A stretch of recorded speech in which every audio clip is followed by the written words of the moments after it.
We are live on a happy hour Friday. Here we go. Sports Bash, 97.3 ESPN, the 97.3 ESPN free mobile app, streaming live video on the X platform, at Mike Gill Show on YouTube, at Mike Gill Show. What's up, everybody? Friday edition starts now. Eagles-Giants, I love this matchup in terms of the two teams. The Giants, by the way, got some news out of New York. Neighbors looks like he's going to play, has cleared the concussion protocol, so they got a little bit of good news entering this game. But where are these two franchises right now? That's kind of where I want to start the day. I've talked to so many people who seemingly are down on the Eagles, and I'm trying to gauge, are we so down on them that we think they're in the same realm as the Giants? Like, is this team on par with the Giants? Is that where we are?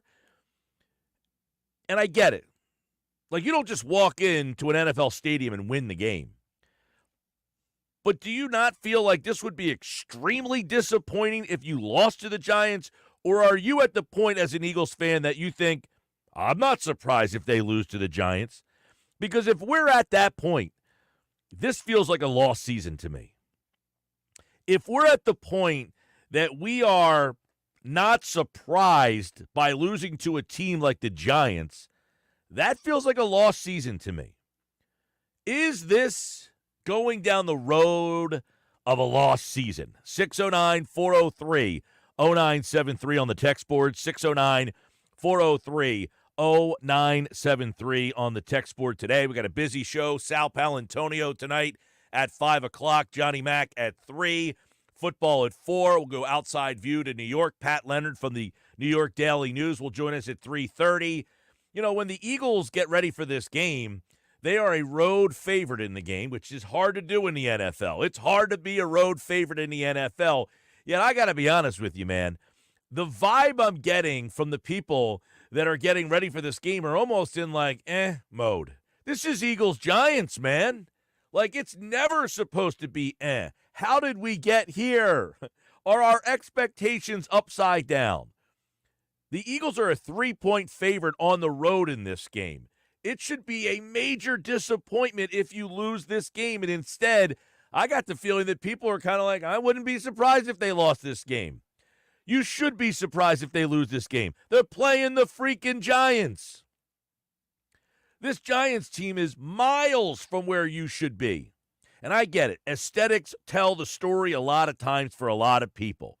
And this team has not been aesthetically pleasing by any stretch of the imagination. And at some point, you got to start becoming aesthetically pleasing if you want people to buy in. And this week might be tough to get aesthetically pleasing. There is no Jordan Mailata playing. He is out. There is no Dallas Goedert playing. He is out. Those are two key figures in the Eagles' run game. You got a big matchup this weekend with Saquon Barkley returning to the Meadowlands or MetLife Stadium or Giants Stadium or whatever we're calling that big dump up there.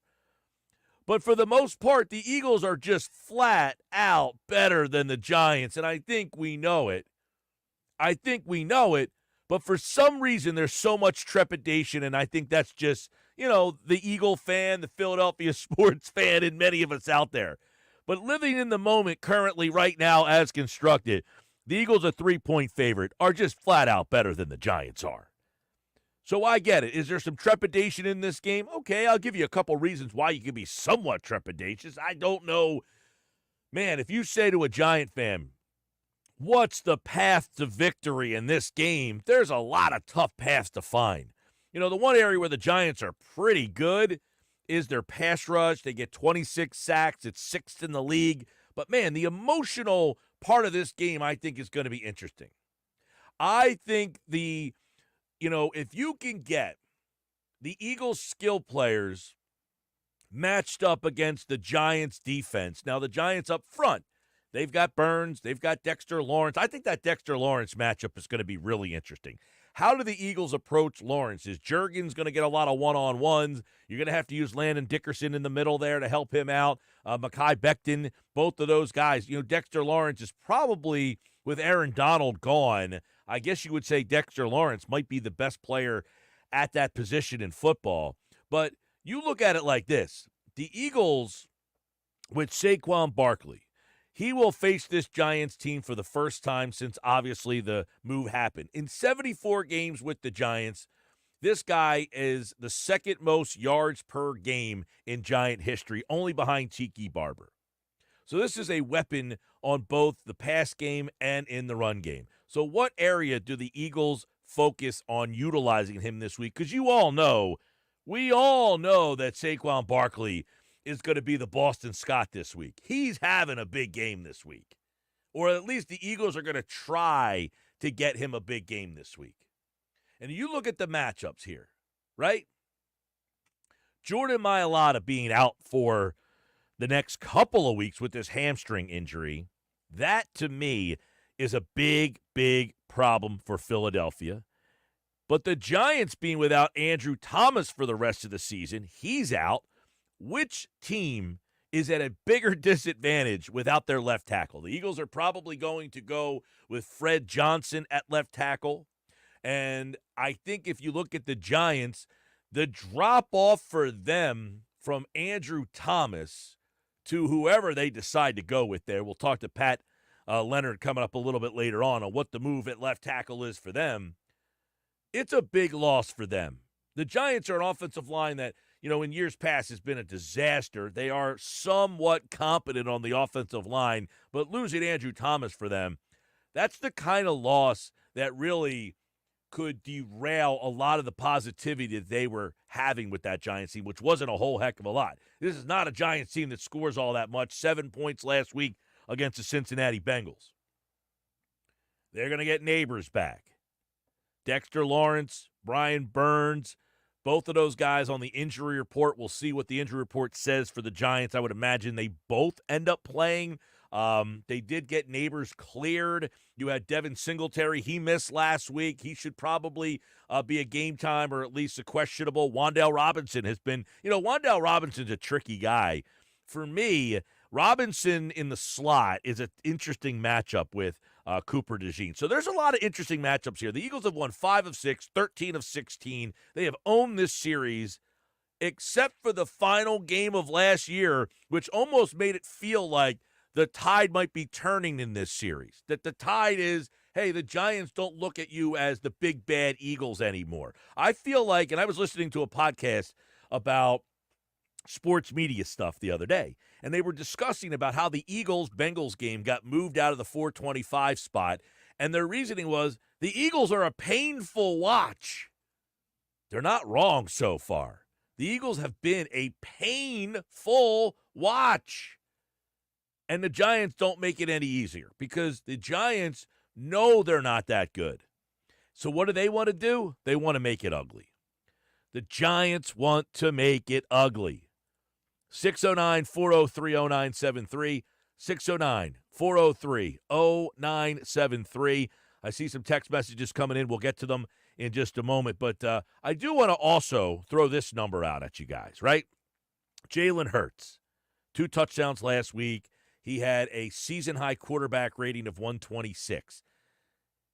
Is Hurts starting to come around? I think we looked at his game last week because the Eagles didn't score a lot and kind of were down on him. We've talked a lot about, is it the play calling? Is it Hurts? Is it Hurts not being able to do what Kellen Moore wants to do? I will say this about Jalen Hurts. I thought he played good last week, not great.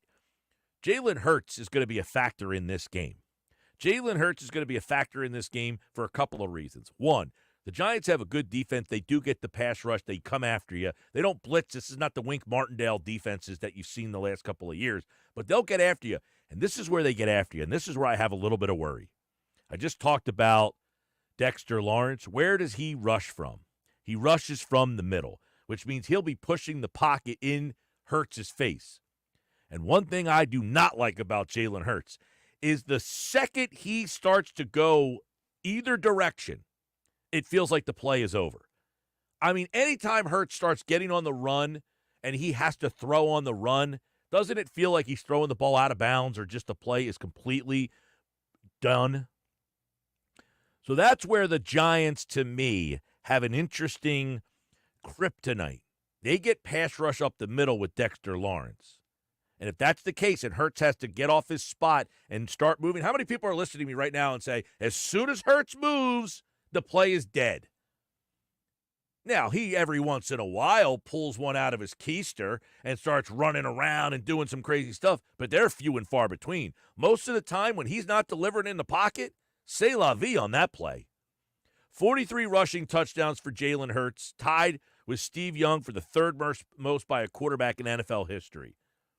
So, Jalen Hurts with the legs this week.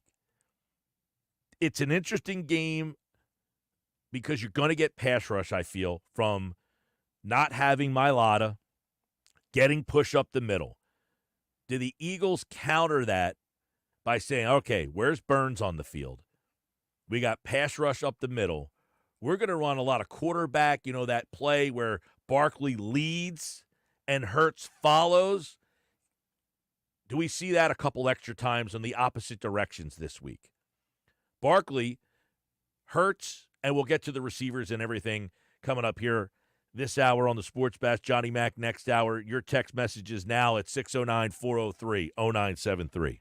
I did want to point out, Mike, that Lawrence and Burns are both back at practice today after missing the last 2 days. Dexter Lawrence, Brian Burns. Okay, that's a big win for them. Also, Brian Dable has told the media that Singletary will be back for Sunday, but he will be splitting playing time with Tyrone Tracy. Not surprising. I mean, look, there's so few.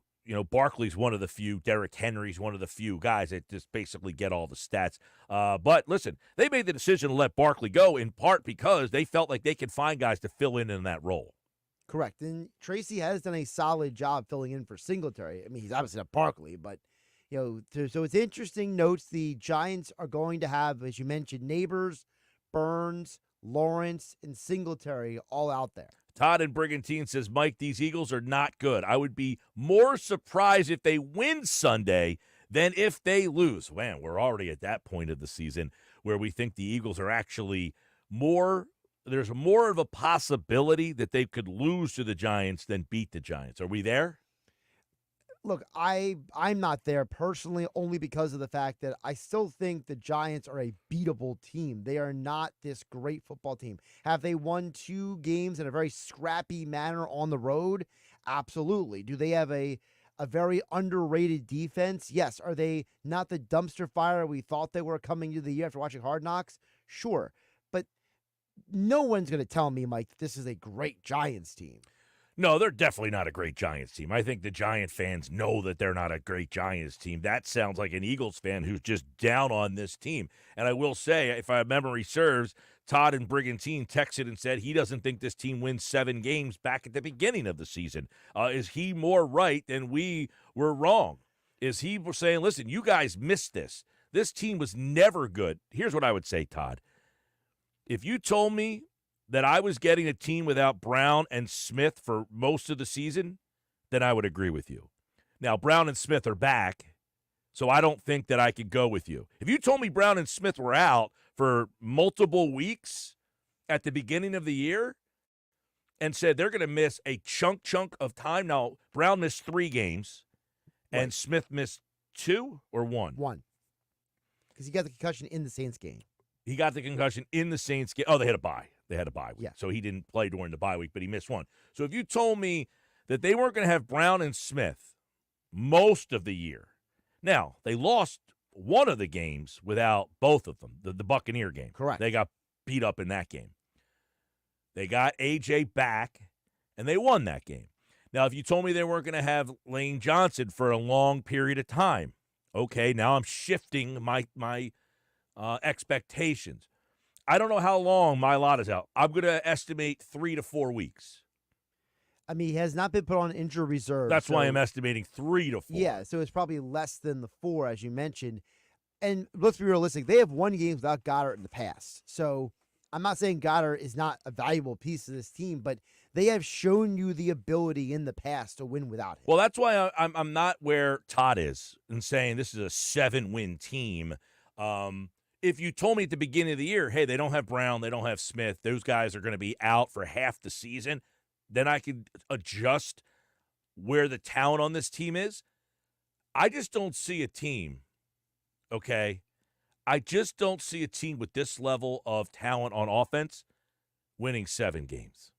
Like even last year, okay? At the end of the year, they were a bad football team, and they won 10 games. Right. So they almost ass backward themselves into 10 wins last year just because they had the talent to do so. And if you look at some of those games they lost, the defense was so bad in some of those games, it wouldn't have mattered what was happening on offense. No, and their defense is better than what we saw at the end of last year. They have improved defensively, and I think they're going to – see, here's the one thing with the Eagles right now. I think offensively, they got to find out who they are, find where they are, find out what they want to be, all that crap, right? All that stuff they got to figure out. But I think they are growing defensively. I think as Fangio is kind of getting his roots in there, I think they are growing defensively. Cooper DeJean, somebody texted in. Let me bring that text message up. Robert in Ocean City says, Mike, what do you think about using – he says about Cooper DeJean on offense.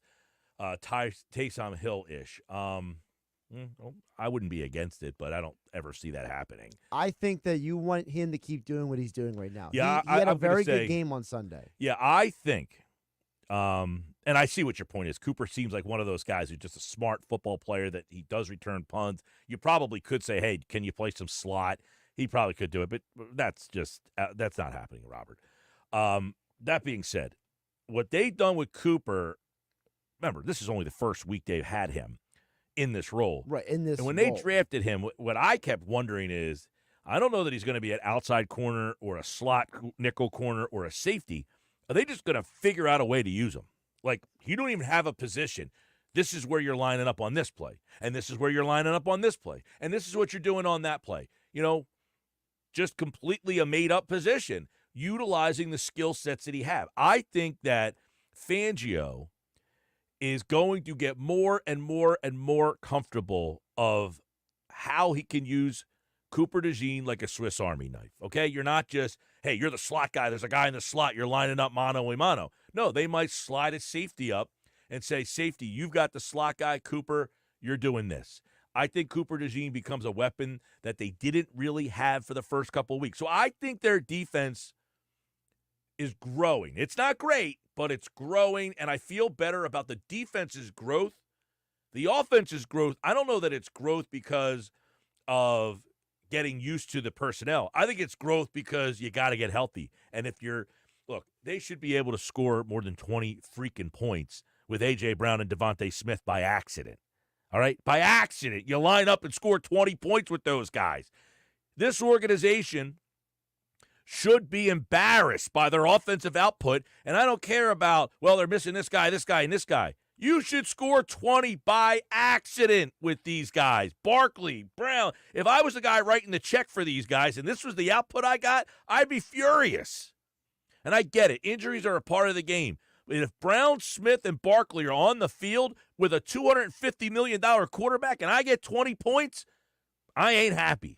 And that's where I think the fans should be. And that's why I think I can't agree with Todd and Brigantine.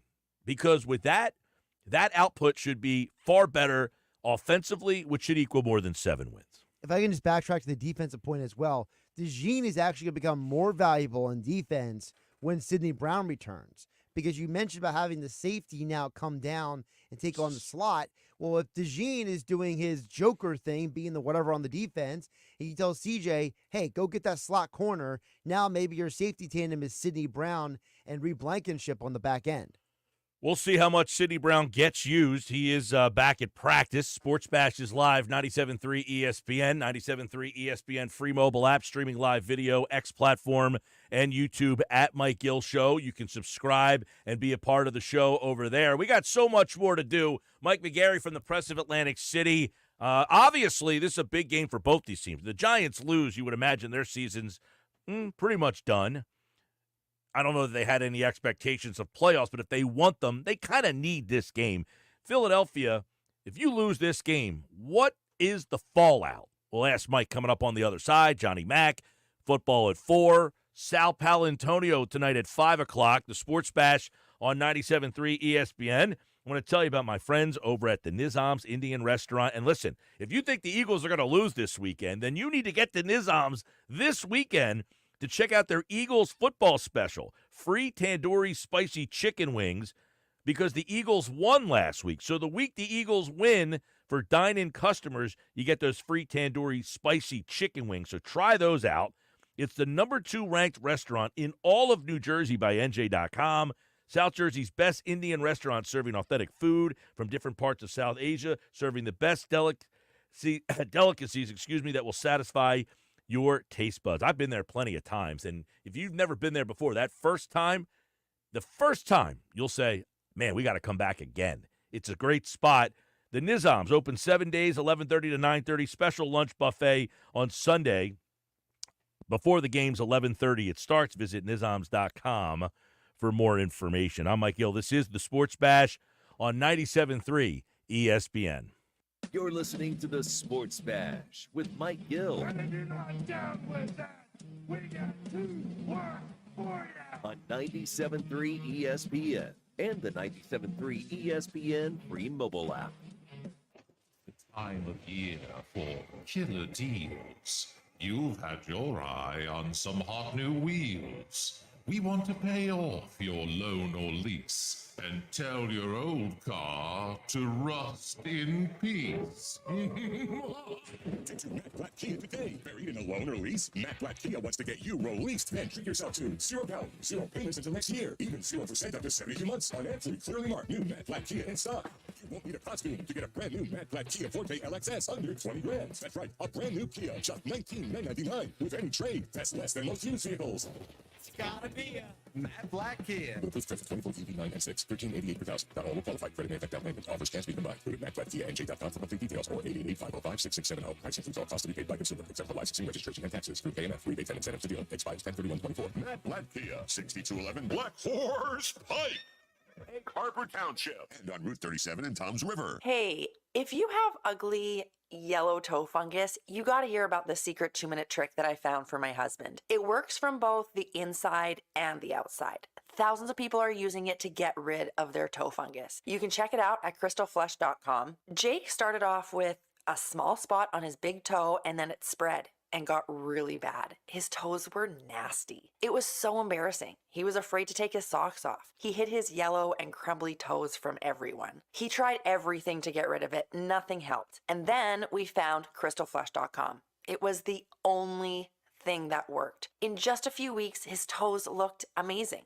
He's now walking around barefoot again. You guys need to try this. I'm telling you, this stuff is different. It's not sold in stores, but go check it out at crystalflesh.com. They'll even let you try it risk-free, so you have nothing to lose. But whatever you do, don't let it get worse. You don't have to live with this anymore. Go check it out now. Just click over to crystalflesh.com.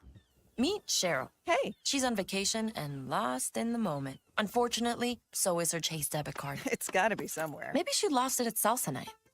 These skirts should have pockets. Or maybe she lost it at Pilates. 3 and 2 and... But she's not worried. With the Chase mobile app, she can lock her card till it turns up. Tools that help protect. One bank that puts you in control. Visit chase.com/checking. Chase, make more of what's yours. Chase mobile app is available for select mobile devices. Message and data rates may apply. JP Morgan Chase Bank, N.A. member FDIC. Did you know that Wendy's has any size soft drinks for just $1? Yeah, any size, anytime.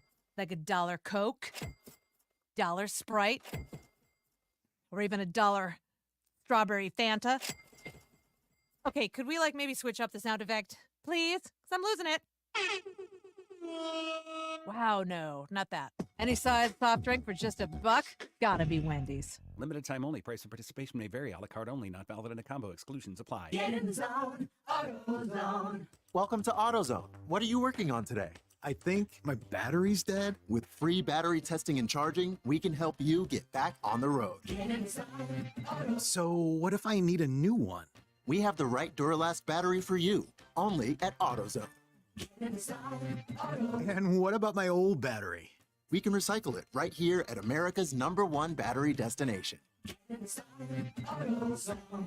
Restrictions apply. Texting enrolls you into recurring automated text messages. Consent not required to purchase. Message and data rates may apply. Hey, Dan, how you doing? Haven't seen you around the gym. Yeah, I've really fallen off. Since I turned 40, I just don't get the results I used to get. Could be lower testosterone. I went through it a while back. I got Nugenix Total T, and it's made a huge difference for me. I've seen that ad on TV. Is it for real? Oh, yeah. The key ingredient is something called Tesnor. which helps boost free and total testosterone levels to help you trim up and stay lean. And it's made a difference for you? Man, I feel like I'm in my 20s again, at work, in the gym, and in the bedroom. Are they still giving out complimentary bottles for people to try it for themselves? Yeah, you just need to send them a text. Text CUT to 321-321 right now for your complimentary bottle of Nugenix Total T. Plus, text now and we'll include a bottle of Nugenix Thermo, our most powerful fat incinerator ever, to help you get back into shape fast, absolutely free. Text CUT to 321-321. That's CUT to 321-321. Products and statements have not been evaluated by the FDA. These products are not intended to diagnose, treat, cure, or prevent any disease or illness. In business, service is everything. Cintas delivers what you need to better serve your customers. Whether it's freshly laundered work apparel for almost any job imaginable, tested and inspected fire protection systems, first aid and safety supplies, on-site AED training, or mops and restroom products, stocked and ready when you need them. Better work days happen together.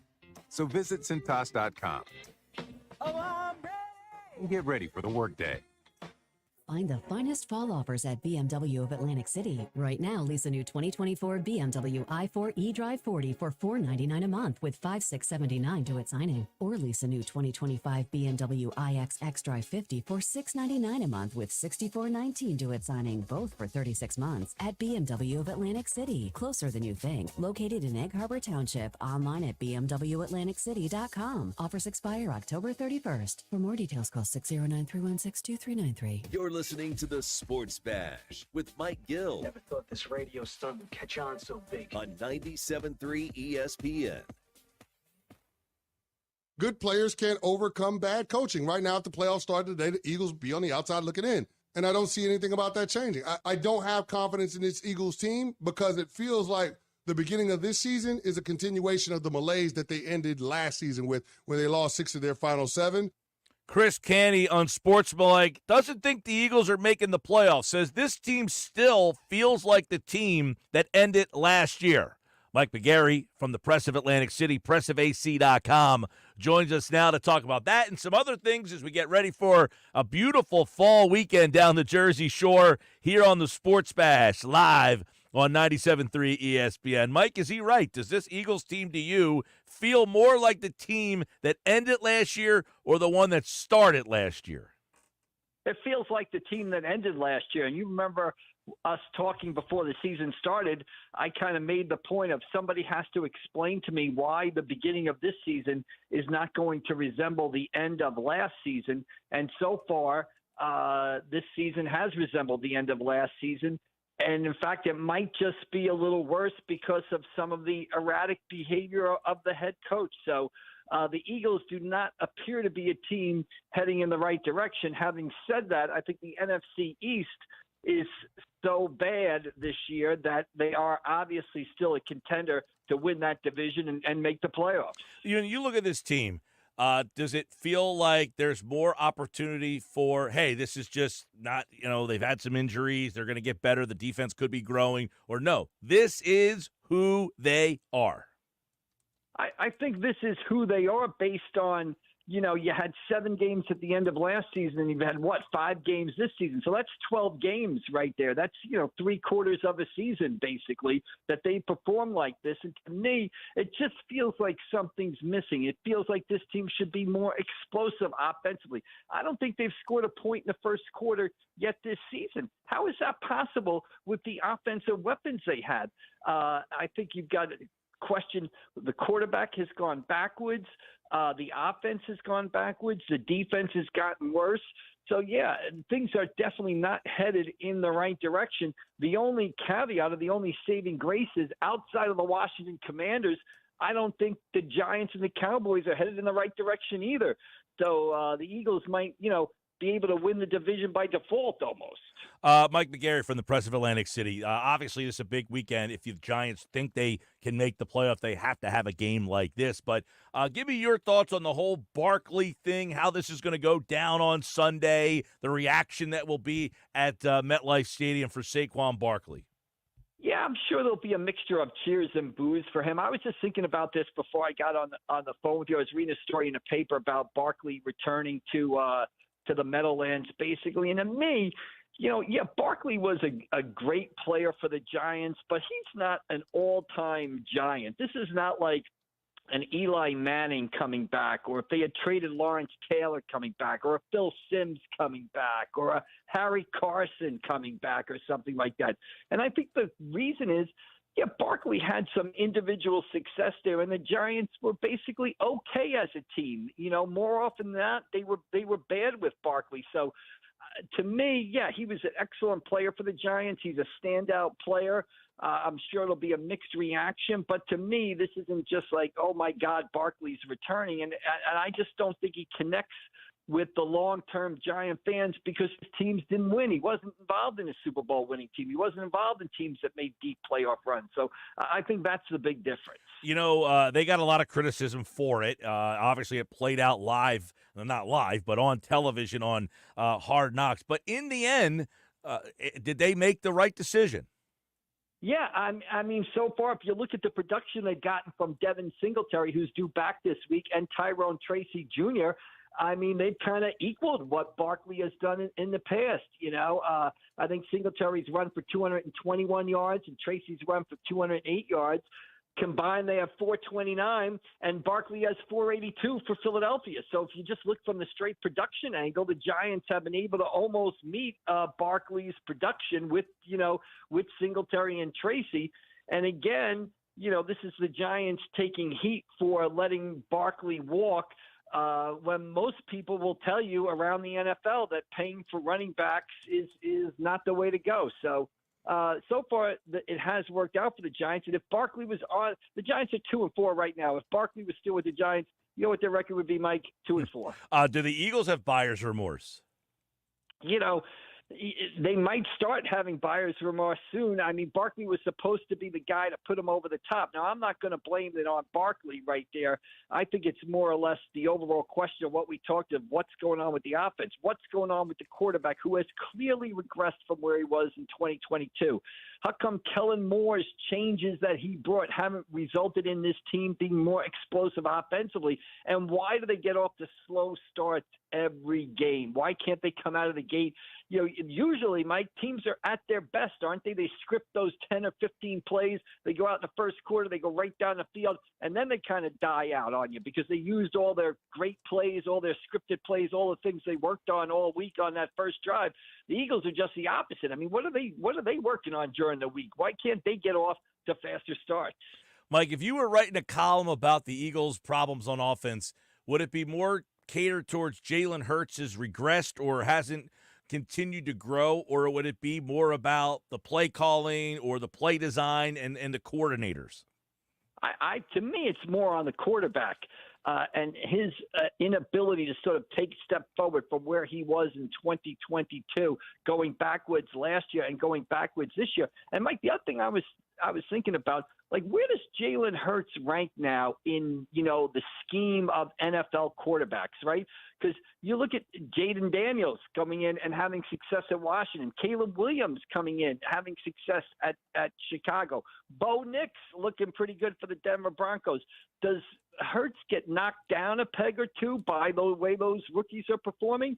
Obviously short sample size with those rookies, but Hurts' regression and the emergence of other quarterbacks are kind of pushing him down, the list of quarterbacks in the NFL, I think. Yeah, we were talking about this the other day. I want to get your take on it, Mike. It's, in 2022, he was 24 years old. You thought, man, this guy's going to keep growing. Have we already seen the best of Jalen Hurts? We might have. I mean, that 22 season might have been his, sort of career year. We've seen that happen with other quarterbacks. I mean, Carr in Saints, the kind of year he had with the Raiders and then kind of taking a step backwards. So we have seen that with other quarterbacks, through the NFL. And I think the Eagles' number one question is how do we get back to Jalen Hurts that quarterbacked this team to the Super Bowl in 2022 and came within probably a holding penalty and a Jalen Hurts fumble of winning the Super Bowl that year. Where is that guy? How do we get that guy back? Like you said, that guy was 24 then. He's 26, 27 now. Where is that guy, and how do we get him back? I think that's the number one answer that the Philadelphia Eagles need to find. All right, Eagles-Giants this Sunday. Of course, you can listen to the game right here on 97.3 ESPN. The coverage at noon. Merrill Reese, Mike Quick have the call at 1. The Giants, by the way, according to ESPN's analytics, have a 3% chance to make the playoffs, a 2% chance to win the NFC East. Philadelphia, 62% chance to make the playoffs, 43% chance to win the NFC East. We started this conversation with Chris Canty saying he does not think the Eagles are a playoff team. If the playoffs were to start today, they would not be in, but 62% chance, Mike. Do you still see the Eagles as a playoff team, or no, this is not going to be a playoff team this year? Yeah, I see this as a team that could very easily be a playoff team again because the rest of the division is so weak. Right now, if you ask me who's the best team in the division, I would obviously say the Commanders. Jaden Daniels has been incredible down there. He looks like a star in the making, right? But is that going to continue? Is he going to be able to sustain that for the whole season? So I just think the division is so mediocre. Obviously, the Cowboys are terrible. The Giants are terrible. Washington still have some questions about them defensively. Is Daniels going to keep up what he's done?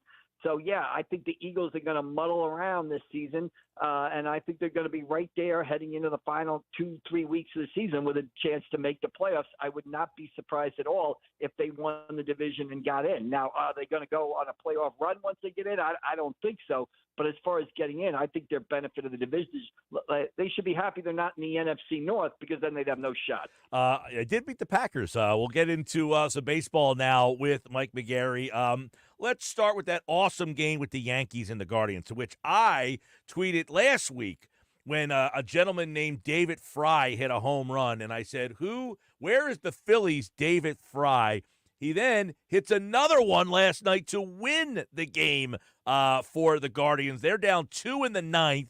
Noel hits a homer with 2 outs in the ninth. Fry hits one in extra innings to win the game for them. And I'm watching the Guardians, who really have no business being in this series. But where is your Noel and Fry if you're the Phillies? That's what I thought last night. What are you thinking about the American League Championship now? Yeah, well, obviously the Yankees are on the verge of taking that series over last night. And just, you mentioned it, the clutch home runs. And again, think about this is playoff baseball, right? I saw Noel hit the home run. I saw Fry hit the home run. What's the first thing that goes through my head? Here's Francisco Lindor off Estevez for the Phillies. So, it's not just your closer or your relievers who are giving up bombs. It's the other team's closers too. I still like the Yankees in that series, Mike. I think the Yankees, they're still up 2-1. They're still in control. I just don't think Cleveland's lineup is good enough to get past the Yankees. I just think on an everyday basis, that lineup is just not strong enough to do it. Plus, they're having bullpen issues. The Cleveland closer has been, immaculate all season. And last night he gives up back-to-backs to Judge and Stan. So I still like the Yankees in that series. Yeah, I know. I said I thought that series would be done. I mean, the path for the Yankees to the World Series. I mean, if you're a Yankee fan, are you even impressed by this? Playing the Royals and this Guardians team. But I will say, the Fry kid, he hit one in the division series. Now he's got one here. And that was my thought: is where is the Phillies version of some guy who, the Phillies have all these big boppers, all these big names, and it's the David Frys of the world. Where are those guys for you when you need them? The Phillies don't seem to have that guy. I think you tweeted out something similar to that last night in the Met game with Kiki Hernandez, who, oh my gosh, he's on pace to be like the all-time best home run hitter in playoff history. Right. I was just about to bring him up when you said that. I thought about that. Where is the Phillies' Kiki Hernandez, a guy who kind of okay regular season player, but then when it comes to the postseason, he's just in the middle of everything. He's grinding out at bats. He's getting great hits. And I think you're 110% right. When I look at the Phillies roster, they don't have a Kiki Hernandez on that roster. They don't have a Fry on that roster. They don't have a guy. They don't have an Iglesias on that roster. Where is the guy? And baseball postseasons kind of through history are built on guys like these. It seems like every winning team has one. Where is that guy who's that okay regular season player, but in October is always there for you, grinding at bats, making plays, just doing the nitty-gritty stuff to put you over the top? I don't think the Phillies have a guy like that. I thought Cody Clemens could have been a guy who done that for them, but he didn't get enough playing time in the championship series. But I agree 110%. If I'm the Phillies, they got to go out and get guys like a Kiki Hernandez to sort of supplement the stars that they have. All right, Mike McGarry for the Press of Atlantic City. Are the Mets done? Yeah, obviously must win today. They're going with Peterson, by the way. Yeah. That to me was a sign that they might be out of gas. Right. It's a sign of desperation. It's firing your last bullet, right? Firing a flare into the night sky while you're lost at sea, hoping a ship 100 miles away sees it, basically, right? That's where they are. To ask them to win 3 in a row from the Dodgers, pretty tall order there. And, Mike, the Dodgers are just a really, really good baseball team. I remember talking with people up at Citizens Bank Park, scouts and everything. The big question was, how are the Dodgers going to pitch in the postseason? They have all these injuries. Where are they going to get the pitching from in the postseason? Well, starting with, I guess it was Game 4 of the division series against the Padres, the Dodgers have pitched lights out since then. So, the question, how are the Dodgers going to pitch in the World Series? Pretty well. And you throw in Betts, Ohtani, and those guys, boy, that's a pretty good baseball. Well, you're right. I mean, people don't even realize this Dodger team really isn't even full strength. I mean, right. What's his name? Glasnow's out. Yamamoto, who's really kind of their guy, he missed and got hurt a lot, so you never really – we don't know if this is the real version of what Yamamoto was supposed to be. They've missed some key guys. Yeah. And by the way, they lost a lot of guys throughout the regular season. This team could have won 110 games if they were healthy. Yeah, the key to the series with the Mets, I thought, was Game 3. Obviously, the series is tied at 1-1. Doesn't take a genius to say it turned on Game 3. But the way Walker Buehler went out there for the Dodgers and pitched, I believe the Mets were starting Manaea, so the Mets had an advantage in that game. And Buehler, who's been terrible offseason, is coming off his second Tommy John surgery, really struggled, didn't look like a shell of himself, goes out there and looks like the Walker Buehler from 2020, 2021, got like some 16 swing and misses in 4.5 innings or 5 innings and really dominated the Mets batters. That was the key to the series right there, Buehler's performance in Game 3. All right, Mike McGarry for the Press of Atlantic City. By the way, got the Sixer opener next week. We'll get into that. We got all this happening on a beautiful weekend. It doesn't feel like high school football. It feels like a high school baseball game should be breaking out tonight and this weekend. But where are we at with the football season? Where are you going to be? Yeah, I'll be over at Ocean City. Great night, great fall night over there on 6th Street there over on the boardwalk over at Ocean City. Holy Spirit at Ocean City. These teams playing for the first time since 2011, and both of them headed for the playoffs, looking to sharpen themselves up for a possible playoff run. I always say it gets late early when it comes to high school football. And after next week, the public school playoff fields will be announced, and the playoffs start on November 1st. So we really only got 2 weeks left of the high school football regular season, as strange as that sounds. So I'll be over at Ocean City tonight for Holy Spirit at Ocean City.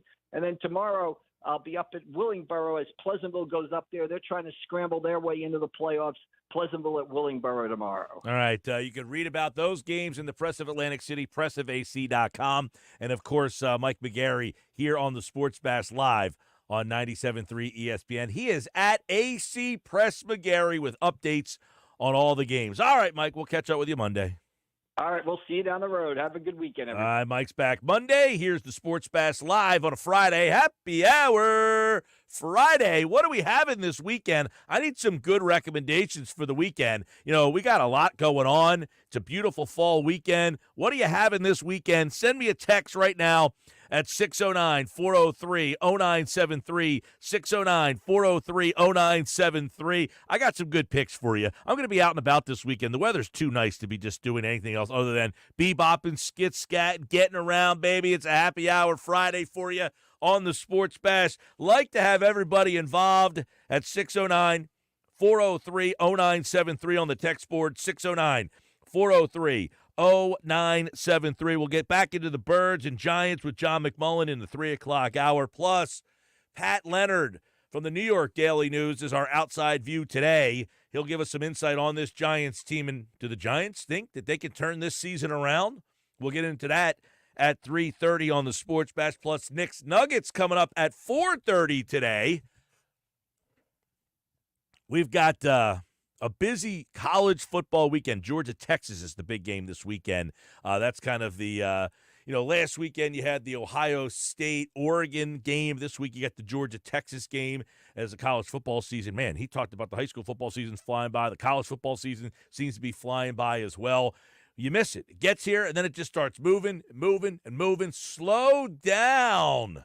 More Sports Bash coming up on 97.3 ESPN. This is South Jersey's official home for Philadelphia Eagles football. The Eagles continue the 2024 season this Sunday in New Jersey against their NFC East rival Giants. He's going to go! Touchdown! Saquon Barkley! Listen to all the action with Merrill Reese and Mike Quick with pregame coverage starting at noon and kickoff at 1 p.m. This is the play-by-play home of the Philadelphia Eagles, 97.3 ESPN, South Jersey's Eagles station. With GMF financing, the qualified buyers excludes Traverse and Corvette excludes prior sales. Need a car, truck, or SUV? Great! Get to Bennett Chevy, where you're going to get Bennett's best offers ever. You know Bennett sells new Chevys at the true GM supplier employee price, right? Well, right now, Bennett Chevrolet says, how'd you like to buy your new Chevy and pay $500 below the GM supplier employee price? Yes, $500 less than our employees. Plus, you keep all the rebates. That's up to 15% off the sticker. And with available 0% financing, you'll have incredibly low payments. And if you've got an old car to trade, right now you'll get a minimum $10,000 towards any pre-owned vehicle in stock. That's at least $10,000 for total junk. Imagine how much we'll pay for good trades. And wait till you experience Bennett's non-commissioned sales team. Paid on your satisfaction, not how much you spend. So they'll make getting all these unbelievable deals even better. Together, let's drive. Bennett Chevy, Egg Harbor Township, and BennettChevy.com. Hey, if you have ugly yellow toe fungus, you got to hear about the secret 2-minute trick that I found for my husband. It works from both the inside and the outside. Thousands of people are using it to get rid of their toe fungus. You can check it out at crystalflesh.com. Jake started off with a small spot on his big toe and then it spread and got really bad. His toes were nasty. It was so embarrassing. He was afraid to take his socks off. He hid his yellow and crumbly toes from everyone. He tried everything to get rid of it. Nothing helped. And then we found crystalflesh.com. It was the only thing that worked. In just a few weeks, his toes looked amazing.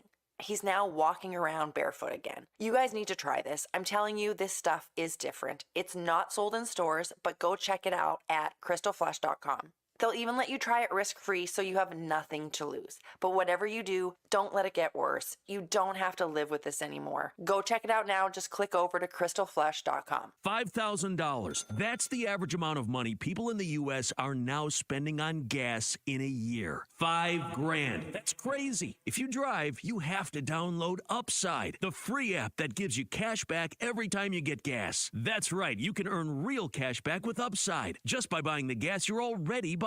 You can literally start earning cash back today. I use Upside every time I fill up, and I've already made around $300. You're putting gas in your car anyway. Why not get real cash back? If you like free money, download Upside. I'm saving the cash I earn from using Upside to help pay for a vacation later this year. Download the free Upside app now to earn cash back every time you buy gas. Use promo code YEAR to get an extra 25 cents per gallon on your first tank. You can cash out anytime right to your bank, PayPal, or a gift card for Amazon and other brands. Just download the free Upside app and use promo code YEAR for a 25 cents per gallon bonus on your first tank. That's code YEAR for a 25 cents per gallon bonus. Your business needs a network it can count on. Power's out. Comcast Business has you covered with Wi-Fi backup to help keep your business up and running, even when your power goes out. Everybody in the warehouse good? Lights are out, but the Wi-Fi's up. Let's power on. It's from the company with 99.9% network reliability. Break room, you good? Can't microwave my burrito, but Wi-Fi's fine. Let's power on. Power on with the leader in connectivity, Comcast Business, powering possibilities. Keep your business connected with Comcast Business Internet and Wi-Fi backup, or get started with reliable internet for $59.99 a month for 12 months with a 2-year agreement. Plus, ask how to get up to a $500 prepaid card on a qualifying gig bundle. Don't wait. Call or go online today. Ends 11/17/24. Restrictions apply. New customers only with 150 megabit per second internet. Eco bill and auto pay required. Equipment, taxes, and fees extra and subject to change.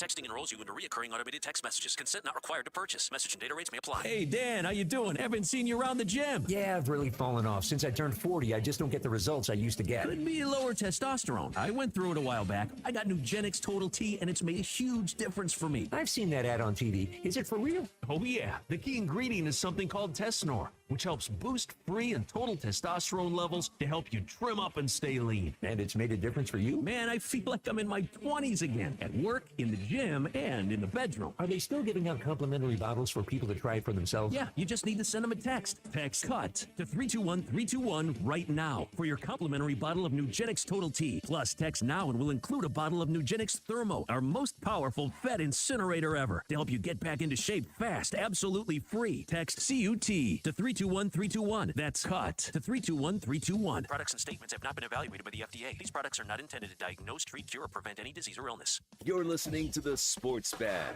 with Mike Gill. And it just keeps getting better. On 97.3 ESPN and the 97.3 ESPN free mobile app.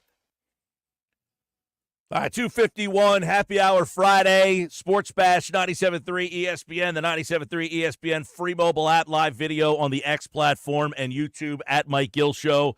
Time for this week's edition of the Fine Five, Ugly Five, brought to you by Jenkins & Sons Plumbing and Heating.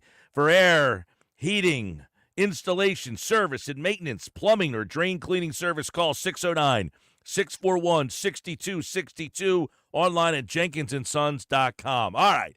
5 best, 5 worst teams this week's Fine Five.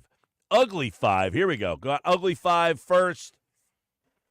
The Ugly Five are, I don't know, are there 5 really, really, really bad teams in the NFL? Or are there 5 teams that you're just like, these teams are absolutely awful? Well, let's see. These are the 5 teams that I have this week on the Fine Five and the Ugly Five here on the Sports Bash on 97.3 ESPN. All right, let's get into number 5 in the Ugly Five. We're going with the Cleveland Browns, who probably have the worst quarterback play right now. I mean, that's debatable. Some of these rookies aren't really, but they're rookies. This guy got paid $230-some million. Right, he's the worst of the guys who have experience. Number 4, Vegas. They got trades. They got people wanting out of there. Their quarterback situation's atrocious. Head coaching situation now being questioned already. They just hired Pierce. Now they might have to fire Pierce. They got a mess going on in Vegas, number 4. Carolina's number 3. They had to bench the number 1 overall pick already. Their defense is a sieve. Carolina, number 3 in the Ugly Five. Jacksonville, I would imagine if they lose to New England, Doug Peterson's probably gone. Do you think he would have been fired if they came back? Fair question. I mean, they stayed in London, for those of you who, they're playing in London last week and then again this week. Correct. And they're playing the number 1 team in my Ugly Five, the Patriots. I think we're at the point where, okay, the Patriots fought hard. They're bad. They're bad. They don't have talent. They fought hard the first week. They hung in. They're not a very good football team. Patriots are number 1. I think Jacksonville probably beats them this week. We'll see. Hopefully for Doug Peterson's sake. Fine 5 best teams. Number 5, Houston. Now, do you feel like Houston moves up or down if they would have lost in the last couple of weeks? Like if we have that Buffalo game. Well, if they would have lost, they probably would be out. Okay. Generally. That I'm would just the curious. reason that they beat Buffalo, which puts them in because that's an impressive win. Gotcha. Kansas City, number 4. Was a little low. Interesting. Yeah, they haven't been all that impressive, but they're still the Chiefs. They got Mahomes. I think they find ways to win. But are they like last year's Eagles, where they're just finding ways to win, but they're not all that impressive? No team has 3-peat in Super Bowl era. Baltimore, number 3. You're starting to buy that Baltimore team. Oh, I had them at the beginning of the year, and then I kind of moved around. They were 0-2. Now they're 4-2. I like the run game. I think they figured out the way to use Derrick Henry. Minnesota, I'm going number 2. Wow, you're going Minnesota over Kansas City. And I got the Lions at number 1 in this week's edition of the Fine Five. They are the Fine Five, Ugly Five, and they are brought to you each week by Jenkins & Sons Plumbing and Heating. For heating and air conditioning, installation, service, and maintenance, plumbing and drain cleaning services, call 641-6262, online at jenkinsandsons.com. Who's your number 1? I mean, my number one would probably still be Kansas City, just because there's if you want to be the man, you got to beat the man. Happy Hour Friday, Jason and Kate May, Fiddlehead. Yes, I am familiar with the Fiddlehead. Vermont style. I like the picture, Jason. Appreciate it. Johnny Mac, next. The playoffs continue on ESPN Radio. The Guardians respond at home. Can they make it 2 straight and tie the Yankees at 2 games each? Or will New York respond and push them to the brink of elimination? Game 4, the Yankees and Guardians. Coverage begins today at 7:30 Eastern, with first pitch at 8 Eastern. On 97.3 ESPN. Brought to you by Shore Physicians Group. Be well connected. Visit shorephysiciansgroup.com. Some people just know they could save hundreds on car insurance by checking Allstate first. Like you know to check your sunroof is closed first, before driving through the car wash. Whoa, whoa, whoa, whoa, whoa, whoa, whoa, no, wait, whoa. Yeah, checking first is smart. So check Allstate first for a quote that could save you hundreds. You're in good hands with Allstate. Savings vary. Terms apply. Allstate Fire and Casualty Insurance Company and affiliates, Northbrook, Illinois. 97.3 ESPN has teamed up with Seize the Deal for incredible weekly offers from some fantastic local restaurants. Here's this week's big deal. Get a $50 gift card, good for use at the Ravioli House in Wildwood for just $25. This great deal is on sale now at seizethedeal.com. Hurry, chances are this deal will sell quickly. For more info on this great deal, go to seizethedeal.com.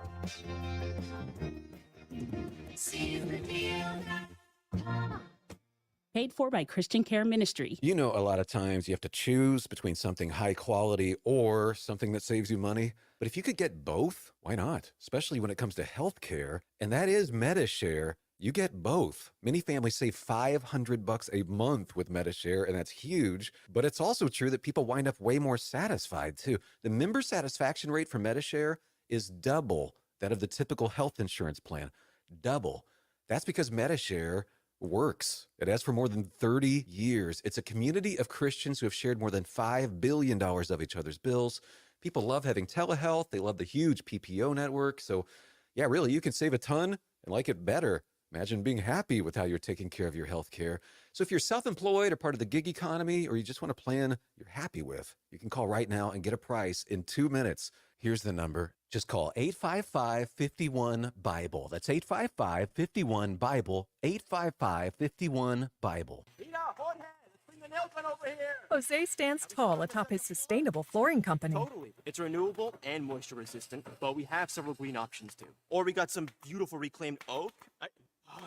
But floored by his success, he needs to hire more installers. I need Indeed. Indeed you do. Put our matching platform to work so you can spend less time searching and more time connecting with talented candidates. Visit Indeed.com/credit and get $75 towards your first sponsored job. Terms and conditions apply. Hey, if you have ugly yellow toe fungus, you got to hear about the secret 2-minute trick that I found for my husband. It works from both the inside and the outside. Thousands of people are using it to get rid of their toe fungus. You can check it out at crystalflesh.com. Jake started off with a small spot on his big toe, and then it spread and got really bad. His toes were nasty. It was so embarrassing. He was afraid to take his socks off. He hid his yellow and crumbly toes from everyone. He tried everything to get rid of it. Nothing helped. And then we found crystalflesh.com. It was the only thing that worked. In just a few weeks, his toes looked amazing.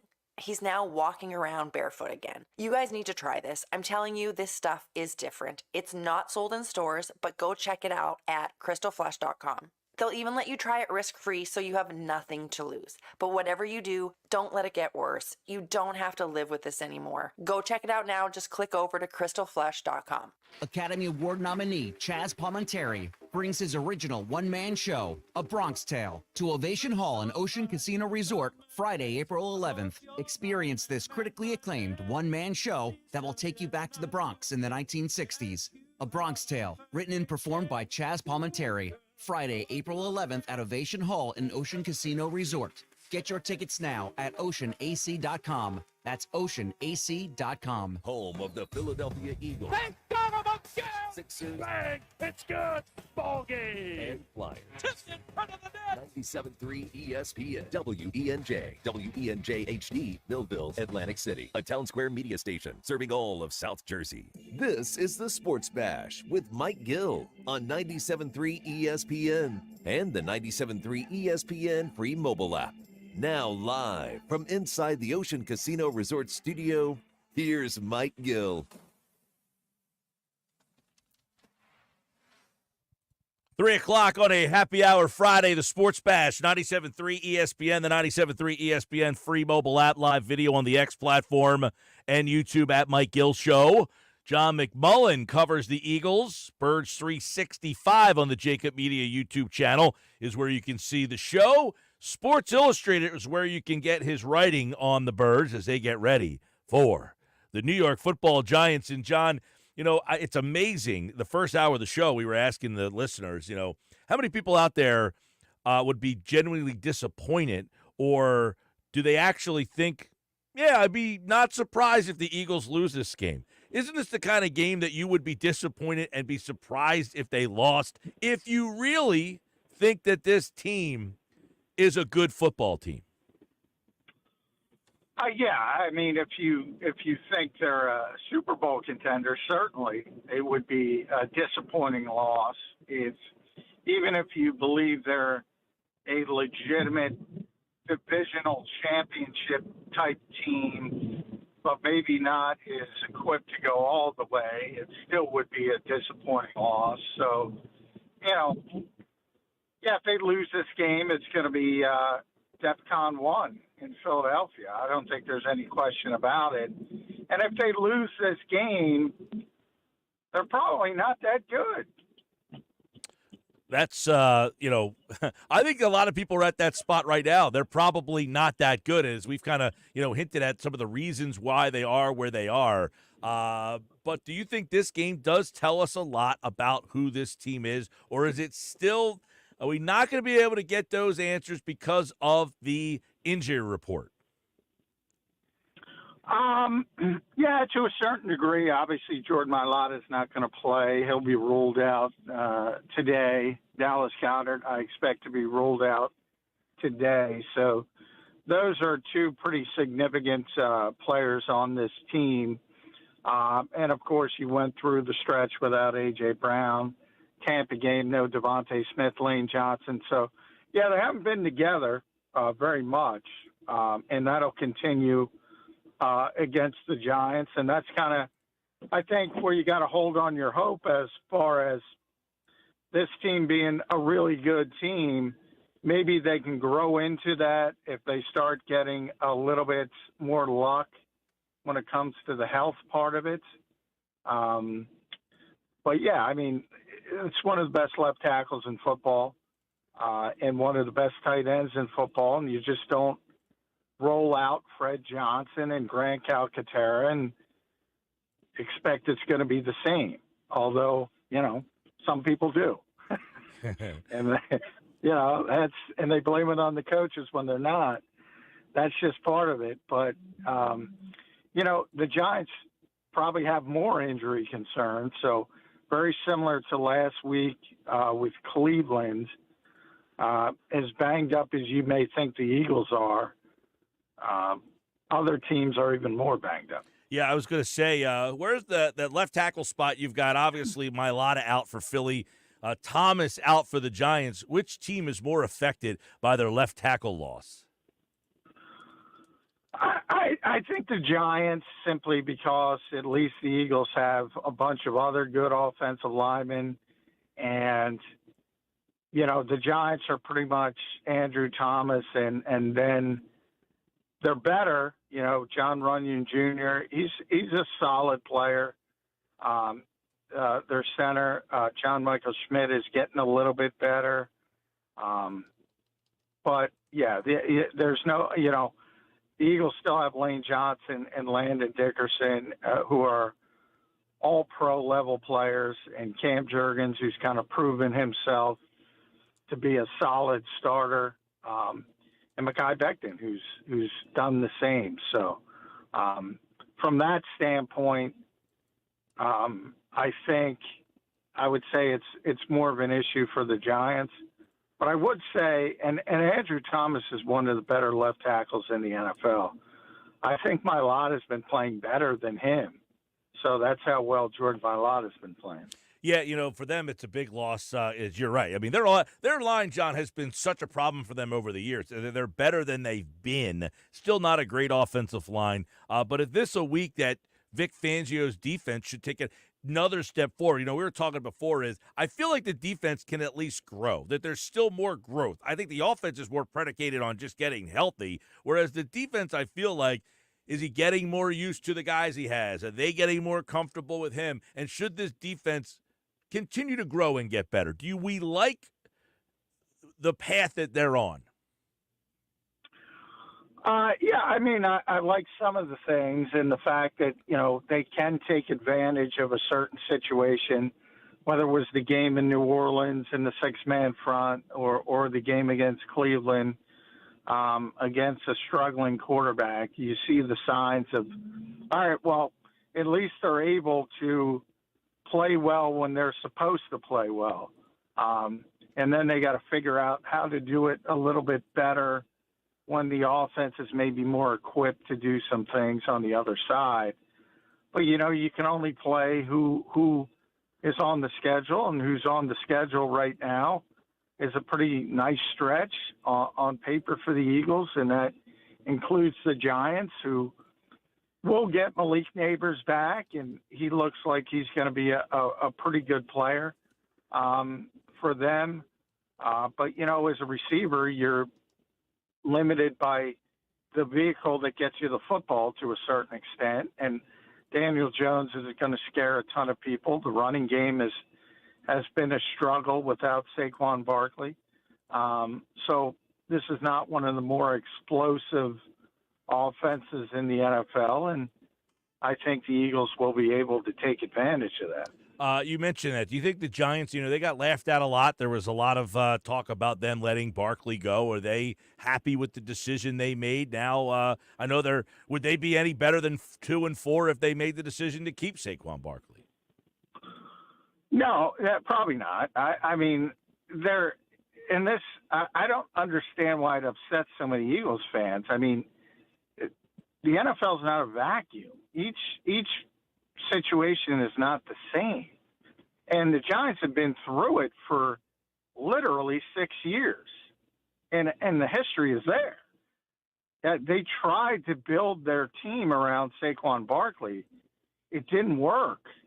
Now, it's not his fault, but they were not able to come up with the complement of players to build on what he can do. And if you're being honest with yourself, and it's probably not the best way to build in the 2024 NFL around a running back, and that's what they tried to do for many years, and it didn't work, not surprisingly. And Joe Shane had to make that decision. The problem for Joe Shane, the GM of the Giants, for people that don't know, is that he's got an owner who thinks more like a fan, if you believe Hard Knocks. And it was a pretty easy decision from the Giants' perspective, from Joe Shane's perspective. But then you got to worry about the outside forces. And, like I said, if Saquon Barkley goes into MetLife Stadium and has a big-time game, boy, that's gonna be almost certain deaths for Joe Shane and Brian Daboll. I was going to say, what are the ramifications for the two teams in this game? You just talked about the Giants side, and if Barkley, Barkley has this monster game, what the ramifications are for the Giants. In other words, do they have a lot to play for in this game? Yeah, and to a certain extent, I think, I've talked about this because a lot of people think it's going to be a big Saquon game. I think the Eagles can take advantage of the fact that probably because of what went on, the Giants' number one goal is going to be to stop Saquon Barkley. And it probably shouldn't be. And you could probably take advantage of that with AJ, Devontae, and some of the other playmakers. And if it wasn't the way it played out, and the fact that, again, I'm not saying if Saquon Barkley runs for 180 yards, Brian Daboll and Joe Shane are going to get fired on Monday. I don't think it's going to happen like that. But if he gets 108 yards, they're done. 180, they're done. Right, yeah. It'll be at the end of the season, most likely, but they're done. Yeah. Well, we saw, everybody keeps going back to the time that A.J. Brown just put one on Tennessee. I mean, that whole situation basically got the GM fired. Exactly. And, a lot of owners, and the Eagles have a good owner, and I talk about it all the time. Not that Jeffrey hasn't made mistakes and has faults. This whole setup he approved of, I think, is a perfect example of a mistake. But overall, when you compare him to other owners, he's very good, and he's patient, and he gives generally people opportunities. Now, when you don't reach expectations, he's going to look for scapegoats. That's just part of it. It's part of everybody's philosophy in this league. But when you're talking about a situation like Saquon away from the Giants, and you got to see it up close, anybody who watched the show on HBO, you got to see it. And you got the owner who says he's going to be losing sleep and this and that. And I'm thinking to myself, Joe Shane is probably sitting there going, what? I mean, this is the easiest decision I ever had to make. And I got to explain this to this guy? Yeah. Oh, that's through it for 6 years. That's the dynamic of, having to answer to someone who their expertise isn't in the game. It's in having the money. It's like he has all the money, so he gets the final say. But that doesn't mean that you know more than I do about how to put a team together. Yeah, exactly. And that's what he's got to deal with. And that's why I say a lot of people are saying, well, you got to get Saquon involved. I think it's going to be the exact opposite, because I think that's going to be the Giants' number one focus, and it's probably only because of self-preservation. John, if the Eagles, I don't know, if there's it's not a hard question to answer, I don't think, but if there was a roadmap of what happened in this team and they lost the game, what is the blueprint for the Giants, who are obviously not as talented as a football team as the Eagles are, but I'm sure you can conjure up something in your head to say, oh, I can see this happening. Well, number one with the Eagles, and they finally curbed it against Cleveland, and that's probably why they won the game. It's their turnover problems. So that would be number one. And that's how you can sort of, eliminate the margin of error against a worse foe, so to speak, is turn the football over consistently. And the Eagles have done that. We're able to stop it against Cleveland. And that's probably the difference between a win and a loss in that game, to be honest. So if it reverts back, and remember, the history of this team at MetLife Stadium hasn't been great recently. That's where the Jalen Reagor game was with the two drop passes. A.J. got hurt in the first quarter in Week 18 last year. The ugly interception against the Jets that cost them a game. It hasn't been great going up the turnpike for this team recently. But number one would be turnovers. And then just from the perspective of the players on the field, you do have to be careful with Neighbors. He's really gifted. And, Slay's going to play, and hopefully that'll stem a little bit of that. I would have been more concerned if it was the young corners against him.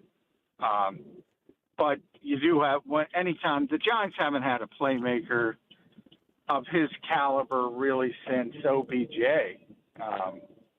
So you're not used to having that type of playmaking talent on the Giants. On the Giants side. Right, yeah. And Wan'Dale Robinson, and, I find that matchup to be interesting. I haven't seen their injury report. I know he was on there earlier. I don't know if he's what his status is. But Robinson against Cooper DeJean possibly in the slot, is that the kind of receiver that is a good matchup for Cooper, or is that one that you worry about? No, yeah, I worry about that a little bit because, and I was talking to Slay today in the locker room, and he was talking about, it's not only Neighbors. Their receivers aren't that bad. Darius Slayton, who's been banged up, I think they're both going to play, Robinson and Slayton, but we'll see when it comes out later. They got a nice little complimentary thing at all three levels. Robinson is sort of the manufactured touch guy who gets it at the line of scrimmage and the jet sweeps and the bubble screens and all that kind of stuff. And then Slayton is the intermediate guy, and Neighbors can do everything, but that's how Slay kind of phrased it. And it's pretty good, but the problem with receivers, at least it's pretty good from what you typically expect of the New York Giants. Now, what also plays into it, as I said before, is all receivers, including A.J. Brown, Devontae Smith, and whomever you like around the league, Tyreek Hill, Justin Jefferson, they're at the mercy of the vehicle getting them the football. Right. And that's not very good with the Giants. Yeah, obviously Daniel Jones. The one area where Jones, I guess, kind of gets this team from time to time, we saw the one night where he ran, and then tripped over his own feet, which kind of started this whole slide and stuff. I guess they were pretty bad before that, but they had made the playoffs the year before, and people thought, and then that night was just kind of the epitome of where they are. But Daniel Jones' ability to run a little bit does kind of, where the Eagles seem to have problems with those type of guys. Yeah, and he's more of a Jalen Hurts type as well from that perspective, in that he can be physical too. Typically when you think of running quarterbacks, it's more of the athleticism, and he's actually pretty physical as well. Josh Allen in that vein, maybe too physical with the injuries starting to pile up. But, yeah, he's a problem running the football, but not to the degree of the true top-tier playmakers. So it's something you got to keep an eye on, but you don't get real concerned about it. It's not like Lamar Jackson or Jaden Daniels or somebody like that. All right, let's get into some of the injury things. Yesterday, Jalen Carter was on there. I saw you tweet out a couple hours ago. Carter was back, DNP shoulder. I mean, at first you're like, okay, did he suffer this at practice, or this was, hey, you're getting the day off? No, yeah, he got hurt at practice. So, when the Eagles do that, and you'll see it and around the league, you can DNP a guy and put rest, so it's not like you have to make something up. He hurt his shoulder. The Eagles were in pads Wednesday. Sometimes things happen, and they're just being cautious. When he missed practice on Thursday, he was back today. They were just trying to manage him through the week to get him to the game. Same thing with Slay. So they're both expected to play, and that's obviously big. Milton Williams is banged up as well. He's going to play. He told me flat out he's going to play. So it's that time of year where a lot of guys are banged up. But Carter did get hurt at practice on Wednesday. Banged up his shoulder a little bit, but it's not terribly serious. All right, that's good news to hear. That was a little bit of a wow, because with the Eagles, without Jalen Carter on the defensive side of the ball, the other area I want to get your opinion on, John, Dexter Lawrence, Brian Burns, the matchups there, because this is where I think Hurts struggles the most, is when he has to start rolling and moving. It almost feels that as soon as the pocket breaks down and he gets out of there, that pass is incomplete. I mean, as soon as that field gets cut in half, he's got nowhere to go with it. And how the Eagles are going to handle Dexter Lawrence up front, and then Brian Burns. Yeah, well, it's funny because Dexter is one of the best defensive players in the NFL. If the Giants were better, he'd be in the Defensive Player of the Year conversation. It's very early, but that's how well he's playing. But I think Burns is the bigger issue this week because you don't have Jordan Mailata, and Fred Johnson's going to be asked to hold up against Brian Burns, who's a very good pass rusher, and to a certain degree, Ojulari as well.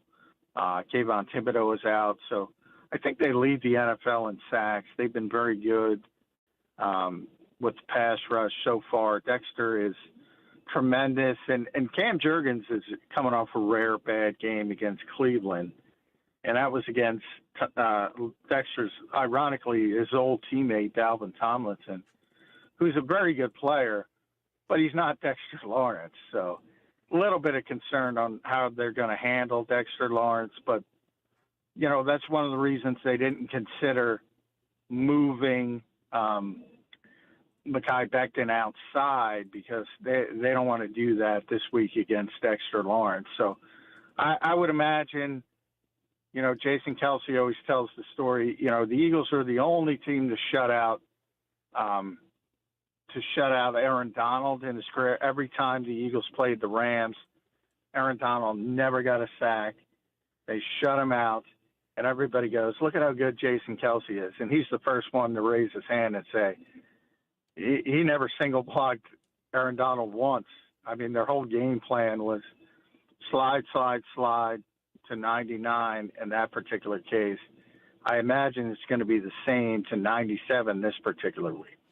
All right, John, most sacks in the NFL, or not the most sacks in the NFL, sixth most, but most in the division. The Giants, 26 sacks. They get to the quarterback. We'll see how that all transpires on Sunday. Let's get your overall thoughts on what this one looks like. And, man, this one feels like an ugly one, but is it finally one of those weeks where the offense clicks, or do you think it's one of those ugly games on Sunday where a lot of people say the aesthetics weren't impressive enough? How do you see it? I think we more are likely to have a sequel to sort of the Cleveland game. I think the Eagles are going to find a way to win it, but it's probably not going to be pretty enough for most people, I would say. 23-20 game, somewhere in that range, too close for comfort. I don't think this offense is going to really start clicking until everybody is healthy and playing together. Because I don't think the depth has shown up this year to the degree the Eagles would have liked. So they need those guys on the field. Fred Johnson's probably going to have a difficult day. The Eagles are probably going to have to help him a little bit. And generally, the biggest luxury in recent seasons for every coordinator the Eagles have had is they get to put out their tackles and say, all right, you're good. And they don't have to help them.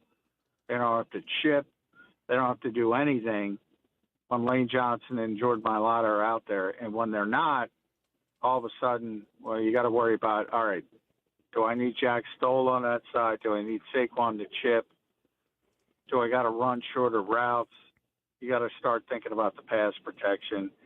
And then, Dallas Goedert, unfortunately, you've seen the same thing with him because he's injured seemingly a few games each year. And generally, when he doesn't play, the tight end spot is not very effective. And, Grant Calcaterra had his best game last week. We'll see if that can continue, because if you go back to last year, the Eagles tight ends caught 2 passes, I believe, when Dallas Goedert was out. And that's it. So big drop-offs at both those positions. All right, there you go. John with an update on the Eagles. Looks like they'll have Carter back there, Slay back there, no Mailata, no Goddard. And an ugly game, says John McMullen. You can check out more 8 a.m. on the Jacob Media YouTube channel with his reaction, Sports Illustrated, and Monday right here on the Sports Bash on 97.3 ESPN. All right, John, enjoy the game. Enjoy the weekend, pal. It's supposed to be nice weather. Yeah, at least that. Every time we go to MetLife, it seems like it's always gray. Something about that stadium. Usually it's late in the year. Yeah, and it's always raining. Even in preseason, it's raining. It's doing something. But hopefully, it looks like we're going to get a good day, because everything about MetLife Stadium is gray, including the weather. All right, buddy. We'll talk to you Monday. All right. Thanks, Mike. All right, John's back Monday here on the Sports Bash Live, 97.3 ESPN, the 97.3 ESPN free mobile app, live video on the X platform, at Mike Gill Show, YouTube, at Mike Gill Show. McMullen's brought to you by Boardwalk Honda. Shop their lineup of new pre-owned certified Hondas online, boardwalkhonda.com. I'm Mike Gill, and coming up, we'll get the outside view. We'll take a look at the New York Football Giants a little closer. Pat Leonard from the New York Daily News. Talking Football is his podcast on the Believe Network. We'll get his thoughts on this Giants team, where they are. I want to get the New York perspective on Barkley coming back there. How big of a deal is it up there this week? And how do the Giants view Jalen Hurts in this Eagles offense? When you hear the names, are they like, why is this offense not better? We'll get an outside perspective from Pat Leonard from the New York Daily News. Coming up next on the Sports Bash Live on 97.3 ESPN. It's the Sports Bash with Mike Gill. Keeping the fans entertained and happy. On 97.3 ESPN and the 97.3 ESPN free mobile app. With GMF financing, the qualified buyers excludes Traverse and Corvette, excludes prior sales. Need a car, truck, or SUV? Great! Get to Bennett Chevy, where you're going to get Bennett's best offers ever. You know Bennett sells new Chevys at the true GM supplier employee price, right? Well, right now, Bennett Chevrolet says, how'd you like to buy your new Chevy and pay $500 below the GM supplier employee price? Yes, $500 less than our employees. Plus, you keep all the rebates. That's up to 15% off the sticker. And with available 0% financing, you'll have incredibly low payments. And if you've got an old car to trade, right now you'll get a minimum $10,000 towards any pre-owned vehicle in stock. That's at least $10,000 for total junk. Imagine how much we'll pay for good trades. And wait till you experience Bennett's non-commissioned sales team. Paid on your satisfaction, not how much you spend. So they'll make getting all these unbelievable deals even better. Together, let's drive. Bennett Chevy, Egg Harbor Township, and BennettChevy.com. Hey, at Total Wine & More, you'll love what you find this Halloween. Thirsty. Oh, hey, Frankenstein. Did you enjoy that Cabernet? Oh, good. Want margarita? Well, all the villagers are raving about this tequila. Ooh, And we have it at the lowest price in town. economical. With the lowest prices for over 30 years, you'll always find what you love and love what you find. Only at Total Wine & More. Drink responsibly, B21. The time for holiday hosting is upon us. So make your second bathroom second to none with HomeDepot.com's best savings of the season. Right now, enjoy up to 40% off select online bath. Find the latest on-trend styles of vanities, faucets, showers, tubs, toilets, and more. All at prices that will let your budget relax right along with you and your beautifully renovated bath.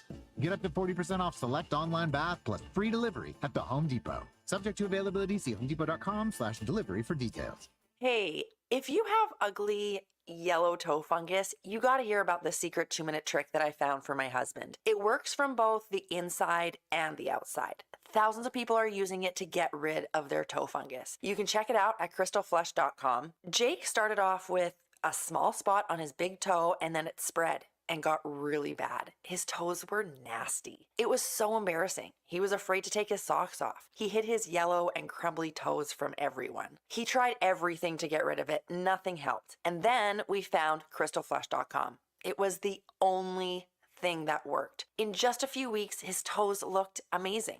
He's now walking around barefoot again. You guys need to try this. I'm telling you, this stuff is different. It's not sold in stores, but go check it out at crystalflesh.com. They'll even let you try it risk-free so you have nothing to lose. But whatever you do, don't let it get worse. You don't have to live with this anymore. Go check it out now. Just click over to crystalflesh.com. Xfinity here. How can we help? Hi, my daughter invited her entire class to her birthday party. Can my Wi-Fi handle it? Oh, well, at Xfinity, our latest gateways have tri-band Wi-Fi technology, letting you connect hundreds of devices at once. No way. So if all the kids are watching stuff on their phones, well, their parents are sharing videos online. Yep, go ahead and watch videos. They can all do their thing and party their way. No problem. Oh, we are gonna need a bigger cake. Now through November 12th, get fast, reliable 300 megabit Xfinity internet for just $30 a month for 12 months with no annual contract and unlimited data included. Visit Xfinity.com, call 1-800-XFINITY, or visit a store today. Xfinity, bring on the good stuff. Restrictions apply. Requires paperless plan and auto pay with stored bank account. Equipment, taxes, and fees extra. After promo, regular rates apply. Currently $90 a month. Actual speeds vary.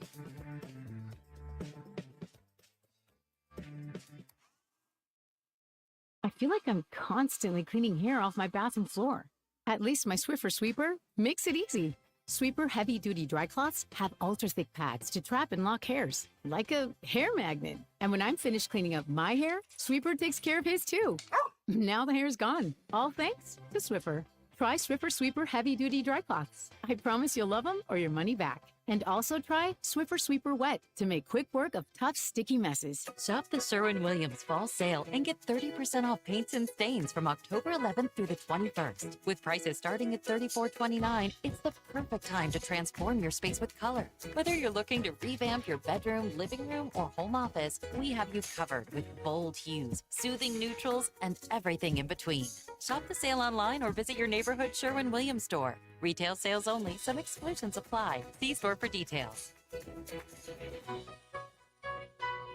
Academy Award nominee Chaz Palminteri brings his original one-man show, A Bronx Tale, to Ovation Hall and Ocean Casino Resort Friday, April 11th. Experience this critically acclaimed one-man show that will take you back to the Bronx in the 1960s. A Bronx Tale, written and performed by Chaz Palminteri. Friday, April 11th at Ovation Hall and Ocean Casino Resort. Get your tickets now at oceanac.com. That's oceanac.com. You're listening to the Sports Bash with Mike Gill. When I'm driving, I got a guy on the radio who talks to me. I can't see him, but he talks to me. On 97.3 ESPN.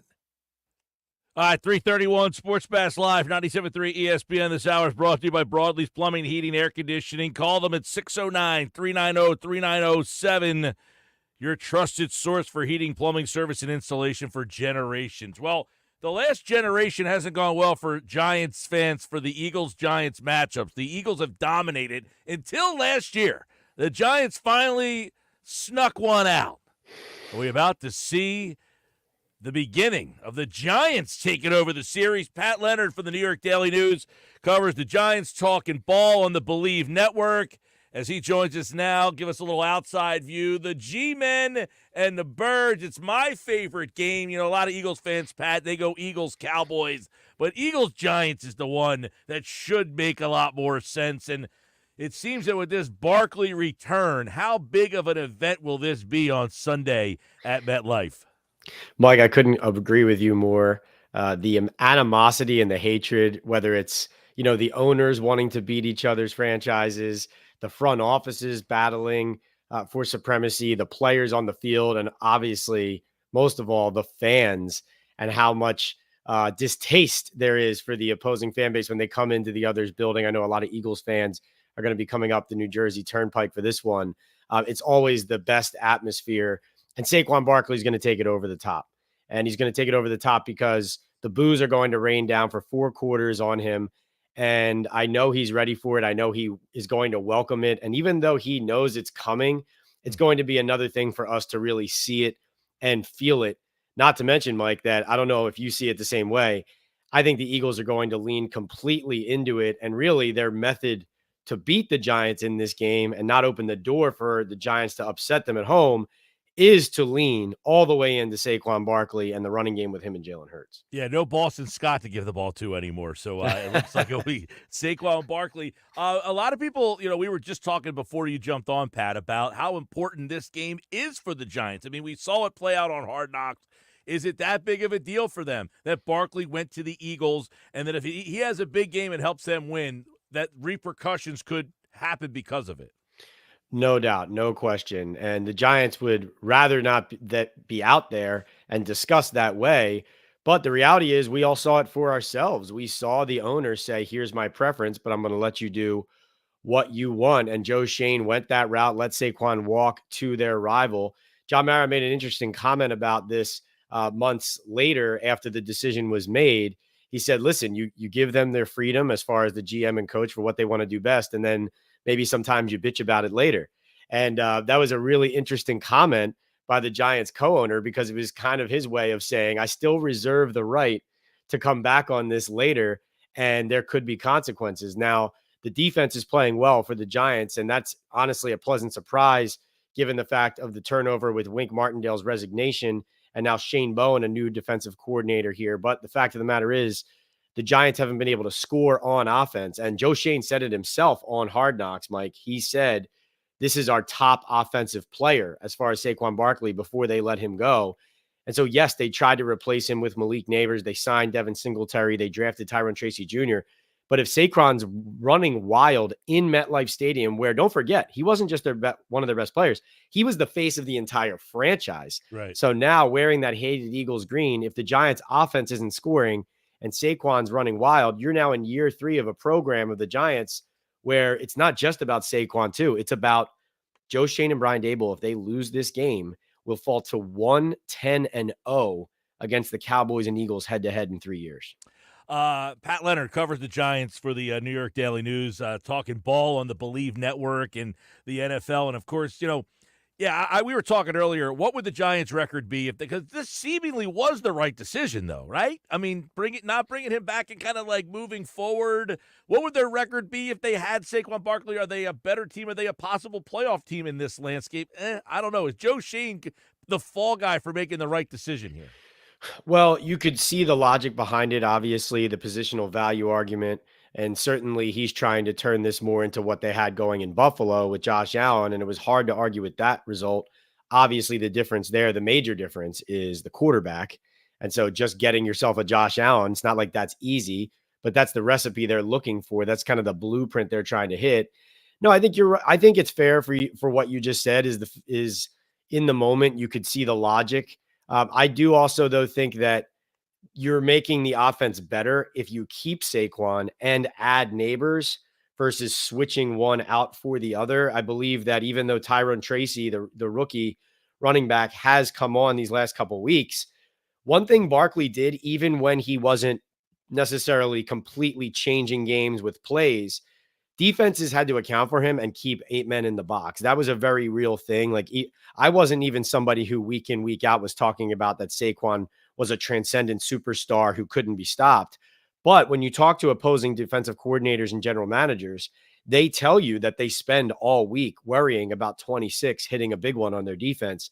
And so I think that the fact that the Giants are only averaging 16 points a game in the bottom of the league as far as scoring goes, and it could get worse with Andrew Thomas not there at left tackle, I think it's kind of the cherry on top potentially on some other roster mistakes or personnel moves that haven't worked out if it comes to roost for Joe Shane. It'll be Saquon and several other decisions that didn't work. Namely, look at the offensive line. Thomas goes down. They just needed to sign a guy off the Niners practice squad at backup tackle because even though they're going to roll out Josh Azudu at left tackle on Sunday, they still don't feel great about their options. Yeah, I was going to say, this seems like the first time that the Giants line hasn't been an absolute albatross, and then they lose Thomas, and it's like, are they back to that? That has been, they've had some decent skill. I mean, their skill guys have been okay, but you had Barkley, and then the thought was Barkley running behind the Eagles line would really unlock him.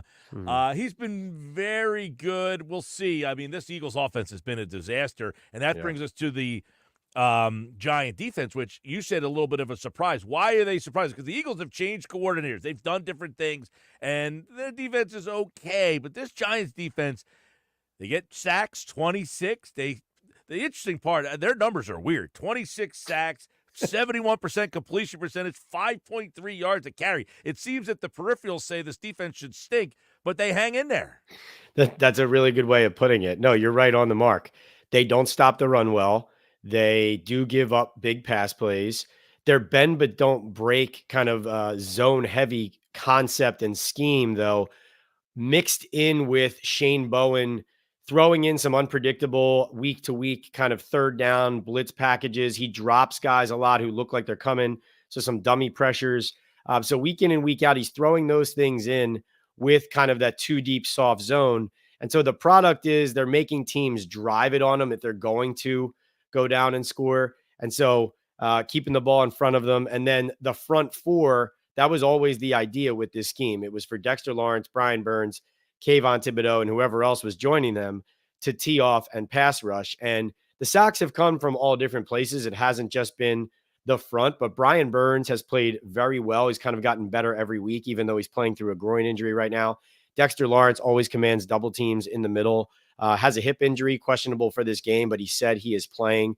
But the fact of the matter is, they're vulnerable if the Eagles run it a lot, I think, in this game, and then play action pass off of it. But if they come out with Kellen Moore and Nick Sirianni and Jalen Hurts with a plan of just drop back passing and throwing it, then Bowen will scheme up some pressure, scheme up some blitzes, a slot blitz, a safety coming, and they will find a way to fluster Hurts, because you and I both know when it doesn't look the way that Jalen expects it to for the Eagles in the passing game and he starts throwing the ball down the field over the middle, bad things tend to happen.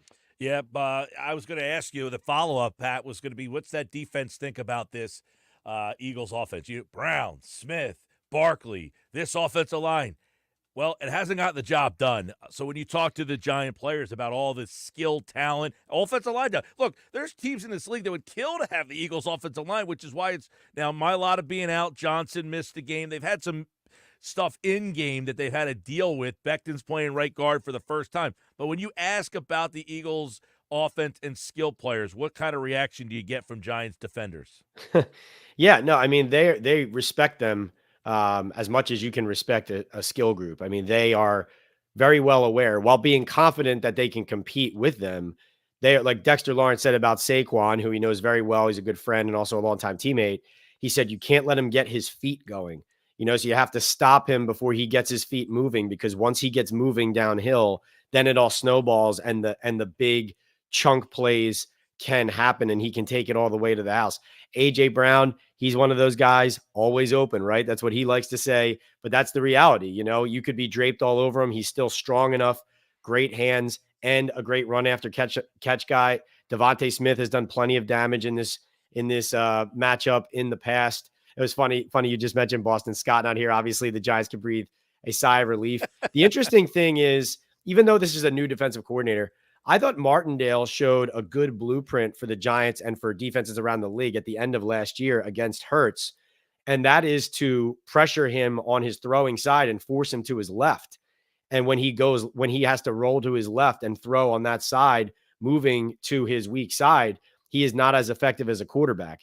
And so I expect the Giants to try to do more of that, to try to get Jalen Hurts to his left, not let him loop around to the right onto his strong side, onto his throwing arm, where he then has the option to run and throw. So I think that they have an idea of how to attack the quarterback. Wouldn't be surprised if they're spying him with somebody as well, but they respect the skill group. And so they're very well aware that, it starts with Saquon in this game, but that it's not only him. All right, here, I'll tell you, there's trepidation. I mean, people are just kind of like, this team's not good. The way last season ended, a loss to the Giants, an ugly Christmas Day game against the Giants. I think Eagle fans, and then the Sirianni stuff last week, that didn't help. I think a lot of people are kind of thinking, no, the 10-1 team's gone. The way they finished last season, that's who they are. Lane Johnson said, it's been 2 years now. This offense is constipated. We got problems. Is this a game the Giants think they can sneak out here? Yes, and I agree with the Eagle fans. The Eagles are a mess. I mean, like we just talked about, a lot of talent they have, but I mean, from not scoring a single point in the first quarter this season, I know the defense showed some signs of life and a little bit better in some areas last week, but again, the Browns, Deshaun Watson, frankly, they stink. And the other thing is, I watch a lot of this Eagles football this year, and I watch it all over the NFC East, obviously covering the NFL. And the Eagles tackling on defense is atrocious. I personally think Malik Neighbors has had a good year so far. He missed 2 games, going to be back this week. He really hasn't had a play. I believe his longest play has been 39 yards. This, to me, could be the game that Neighbors has like a 70-yard touchdown, because he is a good catch and run player. And I watch the Eagles back end from the safeties on down try to tackle, and it's not impressive. And so I do think that they're vulnerable, especially on defense, for the Giants to put some life into the building, because the Giants have only scored 1 touchdown in MetLife Stadium in 3 games at home. They're 0-3 at home. They're averaging 9 points per game at home compared to 22 points per game on the road. So I think that the Eagles' defensive weaknesses, even looking at the linebackers, like I watched Nakobe Dean constantly in the wrong place, not sticking his nose in there at times. Like, they have a lot of issues in Philadelphia. So yes, the Giants do believe that they can capitalize, they can win. There's also pressure to do so, or else, right? They would fall to 0-4 at home, 0-3 in the division, and 2-5 overall. So the stakes couldn't be higher for either team. Frankly, whichever team wins is going to breathe the biggest sigh of relief, and whichever team loses is going to be looking at this saying, we aren't a good team, right? Because that's really going to be the reality. Oh, it'll be interesting to see if they have to drive down that turnpike, the Eagles with a loss. They won last week, and it was pandemonium. If they have to come home from New York with a loss, 3-3 Philadelphia would be. It's 3-2 Philadelphia. It's 2-4 New York. You can listen to the game right here on 97.3 ESPN. Pat Leonard covers the Giants for the New York Daily News, talking ball on the NFL on the Believe Network, and he was kind enough to give us today's outside view on the New York Giants. Thank you, Pat. Appreciate it. Thank you, Mike. Take care. All right, great stuff from Pat. And, of course, you look at this matchup on Sunday, and the one thing that you mentioned, Pat mentioned, is the defense. Their defense, the peripherals aren't good. You could run the ball on this team, 5.3 yards a carry. You should be able to move the ball on the ground. They expect that to happen with Barkley. But the Eagles use Barkley. Do they overthink this and try to use him as a decoy? You say, listen, they can't stop the run. This is where it bothers me about the Eagles so much. I've said it before. The Eagles' star is their offensive line. That's who their star is. Until they come to terms with that, I think this offense will continue to be inconsistent and clunky. I am Mike Gill. This is the Sports Bash on 97.3 ESPN. We've got Eagles-Giants for you throughout the day. By the way, last night, did you watch any of the Flyers last night there, Josh? I did. Another late night watching the Fly guys lose. Yeah, I stayed up. It was 2-0. No, it was 2-2. I'm sorry. I was thinking about the game the other night. It was 2-2, then 3-2, then 4-2, then 5-2, and that's where I bailed out. They attempted to come back in the third period, but they were just too far behind at that point. Well, they got it to 5-4. They got it close, yeah, but 5-4, you're back in the game, and then you give up an empty netter. Dude, Fedotov just cannot he's rough. laterally. Well, if you read my article over at 97.3ESPN.com, ESPN.com ranked the Flyers goaltending tandems towards the bottom of the league, and last night you got a glimpse of why. Go get that article now at 97.3ESPN.com. By the way, the Flyers, Michkov last night did get an assist in the game. 2 goals for Travis Konecny. He had the first 2 of the night, and he felt pretty good about where they were. But you do feel pretty good they finally get to come home. But only 3 of 8 points obtained on that 4-game West Coast trip. It just goes to show you that this is, as Kevin Durso has said yesterday, Mike, he said this is a young team that will go through growing pains. All right, when we come back, by the way, Flyers tomorrow night, that will be on our sister station, Rock 104.1, a 7 o'clock puck drop. So get the Rock 104.1 mobile app or listen to the Flyers game over there. We'll have ALCS Game 5. What an epic ALCS Game 3. And we have ALCS Game 4 tonight on 97.3 ESPN. The playoffs continue on ESPN Radio. The Guardians respond at home. Can they make it 2 straight and tie the Yankees at 2 games each? Or will New York respond and push them to the brink of elimination? Game 4, the Yankees and Guardians. Coverage begins today at 7:30 Eastern, with first pitch at 8 Eastern. On 97.3 ESPN. Brought to you by Shore Physicians Group. Be well connected. Visit shorephysiciansgroup.com. The time of year for killer deals. You've had your eye on some hot new wheels. We want to pay off your loan or lease and tell your old car to rust in peace. Get to Matt Black Kia today. Buried in a loan or lease? Matt Black Kia wants to get you released and treat yourself to 0 down, 0 payments until next year. Even 0% up to 72 months on absolutely clearly marked new Matt Black Kia in stock. You won't need a costume to get a brand new Matt Black Kia Forte LXS under 20 grand. That's right, a brand new Kia, just $19,999 with any trade. That's less than most used vehicles. It's gotta be a Matt Black Kia. Approved credit 24 EV 9 and 6, $13.88 per thousand. Not all will qualify. Credit and effect down payment. Offers can be combined. Go to mattblackkia.com for complete details or 888-505-6670. Price includes all costs to be paid by consumer except for licensing, registration, and taxes. Through KNF. Rebate and incentives to deal. Expires 10/31/24. Matt Black Kia, 6211 Black Horse Pike, Harper Township, and on Route 37 in Toms River. Sometimes I struggle to get to sleep. My body stopped for the day, but my mind is still running. So I take ZQuil. ZQuil, the world's #1 sleep aid brand, has a range of non-habit-forming products to fit you and your family's needs. Invest in a great night's sleep for the best you tomorrow. I'm awake and ready to take on anything. Better days start with Sequel Nights. Explore our products at sequel.com. Use as directed. Keep out of reach of children. Shop the Sherwin-Williams fall sale and get 30% off paints and stains from October 11th through the 21st. With prices starting at $34.29, it's the perfect time to transform your space with color. Whether you're looking to revamp your bedroom, living room, or home office, we have you covered with bold hues, soothing neutrals, and everything in between. Shop the sale online or visit your neighborhood Sherwin-Williams store. Retail sales only. Some exclusions apply. See store for details. 97.3 ESPN has teamed up with Seize the Deal for incredible weekly offers from some fantastic local restaurants. Here's this week's big deal. Get a $50 gift card, good for use at the Ravioli House in Wildwood for just $25.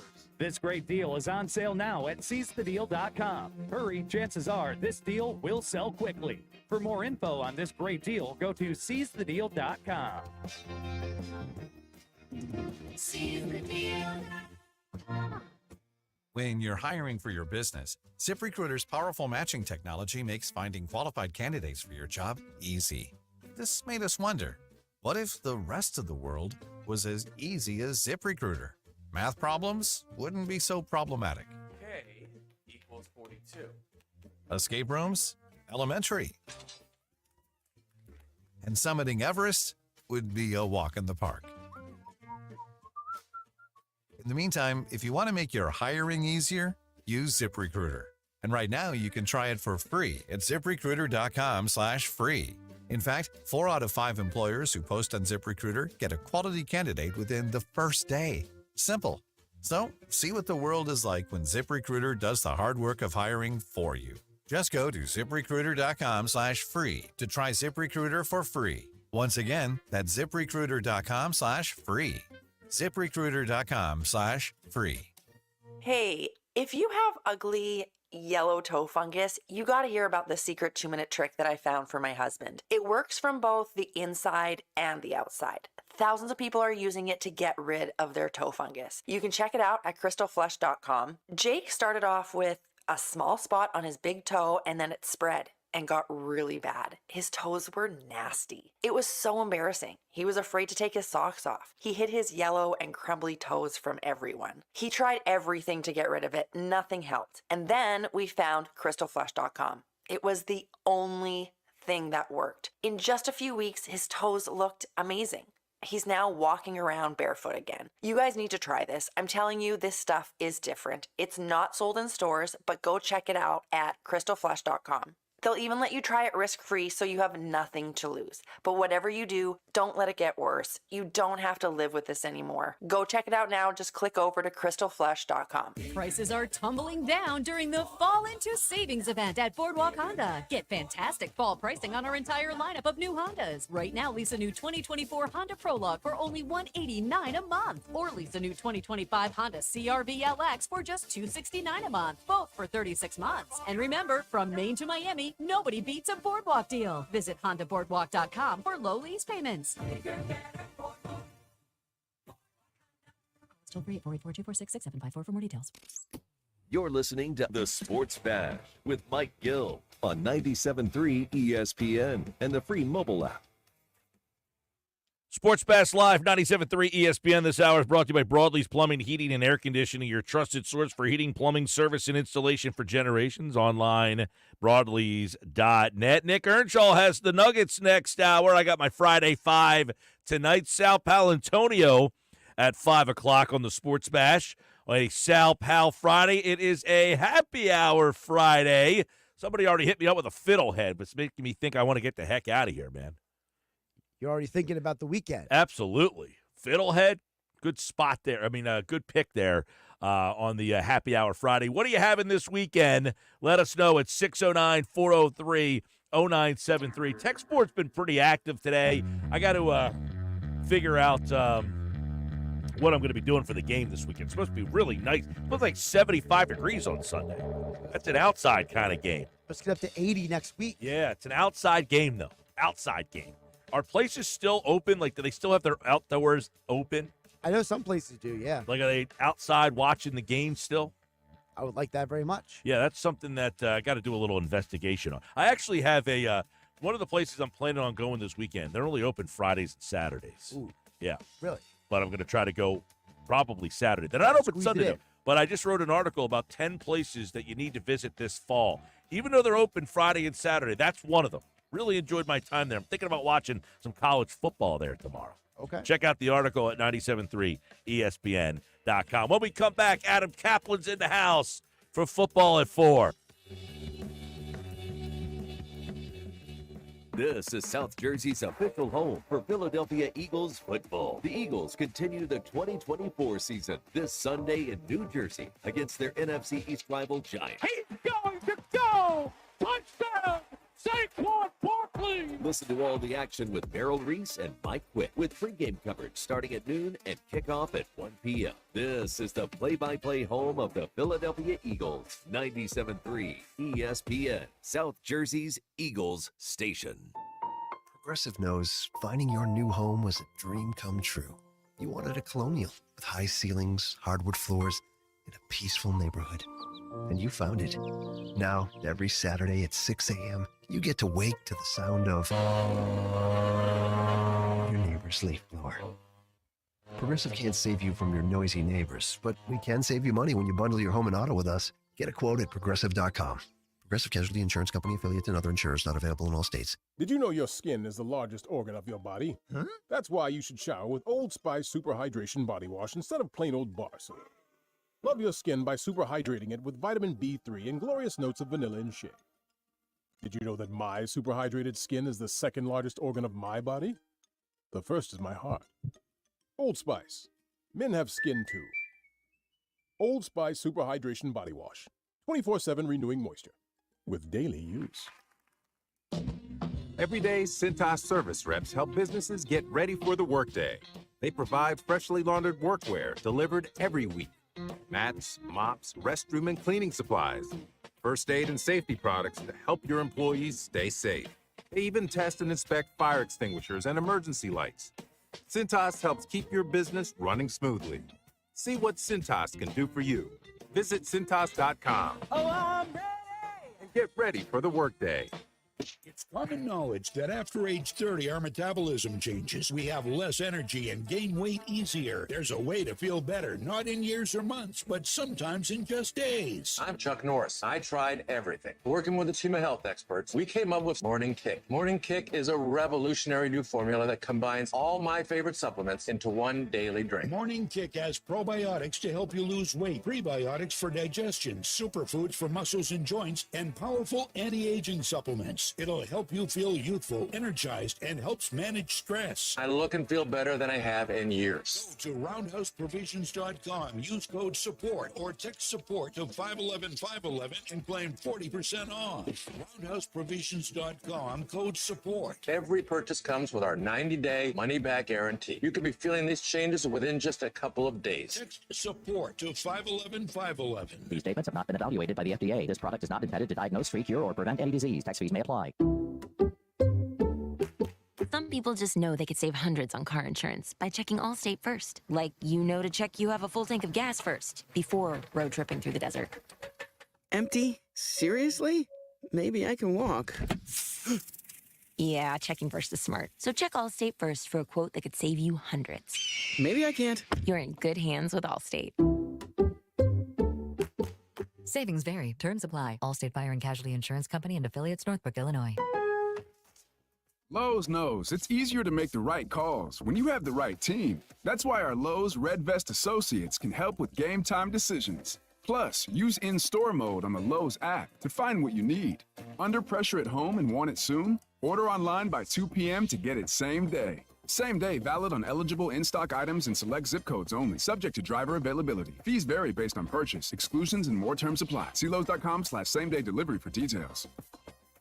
With GM financing, the qualified buyers excludes Traverse and Corvette excludes prior sales. Need a car, truck, or SUV? Great! Get to Bennett Chevy, where you're going to get Bennett's best offers ever. You know Bennett sells new Chevys at the true GM supplier employee price, right? Well, right now, Bennett Chevrolet says, how'd you like to buy your new Chevy and pay $500 below the GM supplier employee price? Yes, $500 less than our employees. Plus, you keep all the rebates. That's up to 15% off the sticker. And with available 0% financing, you'll have incredibly low payments. And if you've got an old car to trade, right now you'll get a minimum $10,000 towards any pre-owned vehicle in stock. That's at least 10 grand for total junk. Imagine how much we'll pay for good trades. And wait till you experience Bennett's non-commissioned sales team. Paid on your satisfaction, not how much you spend. So they'll make getting all these unbelievable deals even better. Together, let's drive. Bennett Chevy, Egg Harbor Township, and BennettChevy.com. South Jersey's official play-by-play home of the Eagles, Sixers, and Flyers. At 0 point would I ever consider not being a fan of the team. 97.3 ESPN, WENJ, WENJ HD,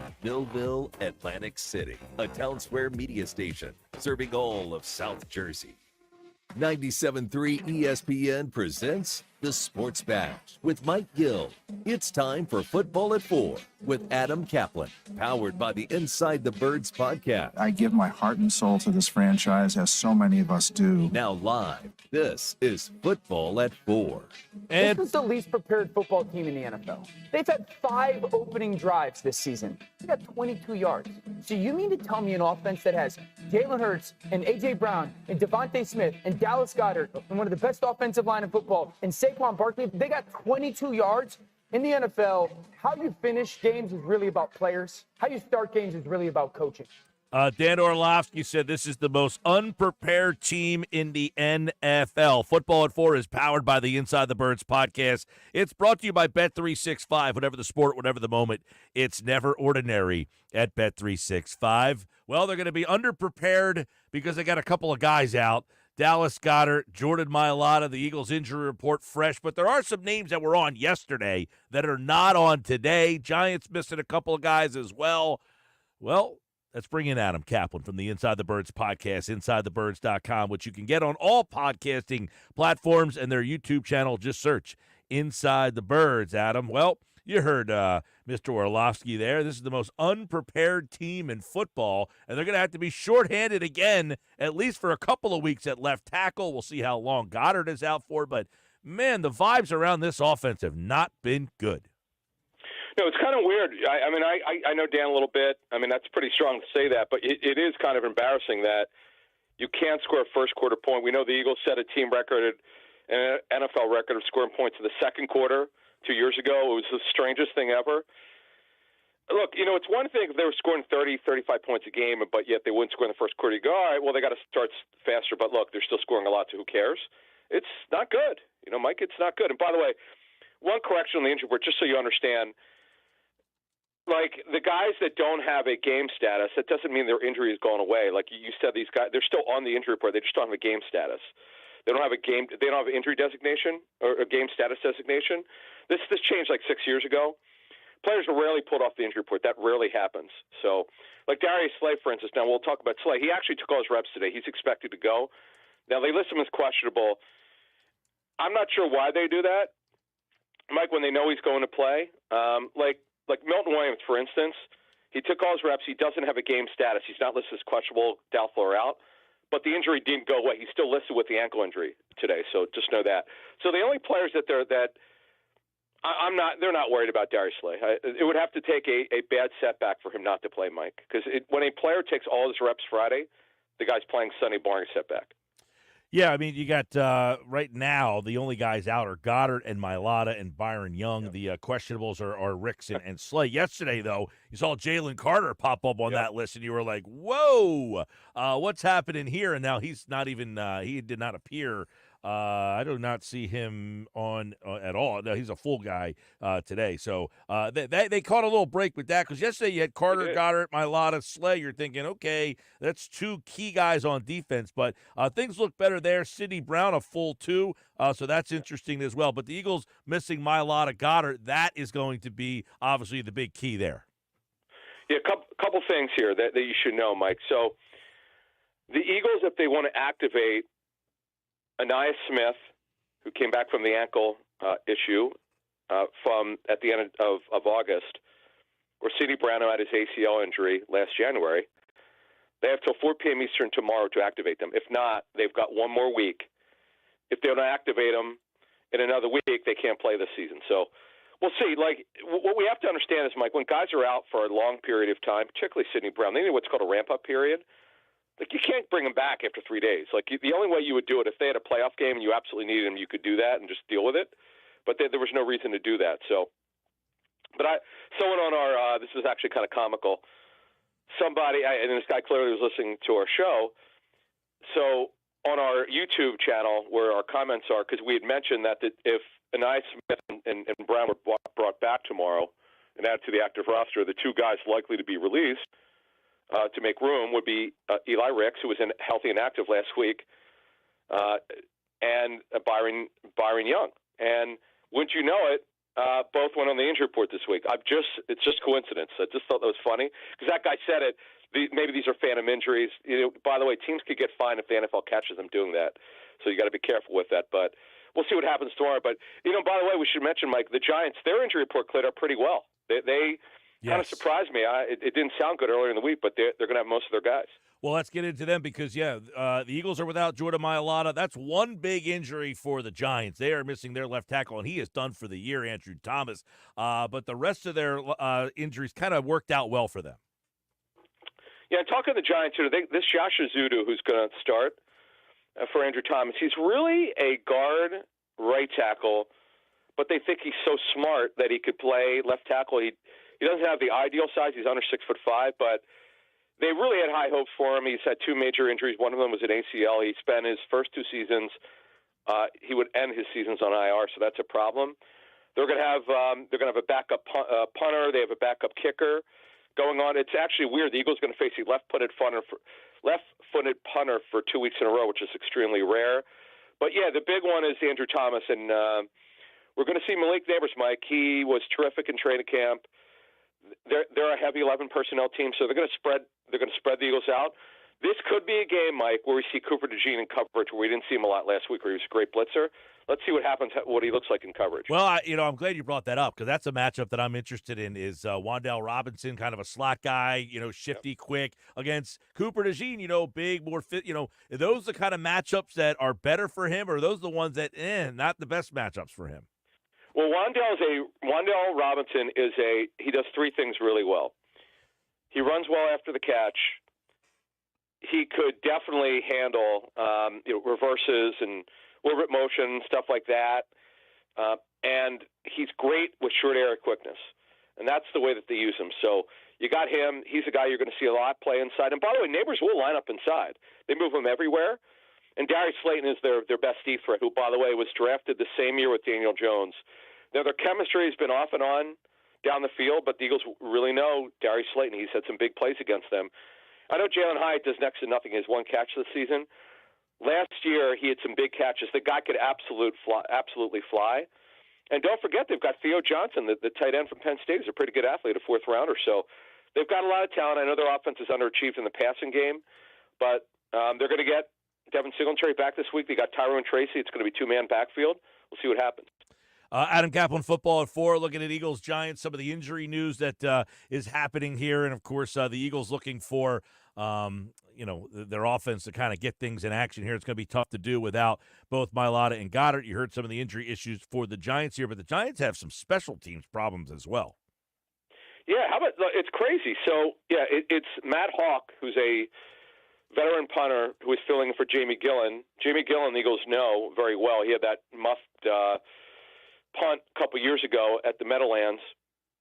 Graham Gano, their kicker, he's out. He's on injury reserve with a hamstring injury. Greg Joseph fills in, formerly of the Vikings, who's got a big leg.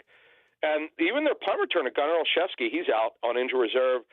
The guy's filling in is really not that good. Amir Smith-Marset, who was drafted by the Vikings. It's kind of weird, like all these specialists out. But, look, they're going to have, again, both injury reports have kind of cleared up, and both teams look like it's, I would say, Eagles in a little bit better shape, but the problem is, though, the major injured Eagles, you mentioned Goddard, him being out, they're going to do what they've always done, Mike. You're going to see Calcaterra, who's a factor. Grant Calcaterra, there's no question about it. He's a good athlete, has best game as a pro. And then Fred Johnson now, who started earlier this season for Lane Johnson at right tackle, didn't go well. And now they're going to start him at left tackle. Let's take a look, Adam, at the Giants and how they've, they're not – their defense is much better. Their offense still struggles. They've had some injuries, but is this a better Giants team than we've seen in the past? Like, that's a good question. They're more talented than they have been. We just outlined that they're deeper at receiver. They've got speed. Offensive line's got issues. They're better in the interior because they addressed it. John Runyon Jr. coming over for the Packers, signed a big money deal. Aziz Ojolari, who's going to start at one of the edge spots for Thibodeau. So keep an eye on that. And Brian Burns, they expect him to go. He's got an injury. Dexter Lawrence, by the way, is terrific. Who's going to play? So, they're I would say, Mike, their secondary is overachieving. They're not very talented there, but they're playing very well as a unit, and they're leading the NFL in sacks. So we know this is the key to me, Mike, is how do the Eagles handle the pressure this week? To me, that's the number one issue for them. Is how do they handle it, and can they make plays without Goddard over the middle? Well, one guy I wanted to ask about is Dexter Lawrence and the Eagles and how they match up there. What kind of plan could they have for him? Who you could make an argument, I guess, that without Aaron Donald here, he's probably the best guy in the league now at that position. He's an unbelievable football player. They call him Sexy Dexy. It's kind of funny. Yeah, and Mike, look, it's never easy. He's a phenomenal football player. It's going to be a challenge. I'm fascinated to see, Mike, as you bring this up, how he's an interior player. He's not an outside pass rusher, so I don't know. You don't have to keep a tight end in, but do they slide? Are they going to use slide protection? How are they going to do this? It's a good question. We'll see. But it's a guy. Here's the thing, though, Mike. It's not like they've never gone against him. It's a guy that they absolutely know, and they can handle him. I mean, they've done a good job, by the way, over a series of years against him. It's not a guy they haven't faced before. Yeah, well, no Kelsey, right? I mean, this will be Juergen's first real big test, I guess, having someone like this. You'll see if and Becton, by the way, right guard, he's new at that position, so we'll see how they kind of handle that and who has the, if Brian Burns is moving around and he's lined up over Fred Johnson, I'm sure that's something that the Eagles are not looking forward to either. It's going to be Mike. It's going to be a challenge. We can't underestimate it. It's going to be a significant challenge. It's fair to say Kelsey's obviously he's retired. Juergen's had some issues last week. He's not the strongest guy in the world. He's a really good athlete. And Mekhi Becton, yeah, no doubt. I mean, it's interesting. The Eagles have done well against Lawrence, but on your point, they've done well with other guys in the lineup. So yeah, this is a big deal. The key to me is protection. Now, what we didn't like is, and Greg Cosell told us this, because on our Inside the Tape show, which you can find on YouTube, it wasn't Barkley in the run game. It was Barkley didn't pass protect well. He had a couple of mistakes, one bad one. But in the run game, Mike, they just could not open holes. That's a concern. Adam, couple key stats I want to throw your way before we get out of here on this Football at 4 Friday. Giants allow 5.3 yards per rush, worst in the NFL. Obviously, that number begs for a big Barkley day. Do the Eagles want to, Boston Scott, that was the joke that they tried to get him touchdowns. Do they want to try to get Barkley a big game today, Sunday? I don't see that, Mike. Now, obviously, if they have bad pass protection, they might have to become more of a running team. I mean, that could happen, and obviously Hurts can run it too. Jalen's looking better. I know it doesn't show in the yards per carry. He actually looks better lately running the football. Look, I am concerned though, Mike. That opened a can of worms last week when they could not create holes for Barkley. That's a concern. I'm glad you brought that up because that to me has to happen. Barkley, it really does get.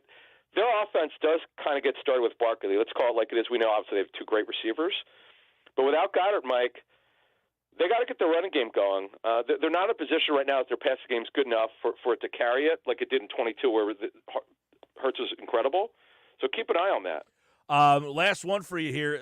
Giants allow 71% completion this year, third worst in the NFL. But, as you said, 26 sacks. That leads the league. 76 pressures. That's 6. So 71% completion percentage. Sound like there's plays to be made in the pass game, but they do get to the quarterback. So what gives here with this offensive line against that pass rush, but the ability for plays in the pass game seem to be there? Yeah, and Ojulari's going to start for Thibodeau. He's the guy the Eagles have faced for many years. He's very athletic. He would be their third edge rusher. Now he's starting. You get concerned. Brian Burns on the other side. Brian Burns is a guy they've seen before with Carolina. Now he's with the Giants. And now the thing is, if you can protect Mike, you could throw against those corners. That's the thing is they're not giving up the big plays downfield. They did a great job last week against Joe Burrow. That surprised me. I picked the Bengals to handle that one. In fact, Mike, I went 11-3 against the number for Sports Grid. It's crazy. I picked so many favorites. The sports books got crushed last week. You watch this week, Mike, it's going to be the exact opposite. All right, Adam Kaplan, Football at 4. Make sure you check out the Inside the Birds podcast on all podcasting platforms, their YouTube channel, and all their content over at Inside the Birds. And Adam Kaplan's back next week for Football at 4 here on the Sports Bash. All right, Adam, appreciate it, buddy. Thank you. There's Adam on a Friday edition of the Sports Bash. Saquon Barkley playing his first game against the G-Men, member of the Giants. Remember, 2018, he was the second pick of the draft. 2023, his final year. You know, he averaged almost 100 scrimmage yards per game. It's second in team history behind. Do you know the answer to that one? 609-403. 0973. Josh just rolled over here quickly. You know the answer to that one, it seems like. Can you repeat the question, actually? The question is, all right, Saquon Barkley averaged 98.8 scrimmage yards per game with the Giants. It's second in team history behind this guy. In team history? Yes. I am going to guess... See, I feel like I almost feel like this is like a Hembo question. Like it's like sneaky Hembo, because like I feel like there's an obvious answer, then there's another answer that's probably the more correct The Giants been littered with great running backs in their franchise history. I mean, I feel like this answer jumps off the page. I mean, my guess would be Tiki Barber. Tiki Barber is right. Okay. 101.5 is his scrimmage yards per game, minimum 50 games. The only other Giant running back I can think of like any substance is like Joe Morris. I would say maybe there's always a possibility that maybe Otis Anderson could have done it. Yeah, he was pretty good. I forgot about him. He could have had like a good year. Like I feel like there's sometimes he's like, you know how Hembo does it on Greeny, right? Here on 97.3 ESPN. He puts out these sneaky questions and like there's the obvious answer, and then there's the other answer that just makes you go like Homer Simpson, like, don't. Trying to think. Anderson's a good one. O.J. Anderson was a good running back for the Giants. Otis Joe Anderson. Morris.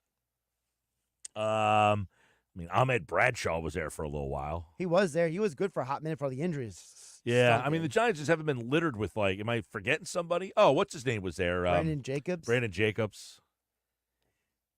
Not like. There's not a ton of them. No. Like I would say the Eagles probably have a better running back history than the Giants do. Well, you got, of course, Wilbert, and you've got Ricky Waters was there for a little while. You had Brian Westbrook. McCoy. LaShawn McCoy, who's the all-time leading rusher in Eagles history. But I'm looking forward to the matchup here, and that stat adds to it. Here's another stat for you. Barkley is second in the NFL in scrimmage yards per game this season. Who's number one? Scrimmage yards per game. Second in the NFL this season in scrimmage yards per game, 114.8. Only this player has more. He has 4 games with scrimmage yards this season. It's tied with Alvin Kamara for the most in the NFL. But one player has more scrimmage yards per game than Barkley. Barkley's number 2 in the entire league. I'm assuming it's not Kamara because you just said his name and he played last night. Kamara is not number 1. They didn't look good. The Saints look horrible last night. No, but the Saints are an interesting, like, test study of after 2 games, wow, this team looks really good, and how your mind just changes that quickly. All of a sudden, this team's going to fire the coach. They stink. And they have a lot of injury problems. They lost their top 2 receivers. Sound familiar? Yeah, right. My out-of-the-box guest is Amon-Ra St. Brown. The answer is not Amon-Ra St. Brown. All right, who is it? It's Derrick Henry.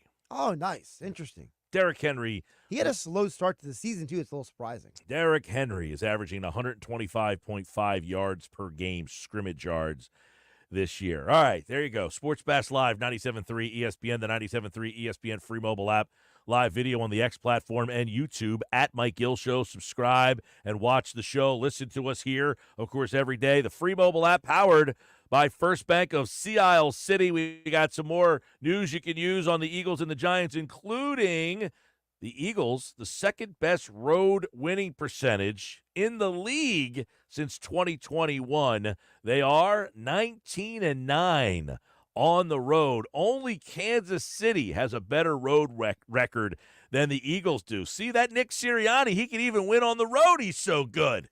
More Sports Bash coming up.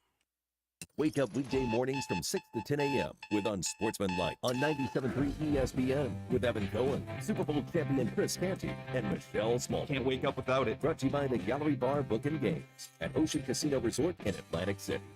Find the finest fall offers at BMW of Atlantic City. Right now, lease a new 2024 BMW i4 eDrive 40 for $499 a month with $5,679 due at signing. Or lease a new 2025 BMW iX xDrive 50 for $699 a month with $6,419 due at signing, both for 36 months at BMW of Atlantic City. Closer than you think. Located in Egg Harbor Township. Online at bmwatlanticcity.com. Offers expire October 31st. For more details, call 609-316-2393. Shop the Sherwin-Williams fall sale and get 30% off paints and stains from October 11th through the 21st. With prices starting at $34.29, it's the perfect time to transform your space with color. Whether you're looking to revamp your bedroom, living room, or home office, we have you covered with bold hues, soothing neutrals, and everything in between.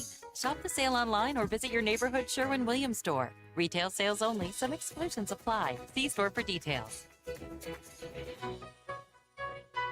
Hey, if you have ugly yellow toe fungus, you gotta hear about the secret 2-minute trick that I found for my husband. It works from both the inside and the outside. Thousands of people are using it to get rid of their toe fungus. You can check it out at crystalflesh.com. Jake started off with a small spot on his big toe and then it spread and got really bad. His toes were nasty. It was so embarrassing. He was afraid to take his socks off. He hid his yellow and crumbly toes from everyone. He tried everything to get rid of it. Nothing helped. And then we found crystalflesh.com. It was the only thing that worked. In just a few weeks, his toes looked amazing. He's now walking around barefoot again. You guys need to try this. I'm telling you, this stuff is different. It's not sold in stores, but go check it out at crystalflesh.com. They'll even let you try it risk-free so you have nothing to lose. But whatever you do, don't let it get worse. You don't have to live with this anymore. Go check it out now. Just click over to crystalflesh.com. With GMF financing, the qualified buyers excludes Traverse and Corvette excludes prior sales. Need a car, truck, or SUV? Great! Get to Bennett Chevy, where you're going to get Bennett's best offers ever. You know Bennett sells new Chevys at the true GM supplier employee price, right? Well, right now, Bennett Chevrolet says, how'd you like to buy your new Chevy and pay $500 below the GM supplier employee price? Yes, $500 less than our employees. Plus, you keep all the rebates. That's up to 15% off the sticker. And with available 0% financing, you'll have incredibly low payments. And if you've got an old car to trade, right now you'll get a minimum $10,000 towards any pre-owned vehicle in stock. That's at least $10,000 for total junk. Imagine how much we'll pay for good trades. And wait till you experience Bennett's non-commissioned sales team. Paid on your satisfaction, not how much you spend, so they'll make getting all these unbelievable deals even better. Together, let's drive. Bennett Chevy, Egg Harbor Township, and BennettChevy.com.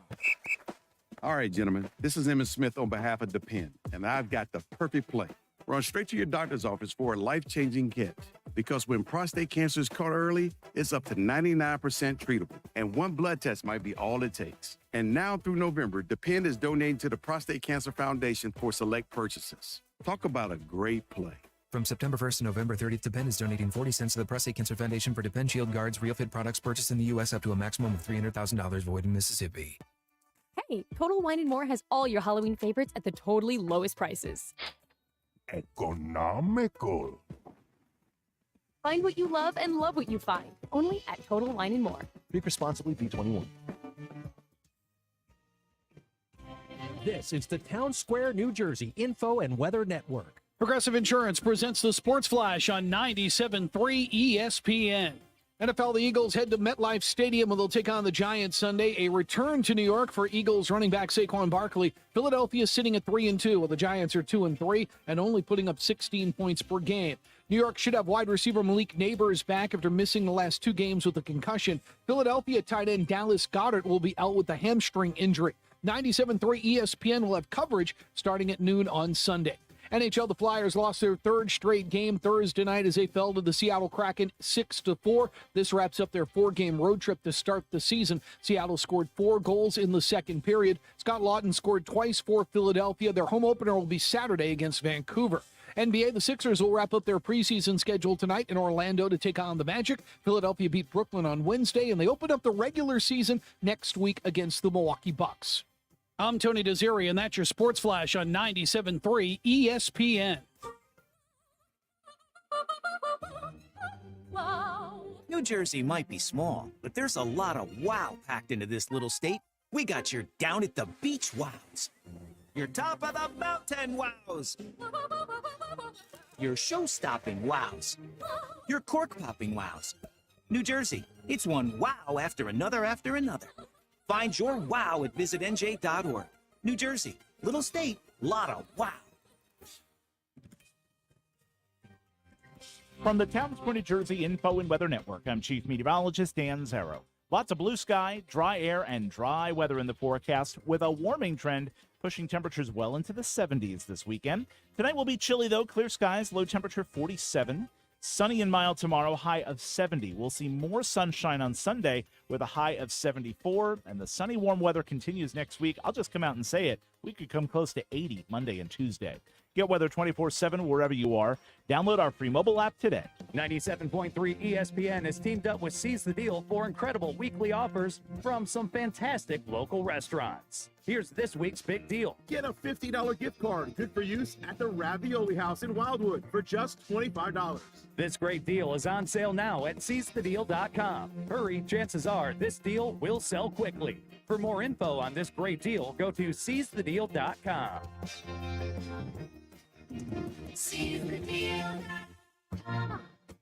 We have the perfect solution for sitting in traffic. Come with me.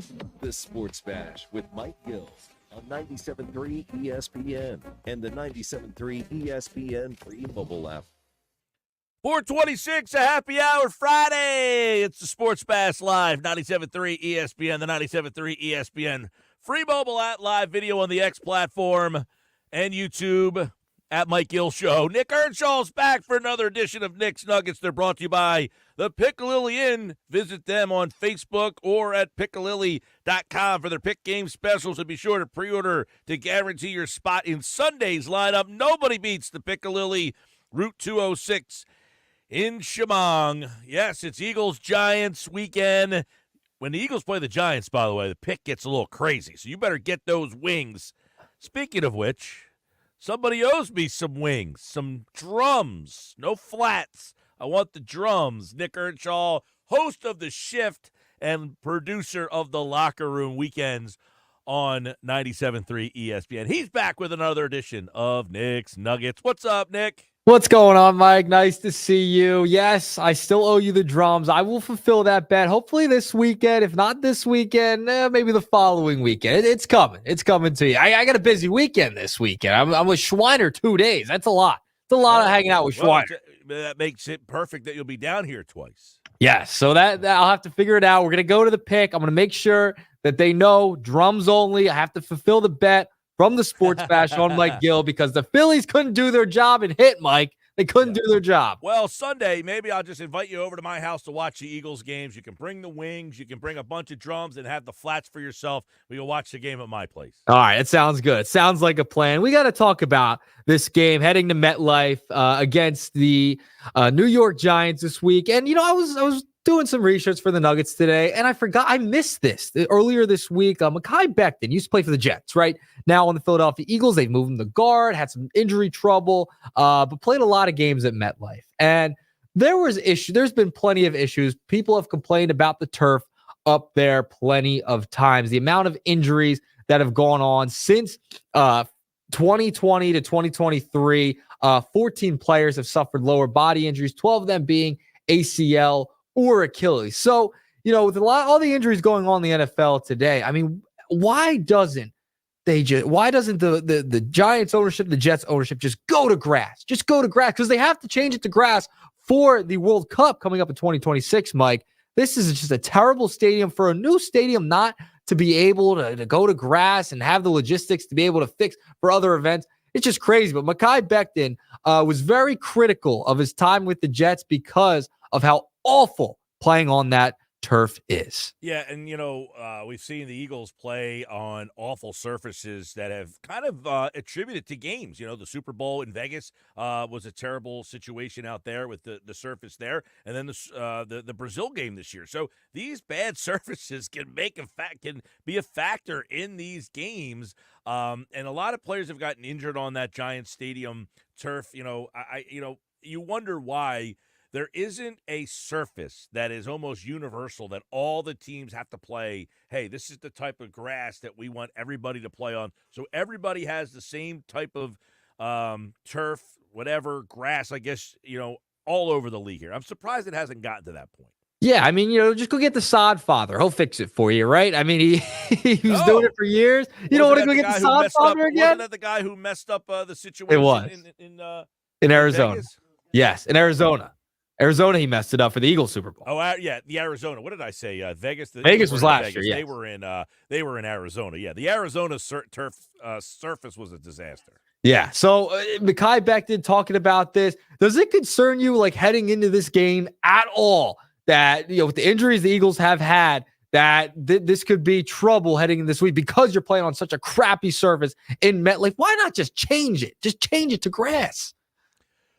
Nothing would surprise me the way this season. By the way, the Eagles just put Jordan Mailata on the injured reserve, so that means he will be out at minimum of 4 weeks now. So that tells you this is worse than they had hoped, because he wasn't originally. I guess they were holding out hope that maybe that something could be different there. But no, he is now on the injured reserve. No, anything that's going wrong with this team can. You've already lost Lane Johnson a game. That contributed to why he didn't play well. Now you're losing Mailata for at least 4 weeks. This could contribute to why you're not playing. This offense will not be at full strength at any time the entire first half of the season. So, yeah, everything. This feels like one of those seasons where every week you're just like, oh, the injuries. And they went 4-11 the one year when that happened.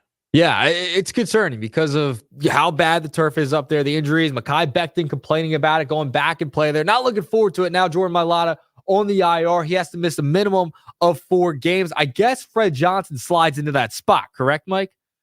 That's what it looks like. And he has said that he feels better playing left than he does right. We'll see. If this is a longer-term thing now that he's definitely out for 4 weeks, do they make the change and put Becton out there and put Tyler Steen at guard? I think for this week, John McMullen brought this up earlier, which I think is a good point. You got Dexter Lawrence, who's really a problem in the middle, so maybe they don't want to put a new guard in there for this particular week, but maybe next week they evaluate how Fred Johnson plays and then kind of go from there. They play the Bengals next week, who, not an elite defense by any stretch. Yeah, no, it's concerning. The offensive line now going through the injuries. You missed Lane Johnson for a little while. You only missed him for 1 game. Thank goodness. He's now back into the fold, but now Mailata goes out. But Mekhi Becton's been there, and Fred Johnson is filled in. You wouldn't think they've had as much depth in years past. This year, it feels like they didn't have as much depth going into the season. Fred Johnson played well in that New Orleans game, not so great the week after. So you're a little bit more concerned. You're happier that he's playing left tackle because he feels more comfortable there instead of on the right side. But that's a big loss for the Eagles to lose him now for 4 weeks and not have Mailata in there. I mean, he's one of the better left tackles in football. You're going to need Fred Johnson to step it up. No doubt. I mean, this is a big spot for Fred Johnson, a kind of a, remember he was very emotional when Barkley scored that touchdown. Yes. He didn't know if he would ever play a game again, and now he's playing left tackle for a team that entered this season with some high expectations. So they got to kind of persevere through this or figure out what they want to do, and it's a big spot in their schedule because they win the game last week against a bad Cleveland team. Now you're playing a subpar Browns team. Next week, Cincinnati's got talent, but they just haven't been able to put it together. So this is a stretch of games where you should start to feel more confident and comfortable with who you are coming out of this. But, man, I'm telling you, you're playing a bad Giants team, and the vibe should be better. It feels like more people are trying to find ways that you're going to lose this game than saying, hey, we're playing the Giants this week. You should really win. But you go back to last year, Christmas Day, awful game. You came out with a win. And then the last game of the season, when you really needed that game, couldn't get the job done. And now people are saying, I don't even know that we're better than the Giants. That kind of tells you where this Eagles team is right now. Yeah, and they have a favorable schedule coming up. So I mean, you got the Giants, the Cowboys. There's some teams they should get them back on track. And maybe you start forgetting about the Sirianni stuff, the off the field, the yelling at the fans. Maybe you start forgetting if they start winning, because winning cures all, Mike. Winning will cure all. And against the Giants, you're probably going and win. Last You week don't they think so? won. They won last week, did they not?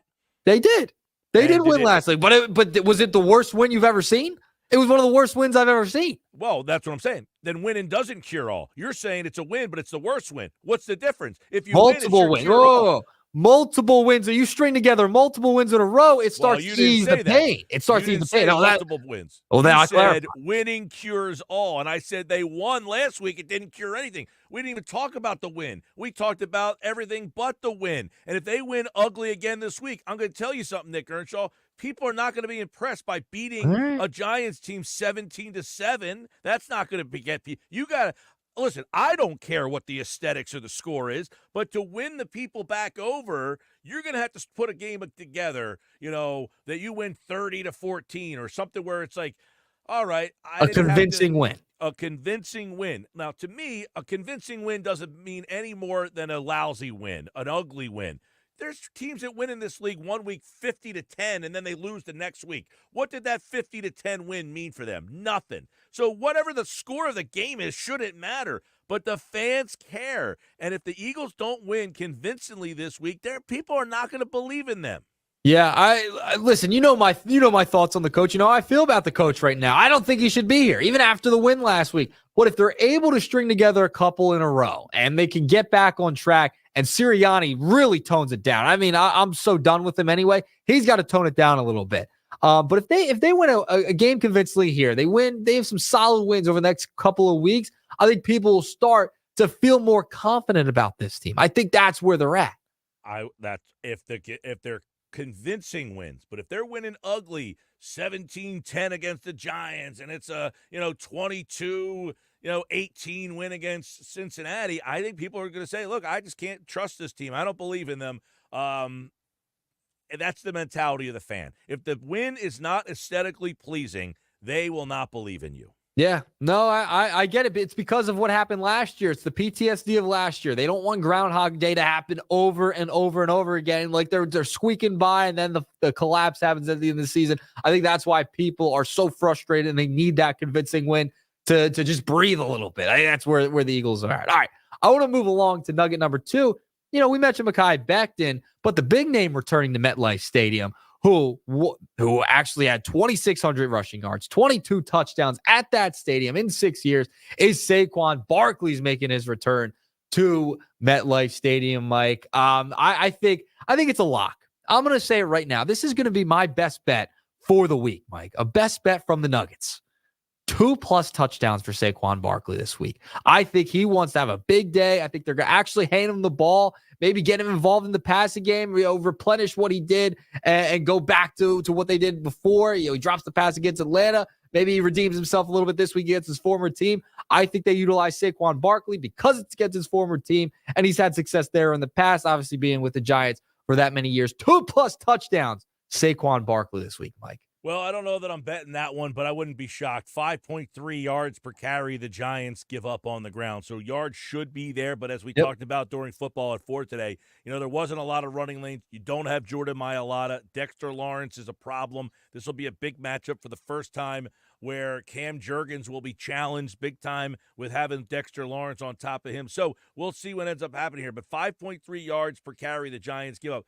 Are the Eagles going to commit to the run? I've been saying all week long, what's bothering me about the Eagles right now is, yes, they have all these skill players, but the star of this team should be their offensive line, and they are not utilizing their line the way they should. Now, with Mailata being out, does that change the dynamic of that as well? I feel like that could be a factor here, not having Mailata. They say, all right, but to me, I don't want Fred Johnson having to pass block if I don't have. I want him to run block. We'll Right. get him comfortable. So we'll see. But Barkley, yeah, I don't know about 2 touchdowns because you always have to account for the tush push as being a part of this. Because by the way, speaking of touchdowns and all that, Jalen Hurts 43 career touchdowns. He needs 1 touchdown rushing to surpass Steve Young for 3rd all time in rushing touchdowns for a quarterback. We also have to remember, there's no Boston Scott on this team anymore, Mike. Someone's got to be a Giant killer, perfect guy to replace him than the former Giant. So, usually it was a lock. You bet the Boston Scott, anytime touchdown, boom, free money. But now you have Saquon Barkley. Maybe you could resurrect it a little bit, and he could be the Giant killer now. You got to replace the Giant killer with the former Giant. I think that would be a nice way to ease Boston Scott's absence here. Definitely would be a nice headline for the newspaper. Do they still write the newspaper? Does it come out on a Sunday? Does it come out on Monday? I don't know. Some places don't even print during the week anymore. I think they still print. There's still print out there. Because I'll go get I'm weird. I'll go get the newspaper on occasion. On occasion, I'll go get the Sunday paper, something. I'll read some articles in print, not online. I'll go get it, Mike. Yeah, they do print. They still print. I know. Not everybody does, though. I'm saying some do like certain days of the week. Others do. Maybe the Philadelphia Daily News might do every day. But I think it's every day. The Inquirer, I don't know. I know down here, the Press of Atlantic City is not printing every day anymore. Yeah, I know the Philadelphia Inquirer is printing every day still. So that is still available. Yeah, I know the Press of AC is what, like how many times a week is it, I guess? 3, 4 maybe? I think it's 2. Is it 2? Don't quote me on that. I think it's 2, though. I think it's like a middle of the week and a Saturday, I want to say. Yeah, see, I like having it in your hand. Like, I'll read a magazine. Like, I'll go get a magazine. I'll go to the bookstore, get it, read it in person. I like that. I don't need a Kindle or anything like that. Not to tell the newspapers how to run their business, and I don't even know that this is something that would be a business model. But at this time, you would say, we are delivering the paper to everybody for free. Ooh. And then this way, you could go to the advertisers and say the entire community is getting a newspaper. Look at that. Everyone gets free. And then free. you could say, that however many people live in the area, I think like 380,000 people live in Atlantic and Cape May County. I don't know if you're counting Cumberland and Ocean and wherever the newspaper, but then you can go to advertisers and say, hey, our distribution goes to every single person. Instead of having people pay to have the paper delivered to them, just say everybody's getting it. You're giving this advice out, I guess, kind of for free, right? I mean, semi kind of free. I mean, you're getting paid, but the radio is free. People still get the radio for free in their car. Yeah, believe me. If you want to put me in charge of businesses, you will see revenue growth. There you go. All right, that's what I do. I'm a revenue grower. It's just that See, all these nuggets on the Sports Bash, so they're out there for free. Just turn it on your car, boom, 97.3, get the mobile app. It's right here. I'm telling you, Earnshaw, because you are right.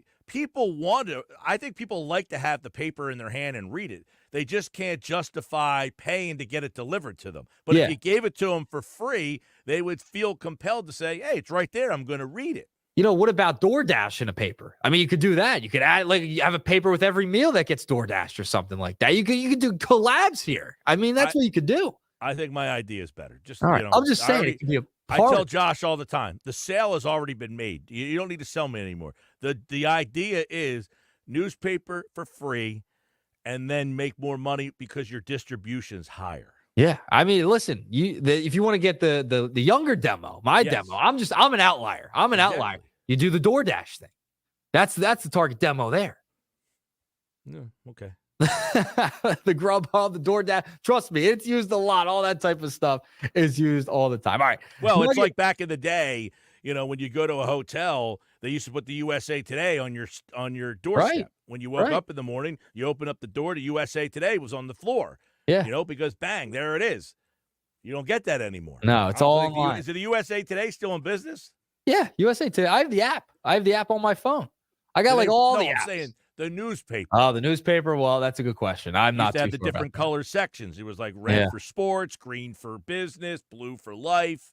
I don't know. I don't know if they're still printing their paper out or not. But I know the digitally they're still there. My fantasy football league in college, we used to do the scores by hand because there was no websites that did the scores for us back then. Can you imagine that? No, I can't. Well, I did the book. I did the book growing up playing baseball. I know how to do the book, but I don't know, doing all the No, stats. I'm not talking about keeping the book. I'm talking about scoring a fantasy football. Oh, scoring. Whoa. Scoring fantasy football. You wrote it down? Well, back in Oh, college, wow. we didn't have like CBS Sports or ESPN. They didn't have websites that calculated the score for you. Jeez. So on Monday, when the games were all done on Sunday, I was the commissioner, so I would sit in the student union, and the official paper was the USA Today, because you might open up like, the Pittsburgh Tribune, or I can't remember the paper in West Virginia, what it was called, but whatever it was called, they might have different numbers. So the official stats were from the USA Today. Right. And you'd have to sit there and go through everybody's roster and find the box score and then write the numbers out by hand and add them up. How long did that take you? I mean, it was every Monday, the whole league would be huddled around you looking at their scores. It took you about, 45 minutes to an hour. I mean, you did it between classes. Couldn't even imagine. I see, even since elementary school, I've been playing fantasy football. It's all been on the apps and all. I can't even imagine that. Woo! That's time consuming. That's definitely time consuming. All right, let's move along. Nugget number 3. We got to talk about the game last night. The Mets, Dodgers, that's one thing, but that Yankees and Guardians game, unbelievable. My big Christmas, hitting the big home run to tie the game. I mean, you're going up against Aaron Judge, Giancarlo Stanton, Juan Soto, the Yankees, the Stars, whatever. And then you have the Guardians, who have players probably most people have not heard of. Now on a national stage, hitting a big home run, tying the game. I thought that game was done. I thought it was over. I thought the Yankees were going to come back. They had all the momentum, but boom, they get it back, and the Guardians found a way to win. I think that could be a series changing moment for the Guardians. If they can win today, my goodness, that's now a real series. Because it looked like the Yankees, they won 2 in a row, 2-0, but big Christmas. David Fry, I saw you tweet, where's the Phillies' David Fry? The Phillies need a guy like David Fry coming up big for them to win the ball game last night. But the Guardians are not out of it yet. I was counting them out yesterday, Mike, but the Guardians, they found a way. That's the second time, though. That was a retweet from David Fry hitting a home run in the ALDS and then coming back. Where's the guy that is an unheralded player that says the moment's not too big for me? The Phillies don't have those guys. They don't have a guy who's a big guy saying the moment's not too big for me, and they surely don't have a David Fry that says the moment's not too big for me. He came up big in the DS and again in the CS. That said, oh, man, I thought that and I said this yesterday, the one thing about the Yankees is, what is it going to be like when they have to close a game out on the road in front of a raucous crowd? They just don't have a closer that's been in that moment. They didn't have to go through that in the Royals series. They haven't had to do it yet in the Guardian series until last night. And last night, there you go, a 2-run game with the game on the line, on the road. Can you close that game out? And they do not have that closer. They don't go through too many of those moments, though, because of their offense. But, look, I still think New York wins that series, but it was that game last night was epic. These games, though, here's one thing I got a problem with these games. They're all so long. What's going on? Where's my 2.5-hour baseball game that I used? It was the 4th inning last night at 9:30 of the Met game. Yeah, the pitch clock, basically non-existent in the playoffs right now. Those games are going slow, but you're hanging on every pitch. I wouldn't even have minded, even when they instituted the pitch clock, right? I don't even mind that if they didn't have it during the playoffs, because the playoffs, you're just hanging on every pitch. Every moment is entertaining. I had someone tell me it's not a big baseball fan, right? And they've been tuning into some of these playoff games. They are so locked into the playoffs, they're becoming more of a baseball fan, and they're going to figure out who their favorite team is real soon. That's how entertaining the playoffs have been. The numbers, the viewership for the playoffs are also up, way up from last year. I believe they're up 18% for the most part. So the numbers are doing well. People are engaging. I think part of it has to do with all the big markets that have been in the postseason. You have the Phillies, you have the Mets, and you need the Yankees, all these teams, the Dodgers. So you have a lot of big markets, which has helped with that. And also in Japan, Japan's numbers are bigger than here in the United States because of Shohei Ohtani. That's how giant this postseason has been when you look at the viewership-wise. But those games, they've lived up to it.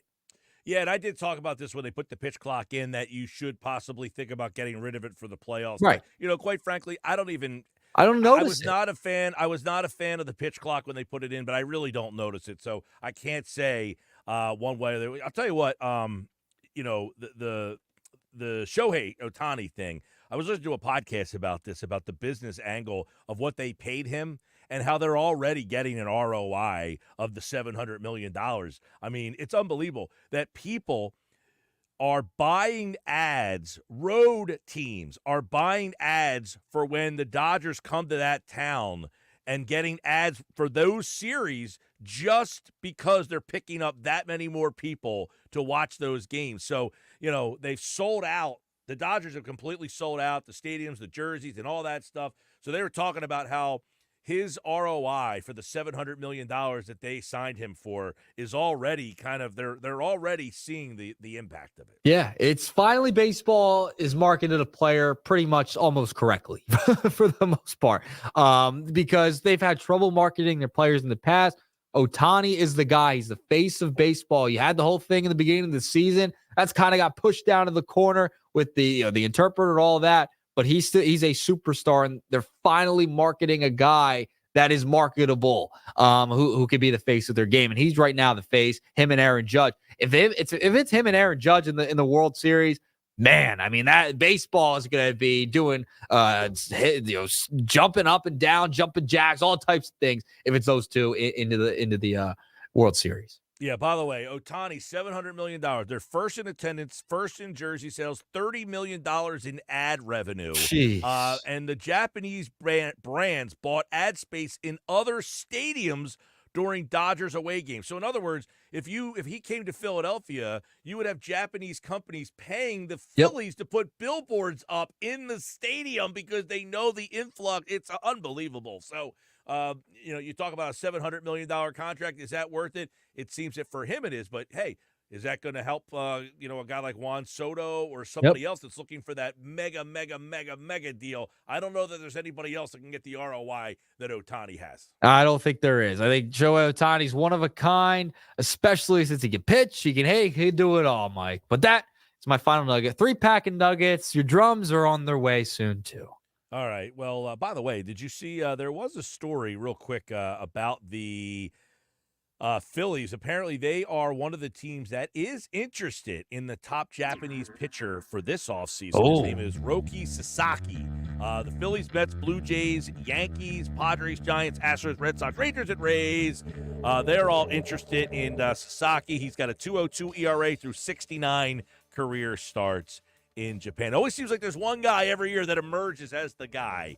So we'll have to keep our eye on that one. Those are today's Nuggets. Nick's Nuggets here on the Sports Bash. All right, Nick, take care, man. Have a good one. All right. See you later, Mike.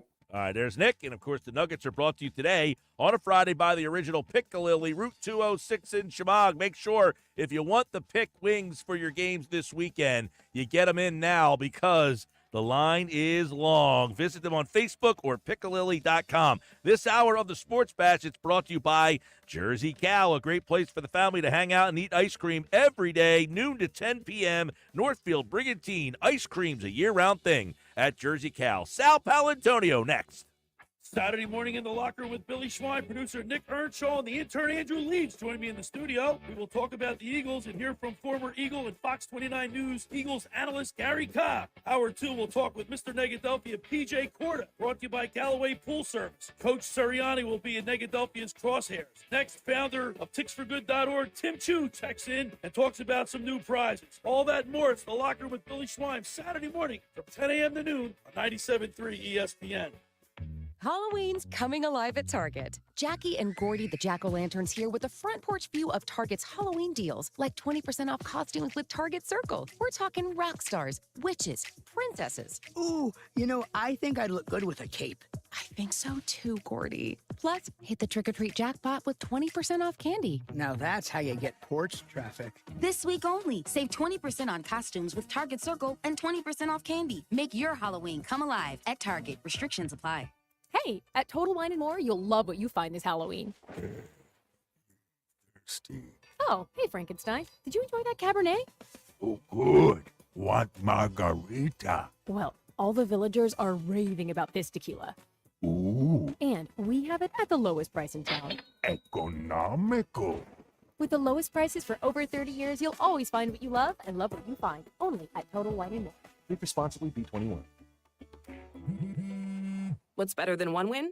3 wins. With Straight Savings, you keep your own phone, get one line for only $25 a month with real unlimited data, and get rewarded with a $200 phone credit after 12 months. It's a win-win-win. Head to Walmart or visit straighttalk.com today. Switch to Straight Talk. Less dollars, more sense. Straight Savings Plan enrollment requires compatible unlocked device and new line of service. Bonus device credit requires 12 months of active service. Offer ends if eligibility requirements are no longer met. Taxes and fees apply. For network management practices, see Straight Talk's terms and conditions. Our daughter Jessie loves playing detective. A clue. But since we discovered she has sensitive skin, we've been playing detective too. We thought the problem was our puppy. But it was actually our old detergent. Aha. So we switched to Tide Free and Gentle. Tide cleans better than the leading competitive free detergent, and it doesn't leave behind irritating residues. Plus, Tide Free and Gentle has no dyes or perfumes, so it's gentle on her skin. Case closed. If it's got to be clean, it's got to be Tide Free and Gentle. Your business needs a network it can count on. Power's out. Comcast Business has you covered with Wi-Fi backup to help keep your business up and running, even when your power goes out. Everybody in the warehouse good?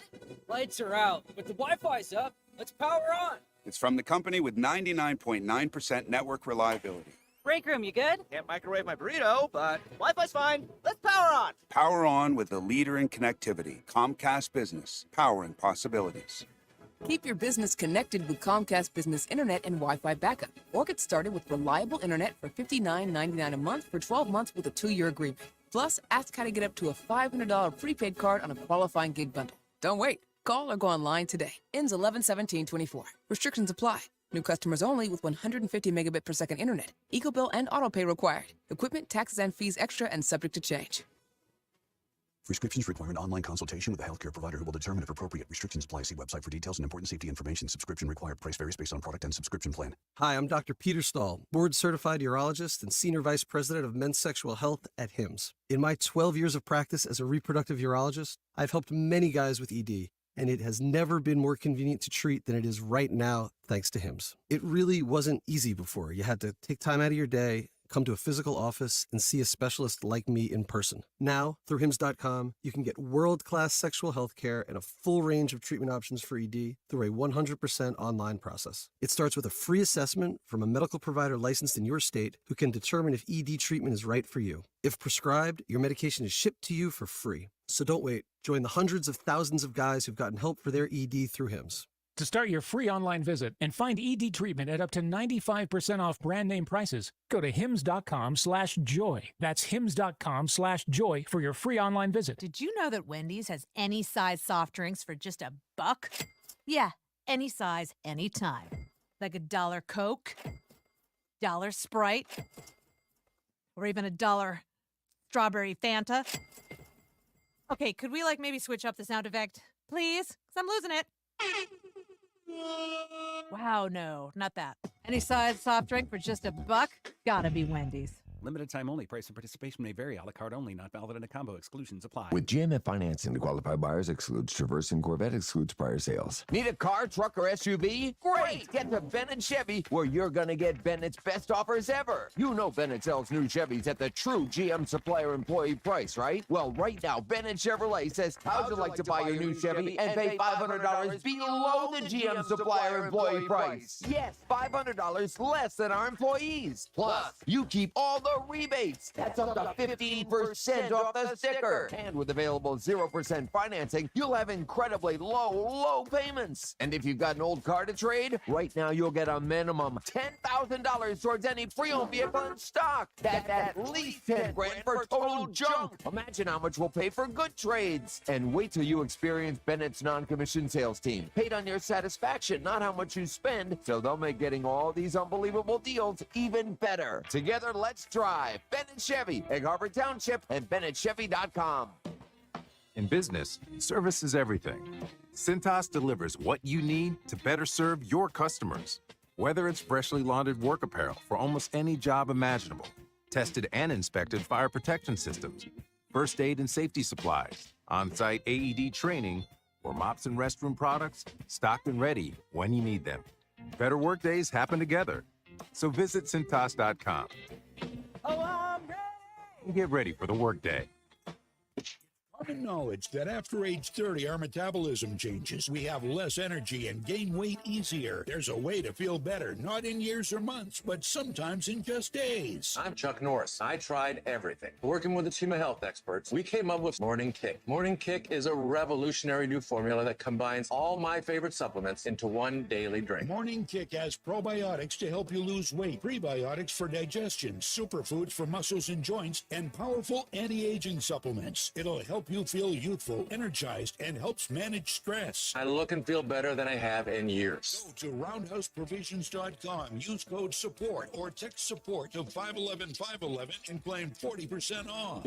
Roundhouseprovisions.com, code SUPPORT. Every purchase comes with our 90-day money-back guarantee. You could be feeling these changes within just a couple of days. Text SUPPORT to 511-511. These statements have not been evaluated by the FDA. This product is not intended to diagnose, treat, cure, or prevent any disease. Tax fees may apply. Academy Award nominee Chaz Palminteri brings his original one-man show, A Bronx Tale, to Ovation Hall and Ocean Casino Resort Friday, April 11th. Experience this critically acclaimed one-man show that will take you back to the Bronx in the 1960s. A Bronx Tale, written and performed by Chaz Palminteri. Friday, April 11th at Ovation Hall and Ocean Casino Resort. Get your tickets now at oceanac.com. That's oceanac.com. Home of the Philadelphia Eagles. Sixers. Oh, baby. And Flyers. He scored! 97.3 ESPN. WENJ. WENJ HD. Millville, Atlantic City. A Town Square media station serving all of South Jersey. This is the Sports Bash with Mike Gill on 97.3 ESPN and the 97.3 ESPN free mobile app. Now live from inside the Ocean Casino Resort studio, here's Mike Gill. This is the dictionary definition of a must-win game. You're going to MetLife Stadium. You were dump trucked by the Giants the last time you were there on January 7th. Saquon Barkley is making his return, his debut in an Eagles uniform at MetLife Stadium. And you are in a race in the NFC East. You've got to win your division games on the road. Sal Paolantonio earlier this week on Get Up said this is a must-win type of game for the Eagles. A New York state of mind. Sal Pal sits down with Saquon Barkley on Sunday NFL Countdown. He'll give us some thoughts on Barkley's mindset as he gets ready for his former team, the G-Men. It's a Sal Pal Friday here on the Sports Bash, live on 97.3 ESPN. The Eagles, the Giants, early season, Meadowlands, MetLife, and a Sal Pal Friday here to break it all down. Must-win kind of feel early in Week 7, Sal Pal? I believe so, Mike Gill. I just think that this team right now cannot lose to the Giants at Giants Stadium and Saquon Barkley's return. It's a gotta-have-it game for so many reasons. I laid them out on Get Up.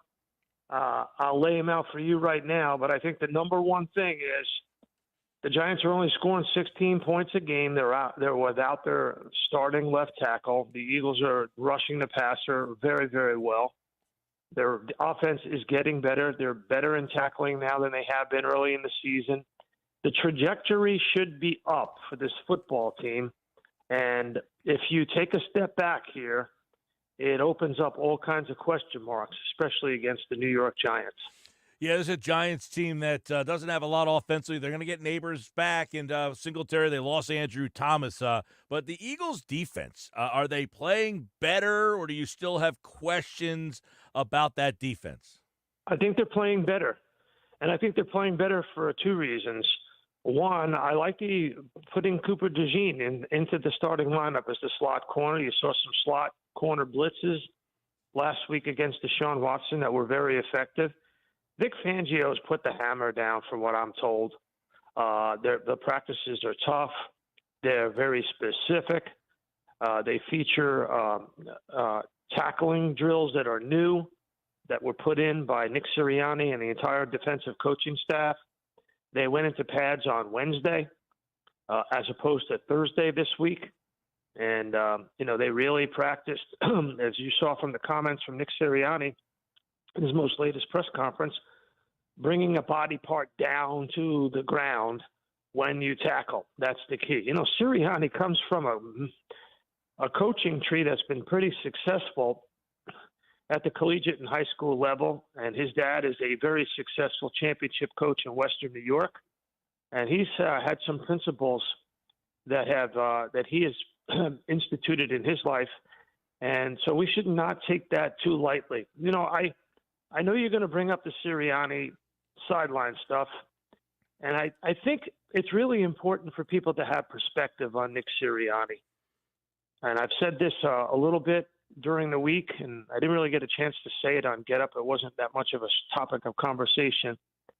But when you see the fan who was involved in it saying it wasn't an aggressive situation, it was just talking about running the football, I think a lot of it was just taken way out of context. I didn't like the name calling.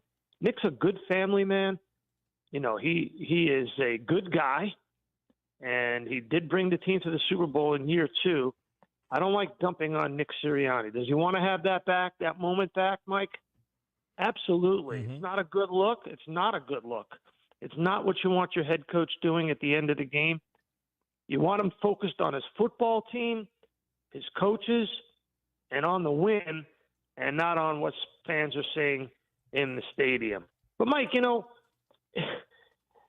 it's rough at Lincoln Financial Field. You know that. It was rough at Veterans Stadium. They had Seamus McCaffrey, Superior Court judge, stationed in the basement at the vet. It's a wild cauldron of crazy upheaval and hate, and it's super loud and nasty.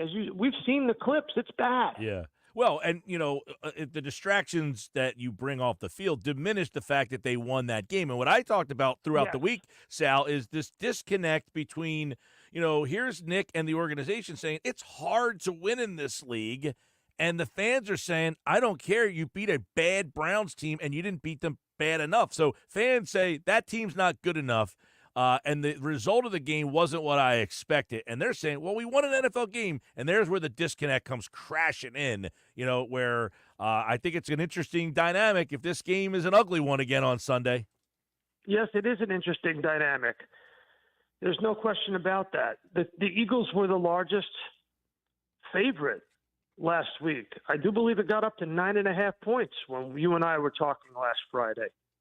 And I specifically said, beware of giving away too many points, especially right now in the NFL when games are decided by 3 and 6 and 7 points at historic level, and points being scored is at a 14-year low. I don't like the big spreads. I never did, but especially this year. And it is hard to win in the NFL because these games are so close now. And people need to keep that in mind, that winning is tough in the NFL. And winning on the road at MetLife, we lost 2 last year. And that January 7th game was one of the worst performances I ever saw by an Eagles team. Mm-hmm. They need to get off to a good start. There's no question about that, Michael. Well, enough of this not scoring in the first drive or the first quarter. Okay, so good starts. Your colleague, Dan Orlovsky on Get Up, said this is the most unprepared team in the NFL. Is that going too far? He was pretty harsh in bringing the hammer down on this entire staff. He said they're the most unprepared team he has seen in the NFL. Yeah, I wouldn't necessarily agree with that, but I do agree with the point that he made after that. He said the beginning of a game is about coaching. End of the game is about players. How you finish, that usually comes down to your players. How you start, that's coaching. And I agree 1,000%. The scripted plays that made Andy Reid so successful at the beginning of the game, he got that from Holmgren. He got that from the Bill Walsh coaching tree. Walsh, Holmgren, Mariucci, Andy Reid. The scripted plays at the beginning of the game. If you practice poorly, you will play poorly. If you practice well, you'll play well.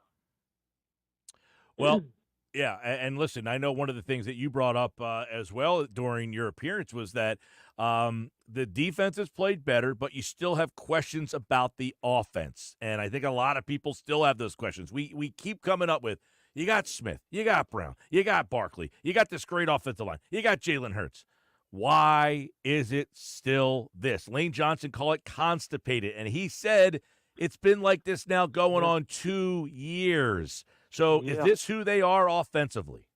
That was really, really unbelievable what Lane Johnson said. That was a wow.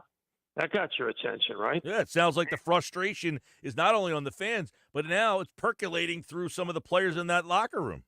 Doesn't sound like it. It definitely is. And I don't think they're using Saquon Barkley enough. And I realize he's got Smith, and I realize he's got Brown, but I don't think they're using Saquon Barkley, especially in the passing game, Mike. I just don't.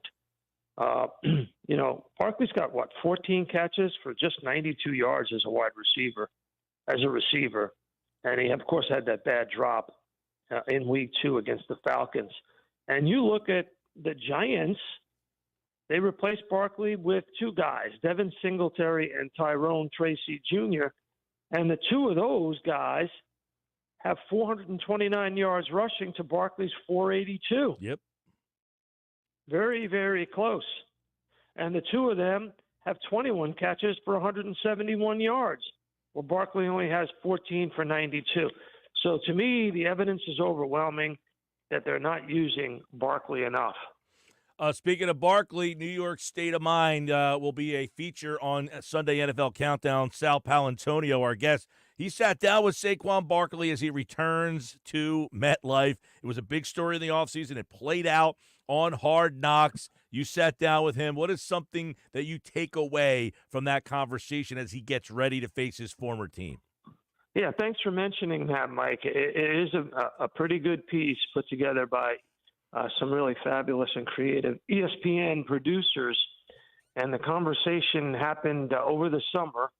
So, you don't get any of the stuff about Sirianni currently or about what's going on with the team, but you do get a whole lot of introspection from Saquon Barkley about leaving the Giants and coming down the turnpike and playing in Philadelphia. Surprisingly introspective, and I think people will enjoy it. The thing about Barkley is he's very thoughtful. He's a tremendous teammate. He's a great guy.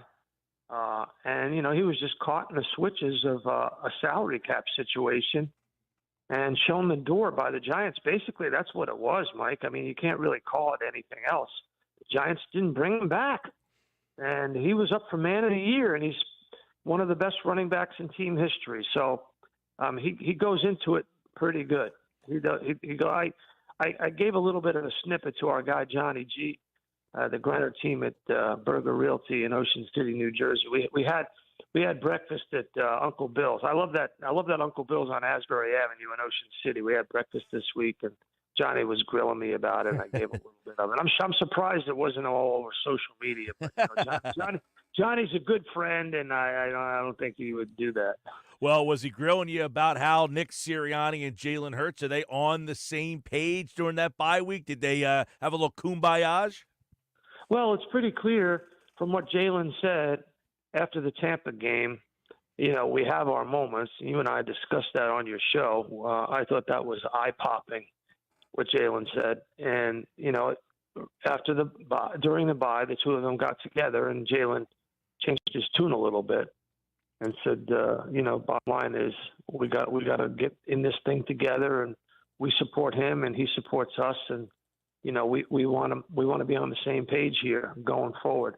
I use the expression on Get Up, ride or die together, and I think that's true. I do think that's true.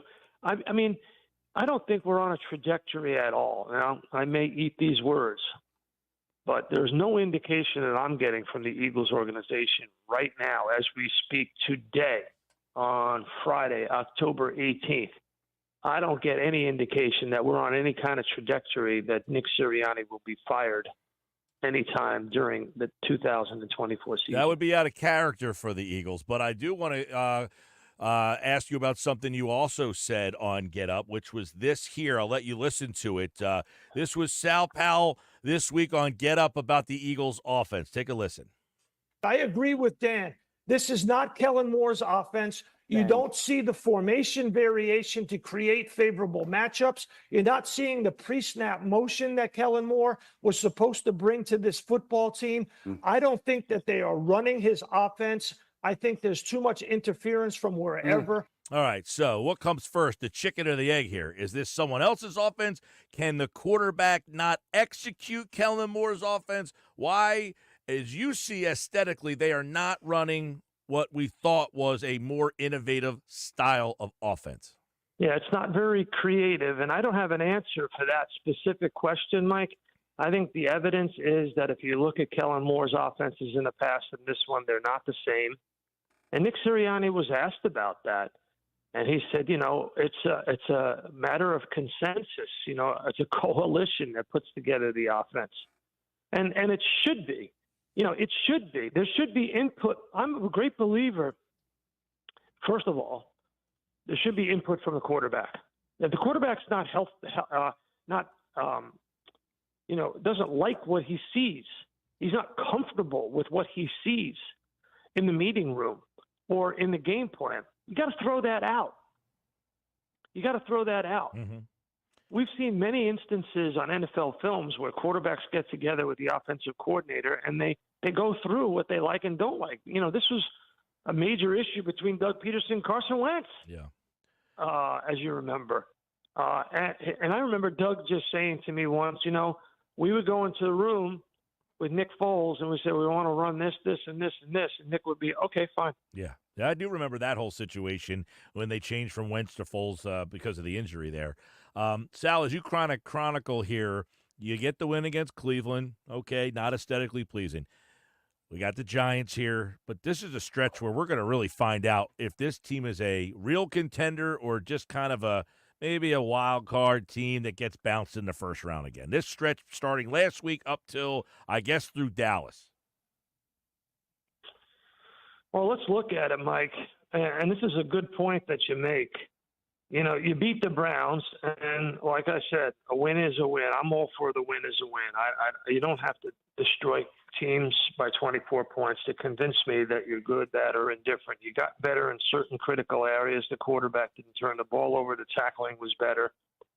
The rush yards before contact, the rush yards after contact were the lowest that they have been this season, which suggests to me that the tackling was better overall. You can't go through every play and look at missed tackles. Most people don't do that. But the rush yards after contact were down, suggesting the Eagles were tackling better. No turnovers by the quarterback. That's good. You got some explosive plays from your two big playmakers. That's good. Now you go to the Giants, eminently winnable football game. You go to Cincinnati. It's going to be a tough game, but you should win that game. Let me ask you something about that real quick. Interject. What do you think they think about getting demoted from the 425 game? You think they're happy about that? I don't think they care at this point. I think, Mike, they're so interested in getting their act together on both sides of the ball, functioning as a normal team after that Tampa Bay loss, that's what they're focused on. They'll play at 1 o'clock, 4 o'clock, 8 o'clock, midnight. They don't care. Well, sometimes the Eagles like to win the back page of the newspaper, and sometimes getting demoted from 4:25 to 1 o'clock for your division rival says, we don't care about you as much anymore. Yeah, I think they need to go 4-0 in these 4 games. Browns, Giants, Bengals, Jaguars. I said that to you last week. I agree. I still believe that. It's doable. It's absolutely doable before you go to Dallas. And who knows what Dallas is going to be like on November 10th. And then the game of the year, in my opinion, Thursday night at the Link, November 14th. Washington Commanders come in with Jaden Daniels. That's very, very, very important game. Yeah, Washington's schedule, too, by the way. They got a lot of winnable games, so they should be at the top of the division. That one sets up well. Sal Pal's keys here for an Eagles win at the Giants. What are we thinking has to happen? By the way, Giants give up 5.3 yards per rush, worst in the NFL. They also give up 71% completion, worst in the NFL. They do sack the quarterback a lot, so an interesting dynamic here. It is, and I think I'm going to make it real simple. Key number 1, make sure Saquon Barkley gets more than 20 touches. He had 20 last week. Not enough. Got to be 30. 30 touches, Mike. 30 minimum. 30. If you see Saquon Barkley when he has good games, Mike, it's because he's getting the ball in the third and the fourth quarter. He's in great physical shape. He's strong. He's quick. Give him 30 touches in the game. And number 2, just punish that offensive line of the Giants and get after Daniel Jones. Make it as uncomfortable as you possibly can. And number 3, continue what you did last week. No turnovers and tackle well. By the way, Giants 1 offensive touchdown at home this season. They've been wretched in that department. You talked about it. Andrew Thomas is out. Both left tackles will miss the game. Mailata placed on the injured reserve today, so he's out a minimum 4. And Andrew Thomas out for the year. Should be fun, as always. I would imagine the place will be raucous. The Giants know what this game means for their season. If they have any thoughts of being involved in a playoff, they need this one. The Eagles certainly need it, and you can listen to it on 97.3 ESPN. Sal Pal, Sunday NFL Countdown will have a sit-down with Saquon Barkley. Make sure you check that out. And, of course, man, we'll be checking back with you here on a Sal Pal Friday as the Eagles will be getting ready for the Bengals. And you think they will be doing it at 4-2? I do. I have the Eagles winning 24-17. Giants are only scoring 16 points a game, so I'm going to give them another point. I don't think the Eagles will score a lot of points. I think it's 24-17 in this football game. These Giants games are always close. Mike, you got a great show. I've been listening all day long. You're fantastic. Great segment. Thanks to Johnny G and the Grinder team, Ocean City, New Jersey, the Berger Realty, for supporting your show. Thank you, Michael. All right, Sal. Appreciate it as always. A Sal Pal Friday here on the Sports Bash Live on 97.3 ESPN. Sal Pal Friday back next week. He likes the Eagles 24-17. Is that aesthetically pleasing enough for the people out there? Well, only you guys can decide that. Can they get to the quarterback? The Eagles this week, he talked about it, punish the offensive line of the Giants. No Andrew Thomas. Which Eagle will get the game balls? I got my Friday 5 coming up and the Big 3. All that and more coming up next here on a Friday edition of the Sports Bash Live on 97.3 ESPN, the 97.3 ESPN free mobile app, live video streaming on the X platform and YouTube at Mike Gill Show. You're listening to the Sports Bash with Mike Gill. And it just keeps getting better. On 97.3 ESPN and the 97.3 ESPN free mobile app. Prices are tumbling down during the Fall Into Savings event at Boardwalk Honda. Get fantastic fall pricing on our entire lineup of new Hondas. Right now, lease a new 2024 Honda Prologue for only $189 a month. Or lease a new 2025 Honda CR-V LX for just $269 a month. Both for 36 months. And remember, from Maine to Miami, nobody beats a Boardwalk deal. Visit HondaBoardwalk.com for low lease payments. Toll free at 484-246-6754 for more details. Hey, at Total Wine & More, you'll love what you find this Halloween. Steve.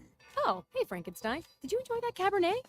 Oh, good. Want margarita? Well, all the villagers are raving about this tequila. Ooh. And we have it at the lowest price in town. Economical. With the lowest prices for over 30 years, you'll always find what you love and love what you find. Only at Total Wine & More. Drink responsibly, B21. Get in the zone, AutoZone. Welcome to AutoZone. What are you working on today? I think my battery's dead. With free battery testing and charging, we can help you get back on the road. Get in the zone, AutoZone. So what if I need a new one? We have the right Duralast battery for you, only at AutoZone. Get in the zone, AutoZone. And what about my old battery? We can recycle it right here at America's #1 battery destination. Get in the zone, AutoZone.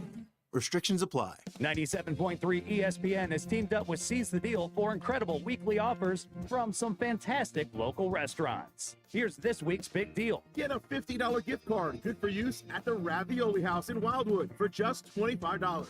This great deal is on sale now at seizethedeal.com. Hurry, chances are this deal will sell quickly. For more info on this great deal, go to seizethedeal.com. Seize the deal. Some people just know they could save hundreds on car insurance by checking Allstate first. Like, you know to check you have a full tank of gas first, before road tripping through the desert. Empty? Seriously? Maybe I can walk. Yeah, checking first is smart. So check Allstate first for a quote that could save you hundreds. Maybe I can't. You're in good hands with Allstate. Savings vary. Terms apply. Allstate Fire and Casualty Insurance Company and affiliates, Northbrook, Illinois. It's common knowledge that after age 30, our metabolism changes. We have less energy and gain weight easier. There's a way to feel better, not in years or months, but sometimes in just days. I'm Chuck Norris. I tried everything. Working with a team of health experts, we came up with Morning Kick. Morning Kick is a revolutionary new formula that combines all my favorite supplements into one daily drink. Morning Kick has probiotics to help you lose weight, prebiotics for digestion, superfoods for muscles and joints, and powerful anti-aging supplements. It'll help you feel youthful, energized, and helps manage stress. I look and feel better than I have in years. Go to roundhouseprovisions.com, use code SUPPORT or text SUPPORT to 511-511 and claim 40% off.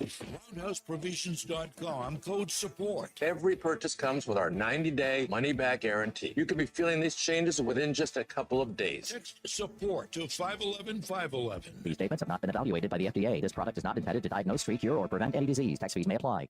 Halloween's coming alive at Target. Jackie and Gordy, the Jack-O-Lanterns, here with a front porch view of Target's Halloween deals, like 20% off costumes with Target Circle. We're talking rock stars, witches, princesses. Ooh, I think I'd look good with a cape. I think so too, Gordy. Plus, hit the trick-or-treat jackpot with 20% off candy. Now that's how you get porch traffic. This week only, save 20% on costumes with Target Circle and 20% off candy. Make your Halloween come alive at Target. Restrictions apply. Hey, Total Wine & More has all your Halloween favorites at the totally lowest prices. Economical. Find what you love and love what you find. Only at Total Wine & More. Drink responsibly, B21. This is the Town Square, New Jersey Info and Weather Network. Progressive Insurance presents the Sports Flash on 97.3 ESPN.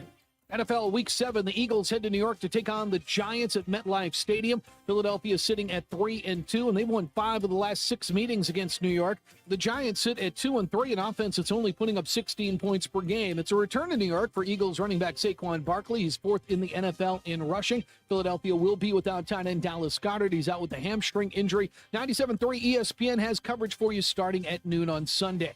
NBA, the Sixers will wrap up their preseason schedule tonight. They're in Orlando, where they'll take on the Magic. Philadelphia coming off Wednesday's victory against Brooklyn in another exhibition game, and the regular season opener will be at home next Wednesday against Milwaukee. NHL, the Flyers lose their 3rd straight game Thursday night as they fell to Seattle 6-4. Kraken putting up 4 goals in the second period. Scott Lawton scored twice for Philadelphia. Their home opener will be Saturday against Vancouver.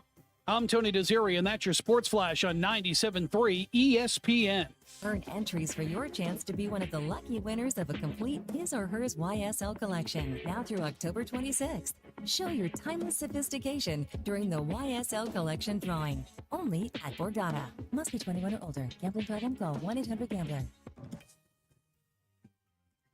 From the Town Square, New Jersey Info and Weather Network, I'm Chief Meteorologist Dan Zarrow. Lots of blue sky, dry air, and dry weather in the forecast with a warming trend pushing temperatures well into the 70s this weekend. Tonight will be chilly, though. Clear skies, low temperature 47. Sunny and mild tomorrow, high of 70. We'll see more sunshine on Sunday with a high of 74. And the sunny, warm weather continues next week. I'll just come out and say it. We could come close to 80 Monday and Tuesday. Get weather 24/7 wherever you are. Download our free mobile app today. New Jersey is the Garden State. But did you know that one of the most important things we can farm is wind? Offshore wind provides clean, renewable energy. It creates jobs and drives economic growth. In fact, it's estimated that a single wind farm can create over 4,000 jobs and add more than $700 million to the state's economy. Offshore wind, propelling New Jersey's future. To learn more, visit nj.gov/offshore wind. It's the Sports Bash with Mike Gill Do I have everybody's attention now? on 97.3 ESPN and the 97.3 ESPN free mobile app. 527, Friday 5, brought to you by BMW Atlantic City, your luxury BMW experience closer than you think. Take advantage of exceptional savings and experience the luxury today at BMW Atlantic City, Egg Harbor Township. Friday 5 favorite games of the week outside of, the Eagles game is always the game that I'm always focused on. But if I had to watch these games, these would be my 5 of the weekend. I have not seen the schedule We've been so busy, we haven't got a chance to even do our schedule segments over the last couple of weeks here. Well, it's a busy time of year. I mean, the Phillies season ending, Flyers underway, Sixers ramping up, getting ready, and then you have, of course, the Eagles. So, I mean, there's just a lot going on. Well, Friday 5, here are the 5 games I'm interested in this week outside of the Eagles game. I would say I'm going to go Houston, Green Bay. C.J. Stroud versus Jordan Love. Is Green Bay, if Houston wins this game, they go to 6-1. Yep. Green Bay wins, I think they're back as like a real contender. What I think is also interesting about this game is that, Green Bay is supposed to be getting healthier now. They're getting a lot of their guys like Jair Alexander came back last week. Other guys are coming back from injuries. So now how do the Texans do against a healthy or Green Bay defense? All right, Detroit, Minnesota might be the game of the year so far. You got Detroit 4-1 up against Minnesota 5-0. Minnesota wins. You got to really take. I have them number 2. These teams are 1-2 in my Fine 5. They're playing this week. Detroit wins this game on the road. 5-0. Detroit has not won a game against a 5-0 team in a long, long time. So it's a new Detroit team. We get it. But this game is a big yard marker here for the Vikings. That's number 2 in my Fine 5. Probably going to be Friday a high-scoring game, too, because remember, no Aiden Hutchinson, so they are down arguably one of the best pass rushers in all of football. Kansas City, San Francisco. You can listen to that game on 97.3 ESPN. Rematch of the Super Bowl. San Francisco, they're starting to feel like the Eagles here. Are we for real? Are we not for real? What's going on? Not impressed. And Kansas City, same thing. I mean, you talk about the Eagles haven't won aesthetically pleasing enough. Kansas City's not winning very aesthetically pleasing. Their games have all been kind of close. So that would be number 3 in my Friday 5. And don't forget, when you look at this game, Mason is questionable for the game, so they could have their running back. But guess what? The Chiefs, their defense is really good, so this might be a rock fight. I'm going to go Jets-Pittsburgh. You're going, this game would be great 10 years ago. Aaron Rodgers against Russell Wilson. The trade this week, Adams now goes there. And Pittsburgh changing the quarterback. All of a sudden, bang, we're going to get rid of Fields. We're going to go to Russell Wilson. Does that make their offense more dynamic? We'll see. I think that game's Sunday night. You can listen to it on 97.3 ESPN. I'm interested in that one. Number 4. I am going to say we should also give credit in this conversation to Justin Fields because he said a couple days ago to the media that if he would have played better, he would have kept the starting job, which goes to show you that even he has the awareness and the maturity to say, you know what? Maybe this team could use Russell Wilson in this situation. And my 5th game will be Monday night. Baltimore, Tampa Bay. Tampa wins that game. You got to put them in the contender status. And if Baltimore wins that game on the road, you got to start wondering if Baltimore is now the leader in the ASC clubhouse. I am excited about this game because I want to find out, can the Bucs defense do anything like they did to the Eagles to the Ravens? The Ravens are a team that has a mobile quarterback, and those blitzing packages that Todd Bowles throw out there messes with mobile quarterbacks. So I want to know, the game's in Tampa, Mike, right? They got to travel down there. What's the weather going to be like? How does Baltimore handle it in prime time? I am very intrigued by this game. That's my Friday 5 this week. Is there a game I missed, something that you're more interested in than the 5 that I gave? The one game I would throw out there is I am interested in the Seattle Falcons game because Seattle and Atlanta are 2 teams that are contending for playoff spots. And I want to find out which of these teams, comes out and does the job because we are basically the halfway point, almost the halfway point of the season, Mike. So what do these teams coming out of this game, Seattle, a team that may be still in the conversation for the NFC West, and the Falcons still in the conversation for the NFC South?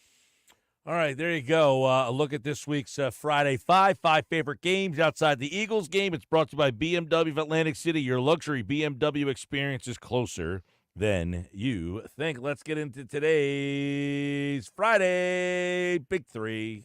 I wanted to start with this, Mike, because it was something I mentioned to you that came down news-wise yesterday, but we've got a little more information about it today. National championship winning head coach Tony Bennett of Virginia has retired, and he cites the state of the game with NIL and transfers, basically saying that he doesn't enjoy coaching the game anymore. And I want to know your thoughts on this because No, that's not what he said. He Well, I'm not enjoys quoting- coaching the game. He doesn't enjoy the NIL and all of the stuff that goes in with having to be a coach at the college level. He loves coaching the game. In fact, he would not be stepping away if the game had gone to not gone to NIL. If this game did not have the NIL and the transfer portal, he'd still be coaching. Right, but my point is that he's not the first coach to say this. That it's the transfer portal, the NIL. That no is question. pushing him away. So, I want to get your thoughts on Tony Bennett stepping away, and your thoughts on, we're seeing more and more coaches just say, "I have no time for this." Yeah, it's a sad state of affairs. Jim Boeheim came out and said another great coach is stepping down, not because he wants to, because basically the state of the game. Andy Katz tweeted this out earlier, watching Tony Bennett's news conference, and he is honest and genuine on why he isn't the right fit for the current state of the game. He embraces players getting compensation, but is worried about the overall health of college sports going forward.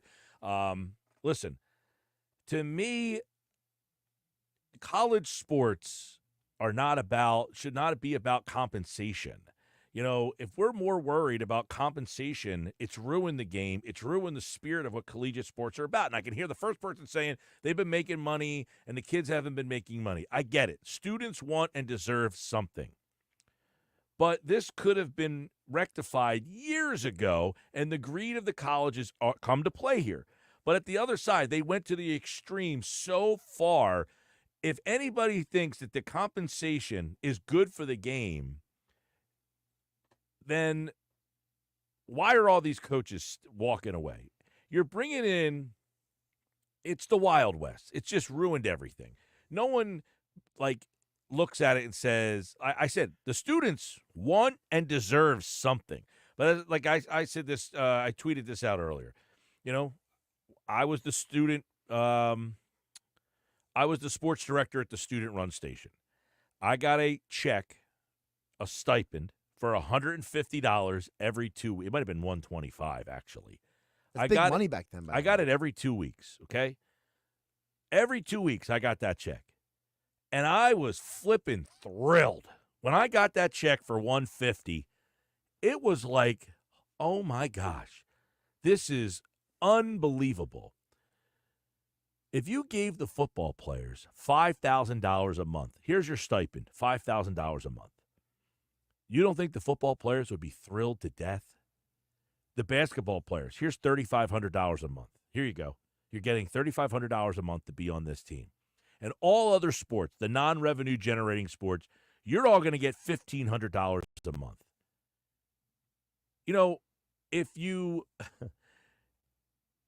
got out ahead of this, you would have certainly not had the issues that you're having now. Everything is about who's winning. We're always keeping score. And sometimes, we talked about this a lot over the years on the show, but in life, there are steps that need to be taken to become a professional. And we want to rush to professionalism in college sports now. This is not college sports. These are professional sports. You're paying these guys.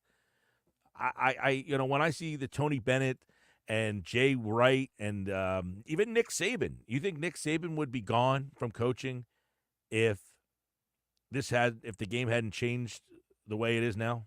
He absolutely would not have left, because I just finished reading the book The Price, Mike, by Armin Katayan, and it's documented in that book that the last couple of years of Saban at Alabama, it just drained the life from him. I mean, this was a guy who was a working machine, and at the end of the last 2 years, he became less and less interested in recruiting because he just got tired of dealing with all of it. Well, you're recruiting a guy who potentially says after 1 year, I didn't like it here, I'm going to go someplace else, and doesn't have to fight for his opportunity, doesn't have to try to battle for something, doesn't have to, if he's not guaranteed playing time right away, the UNLV situation, completely disgraceful.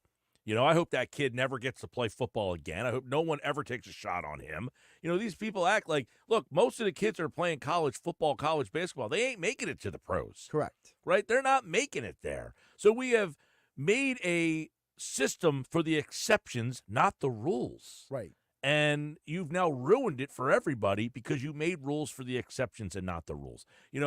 For the greed out there that says, well, these players deserve to get paid. Okay, they could have got paid in other ways. I'm not debating that they should have deserved something. But listen, that is what everybody has to go through in life to try to get to a professional job. We all have roads to take in our professions.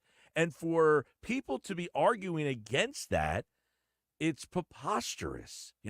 Like we say this all the time. If you're a teacher and you have to teach, you have to go and go to do your hours. Right. You don't just get a teaching certificate. You have to go and earn your teaching certificate by going to work hours, and you don't get paid for those hours. Like a doctor, like a fireman, like a police officer, they have to go through the academy. You don't get paid for that. You got to go through the academy. Right. You don't just get here's $5,000 to work your way through the academy. You might fail. You might not be selected. Every path has a road to get to professionalism. To pay these guys and ruin collegiate sports because of it is disgraceful, and it sucks. It really does. I hate it. I don't even all of the ratings are up on football because now the television stations, they've all dictated what the conferences look like. ESPN, Fox, they're just as big a part of this. They wanted the conferences so that they could air the games that they want. They wanted Michigan and USC. They want Penn State, USC. They want those games on the television. They don't want Indiana, Rutgers. They don't want Indiana, Penn State. And the Big Ten had too many of those games and not enough games that had interest in them. So what did they do? They told the teams from the Pac-12, hey, why don't you join the Big Ten? We have the contracts to the SEC, Texas, Oklahoma. Why don't you go over there? And next thing you know, they get these great matchups every week, but at the expense of what really college sports should be about. Mike, I want to flip over to my next topic for you here is I got to get your thoughts on the Kawhi Leonard situation, we'll call it. So Kawhi Leonard has been sidelined indefinitely as he rehabilitates from his right knee inflammation. According to Clippers coach Ty Lue, he suffered a setback while participating in USA basketball camp back in July.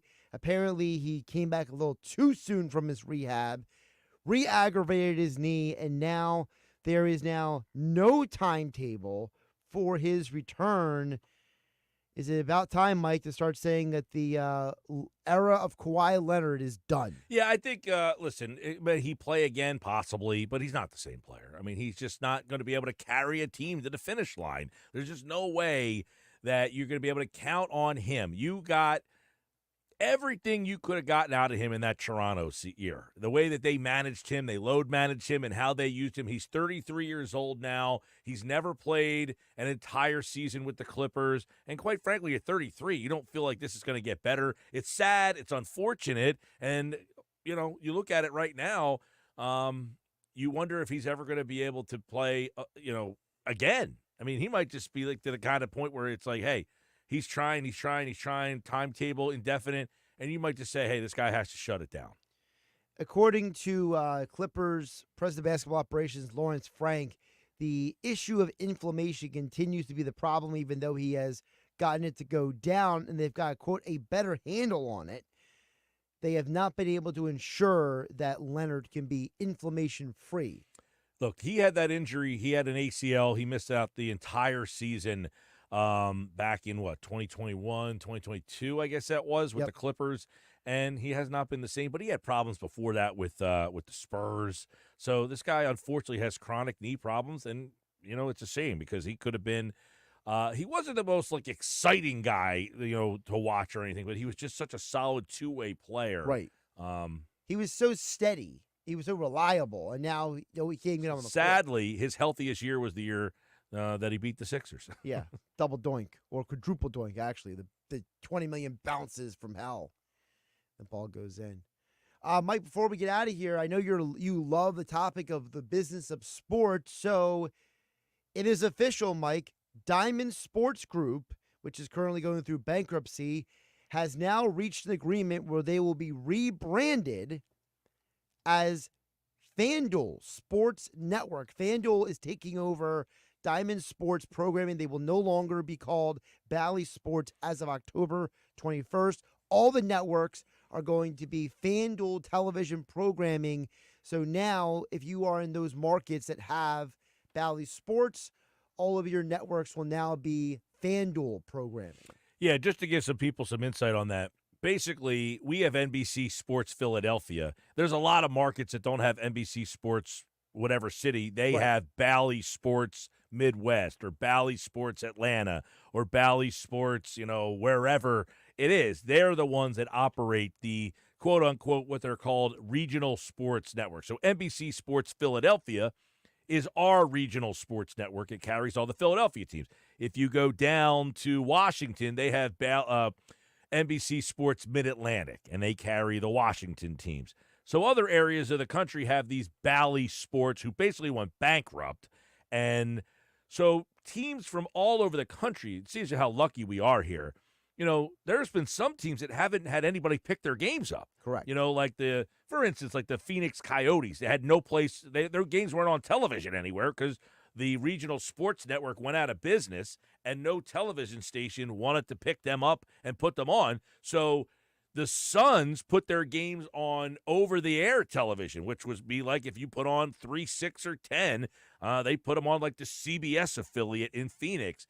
So it appears that, see, what baseball is trying to do with all of these Bally Sports channels is they want to take them over and have a streaming service that will have all these teams on one place. So you can go to wherever and see the Twins play the Guardians or the Brewers play the Reds, and they're all controlled by Major League Baseball. The problem is teams like the Phillies and the Dodgers and the Mets and the Yankees are saying, we don't want to be a part of this because we have our own channels and we make money off of those channels. So it's a weird dynamic that is happening in baseball. That was the point I wanted to hit on, Mike, was the fact that people don't understand, is part of it is why the Phoenix Coyotes are now the Utah Hockey Club, hate that name, is the fact that when they started to lose some of their regional sports programming money, the team had less and less capital to work with when it came to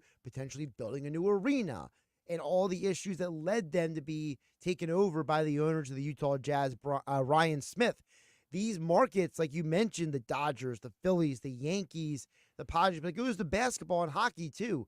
These regional networks pay a lot of money to be the exclusive carrier of these teams. And then when that money goes away, you have these teams wondering, well, what do I do now?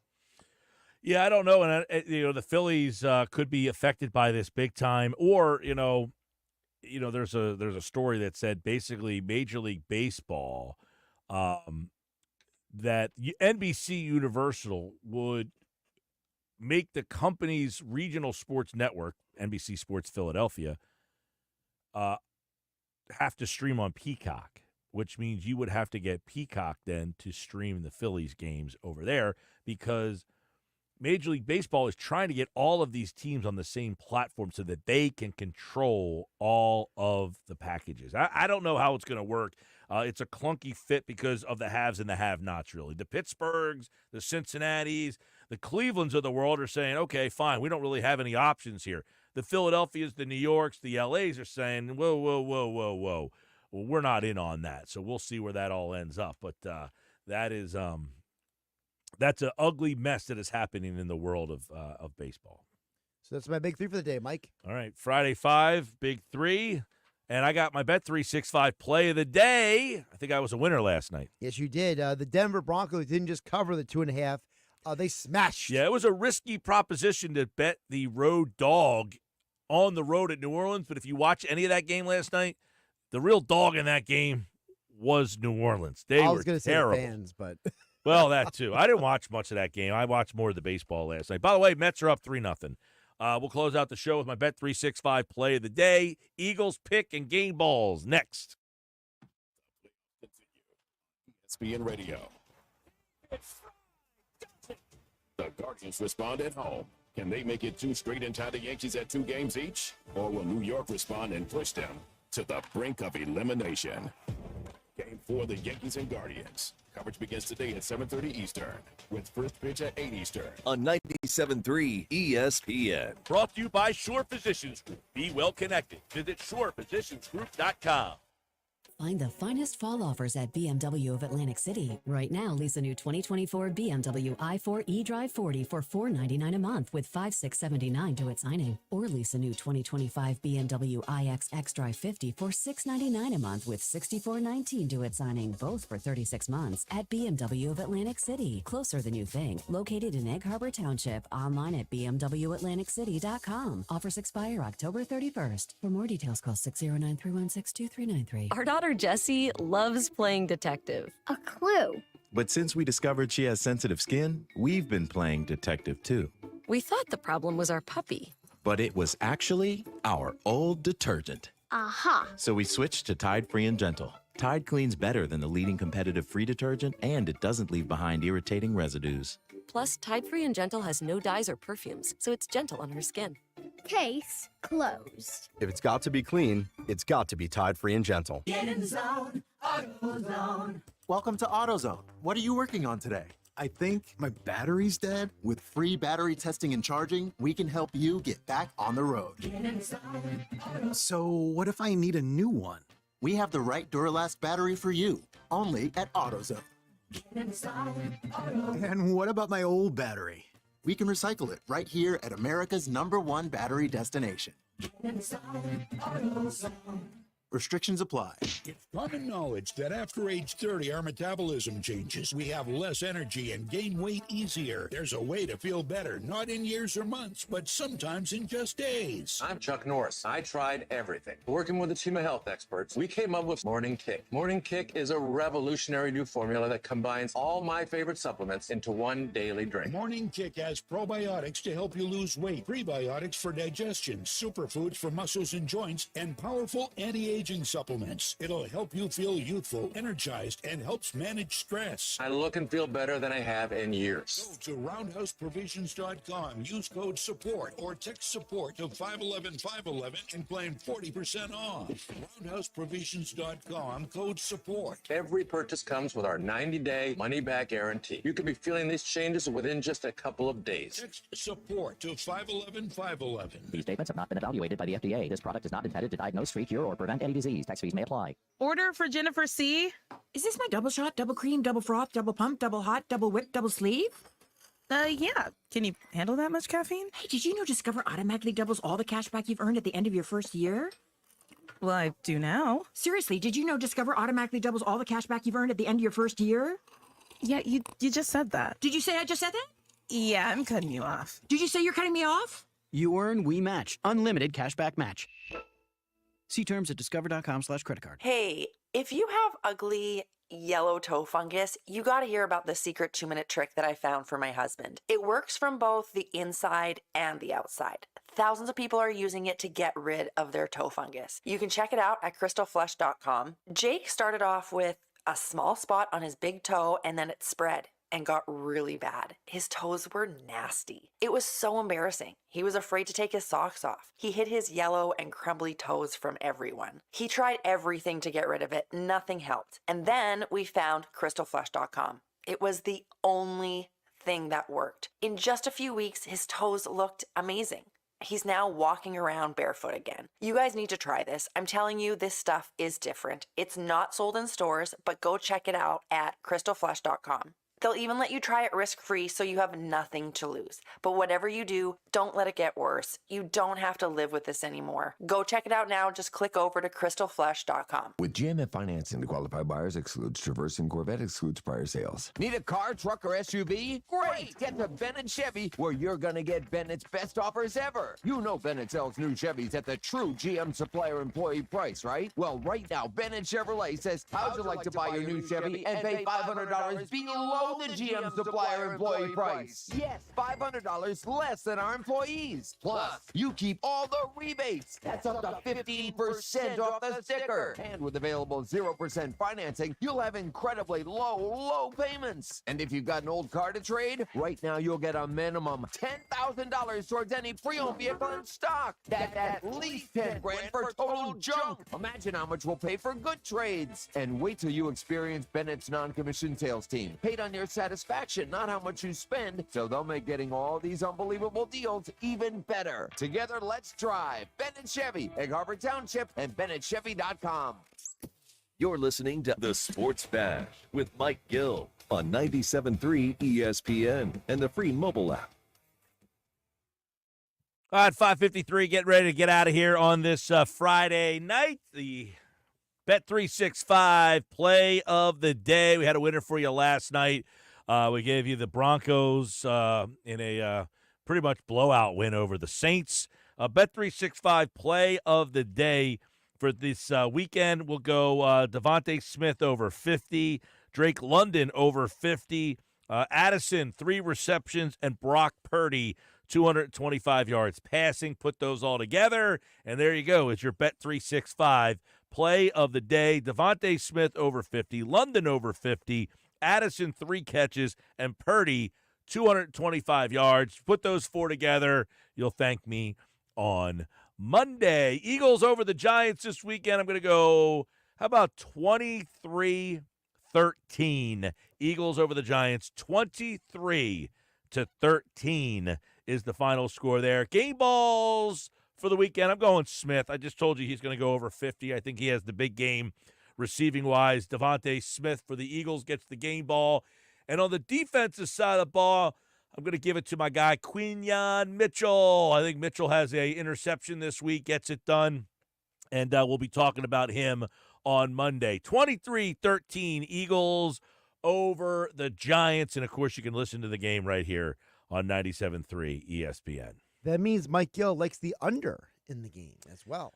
Like the under. I guess the Eagles are favored by 3 in the game. I don't particularly have a feeling on that one so much, but I'm just saying the total. You don't think it's going to be a high-scoring game. You think the defenses I can't trust this offense yet. Yeah. Still not ready to trust the offense. What's the updated standings in the Bet365 play of the day? You are 31-18. 31-18. I gave you 4 plays this week. Smith over 50, London over 50, Addison 3 catches, Purdy 225. There you go. It's the Bet365 play of the day. Whatever the sport, whatever the moment, it's never ordinary at Bet365. All right, that's going to do it for me on this Friday edition. Get out there this weekend. It's supposed to be great weather. Eagles and the Giants this Sunday right here on 97.3 ESPN.